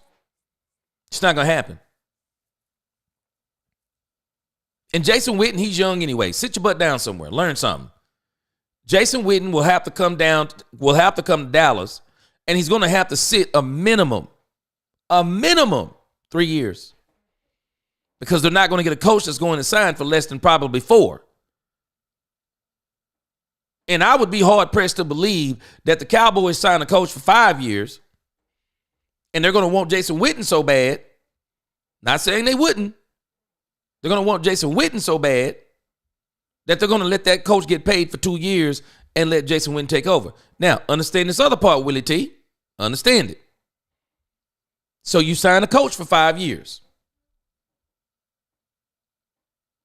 So what if he's winning? You can't make that move until he's losing.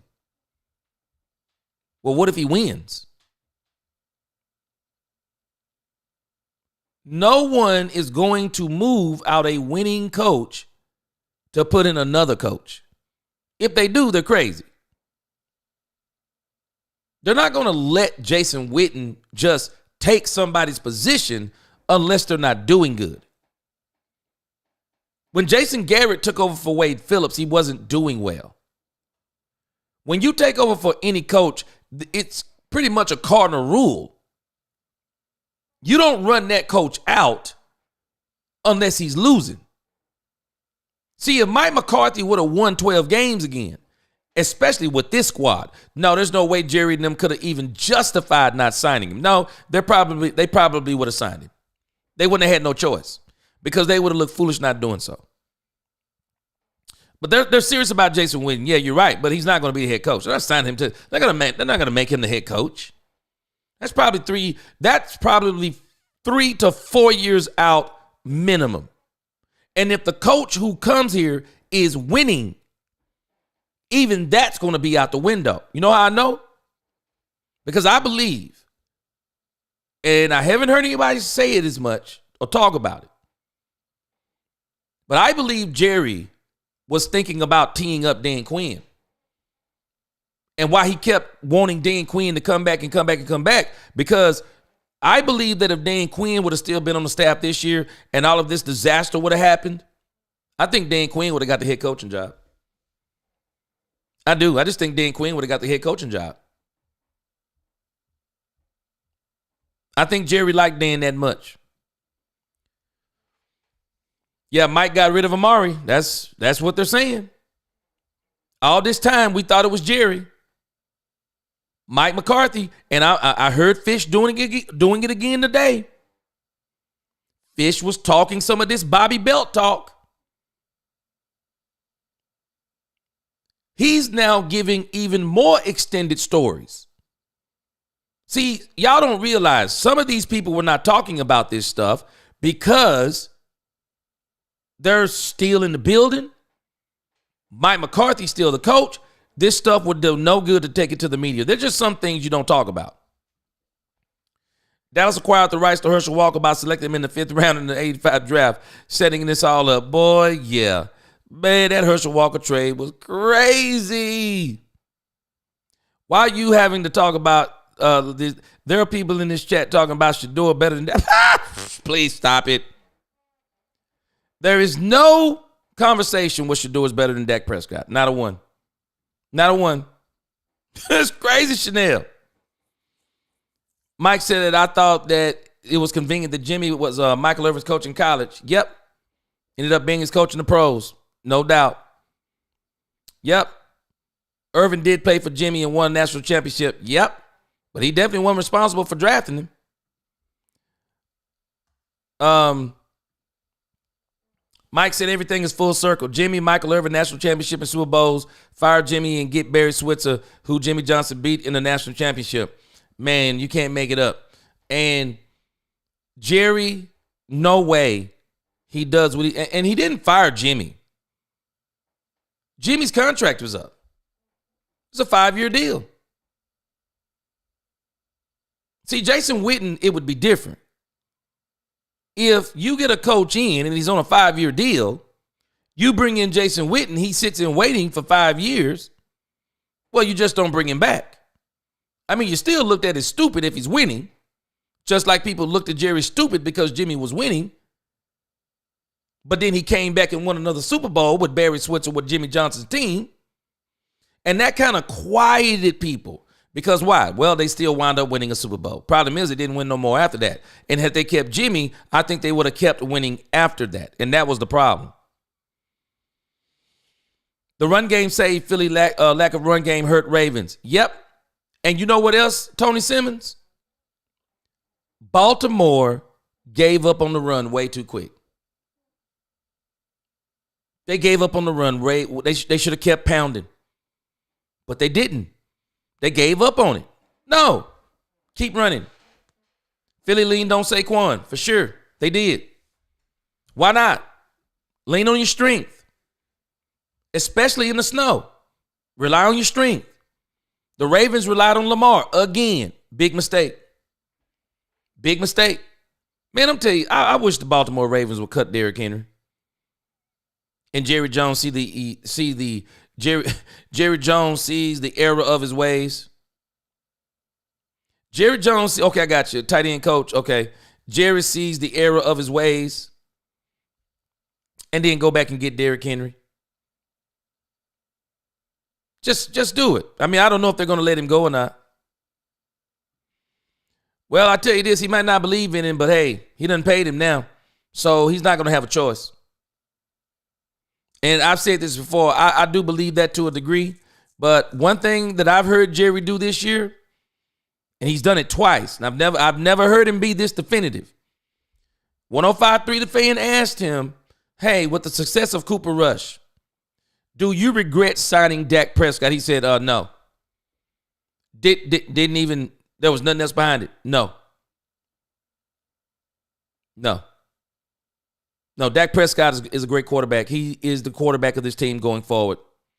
Came back on another occasion, Willie T, and said, I haven't heard him do it like this. He said, the one thing we're not doing is evaluating Dak Prescott. He said, I want y'all to understand that. No, we're not evaluating Dak Prescott. Dak Prescott's the quarterback of this team. Jerry has been more definitive than I've ever heard him be in a long time. Yeah. Now, Dak, he's cool. Dak could be fine.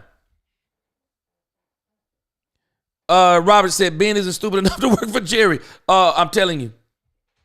Robert Poole, what's going on? Yeah, I think that message he sent earlier in the season, I told people who it was to, and I think that is who it was to. People, it's the Chicago Bears. No, that's what he's coaching for now. No, it was to them. He was making it clear he didn't want to play for Dallas. Coach for Dallas. Jose, I want Deion as head coach, but I know we aren't going to get him. Nah, Jerry and Deion played the game trying to get Colorado to budge. No, I'm going to tell you, though, Willie, I think he is. I think Jerry's going to do something. Number one, I think he's going to do something because he's made himself have to do something. You're going to have to do something. You got 30 free agents. You don't have a choice. You're going to have to do something. Number two, you're number 12 in the draft. You have no excuse now.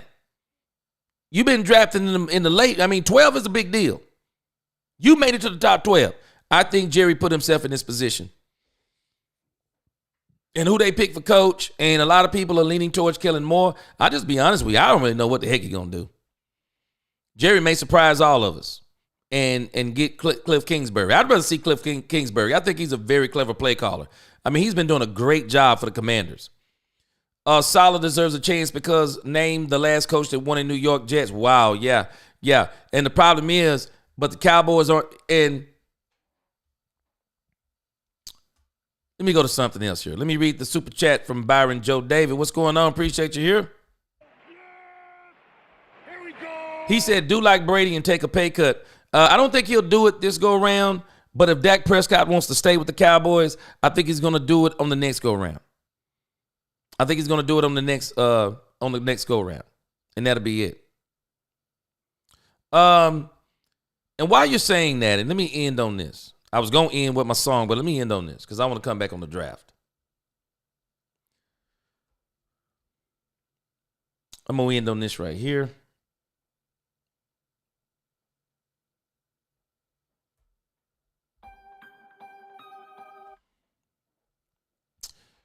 I'm gonna end on this right here.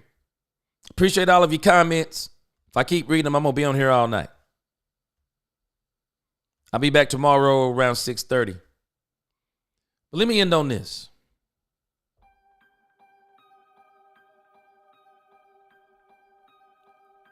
One of the things about this coaching thing that's kind of irking me, and I'm glad it turned out the way that it did. Y'all might not realize this,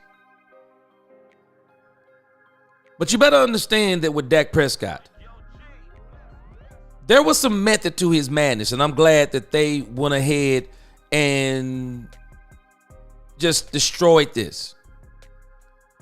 Why do y'all think Dak Prescott was clamoring for Mike McCarthy?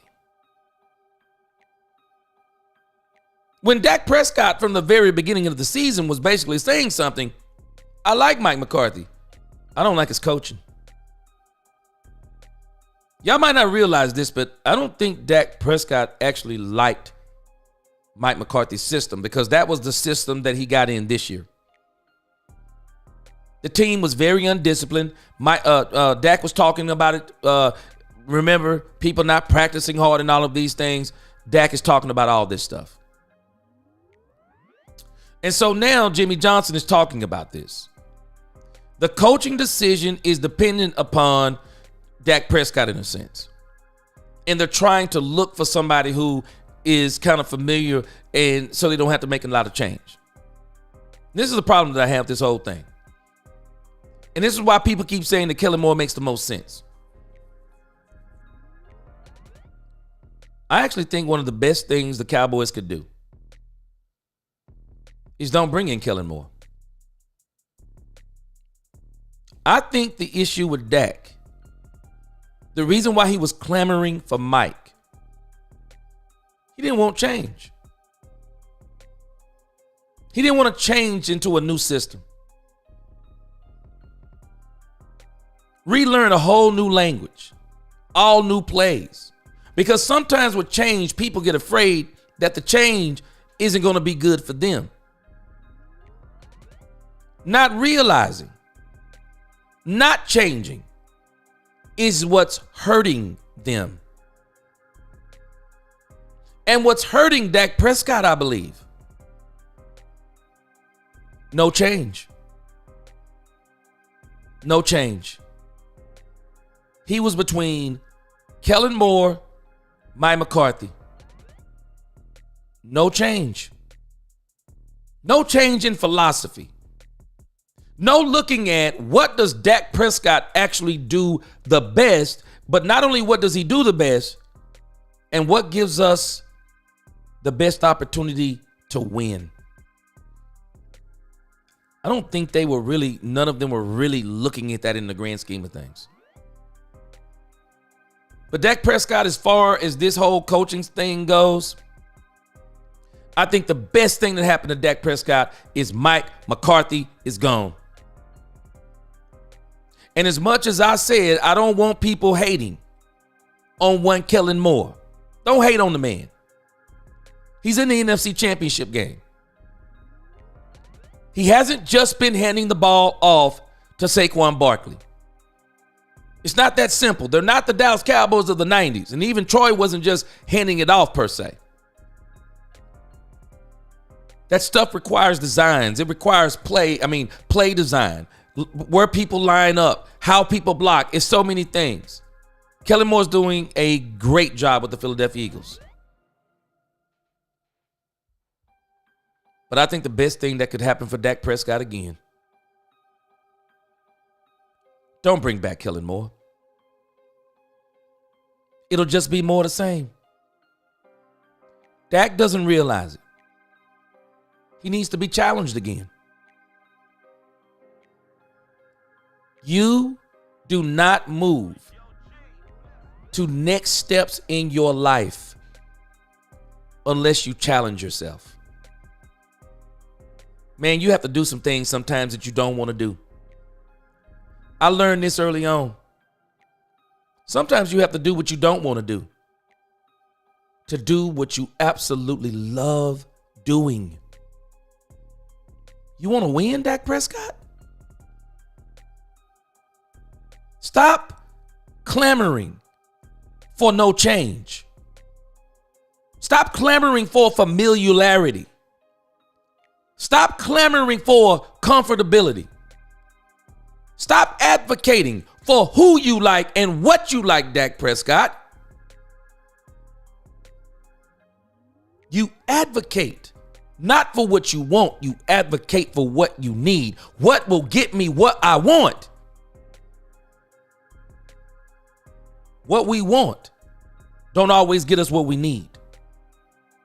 But it's amazing that when we get what we need, we find out that maybe we wanted something different. And then it gets us exactly what we needed and exactly what we want. Change is going to be great for Dak Prescott. He may not realize it right now. Even Michael Parsons, change. It's not going to hurt my feelings if Mike Zimmer don't come back. Mike Zimmer did a great job, but this team don't need to put old wine in new bottles. You say you got your quarterback. You say you got your wide receiver. You say you got Michael Parsons at the end. Okay, blow up the rest of it. You got Deron Bland. You got Trayvon Diggs. You got a part of your offensive line. But as it pertains to your philosophy, doggone it, get somebody in here that you will allow to build a culture, Jerry Jones. Let them build the culture. Let them pick the staff. Let them pick the main components. Let them implement their play system. Because I'm going to tell you now, if there will be no change on this team, it's going to be more the same. And Dak Prescott, it's an indictment on you if you don't think that you can change systems and do just as good in those systems as you've done in these. Dak, it's actually been you. These systems are mediocre at best. Mike McCarthy's terrible. There are people that got film out on Kellen Moore. They're showing route concepts and everything else. Well, if you're telling me that Kellen Moore isn't all that, then it's all been Dak Prescott. He's been making them look good. And if you look at Kellen Moore, he's never quite looked the same without Dak Prescott. But boy, Dak Prescott has still looked the same or better without him. And I don't even say it's better, but Dak Prescott has still been business as usual without Kellen Moore. Change is good sometimes, y'all. Change is good. It challenges us. And sometimes we don't realize the very thing that we're fighting is the thing that's going to make us be better than we've ever been. Jerry Jones, Cliff Kingsbury, interview and be serious about it. Aaron Glenn, bring him in, be serious about it. I want Jerry Jones to not rush. I want him to turn over every stone, every possibility. Bring in Mike Flores. Man, I don't care. Bring in John Gruden. Turn over every doggone stone. But don't do the same thing again. I mean, we're still going to be here rooting, but if it's going to be the same thing, unless this team overcomes the same thing and in spite of the same thing they win, it will be the same thing. I appreciate y'all rocking with me. I'll be back tomorrow. Until the next time, let's talk Cowboys.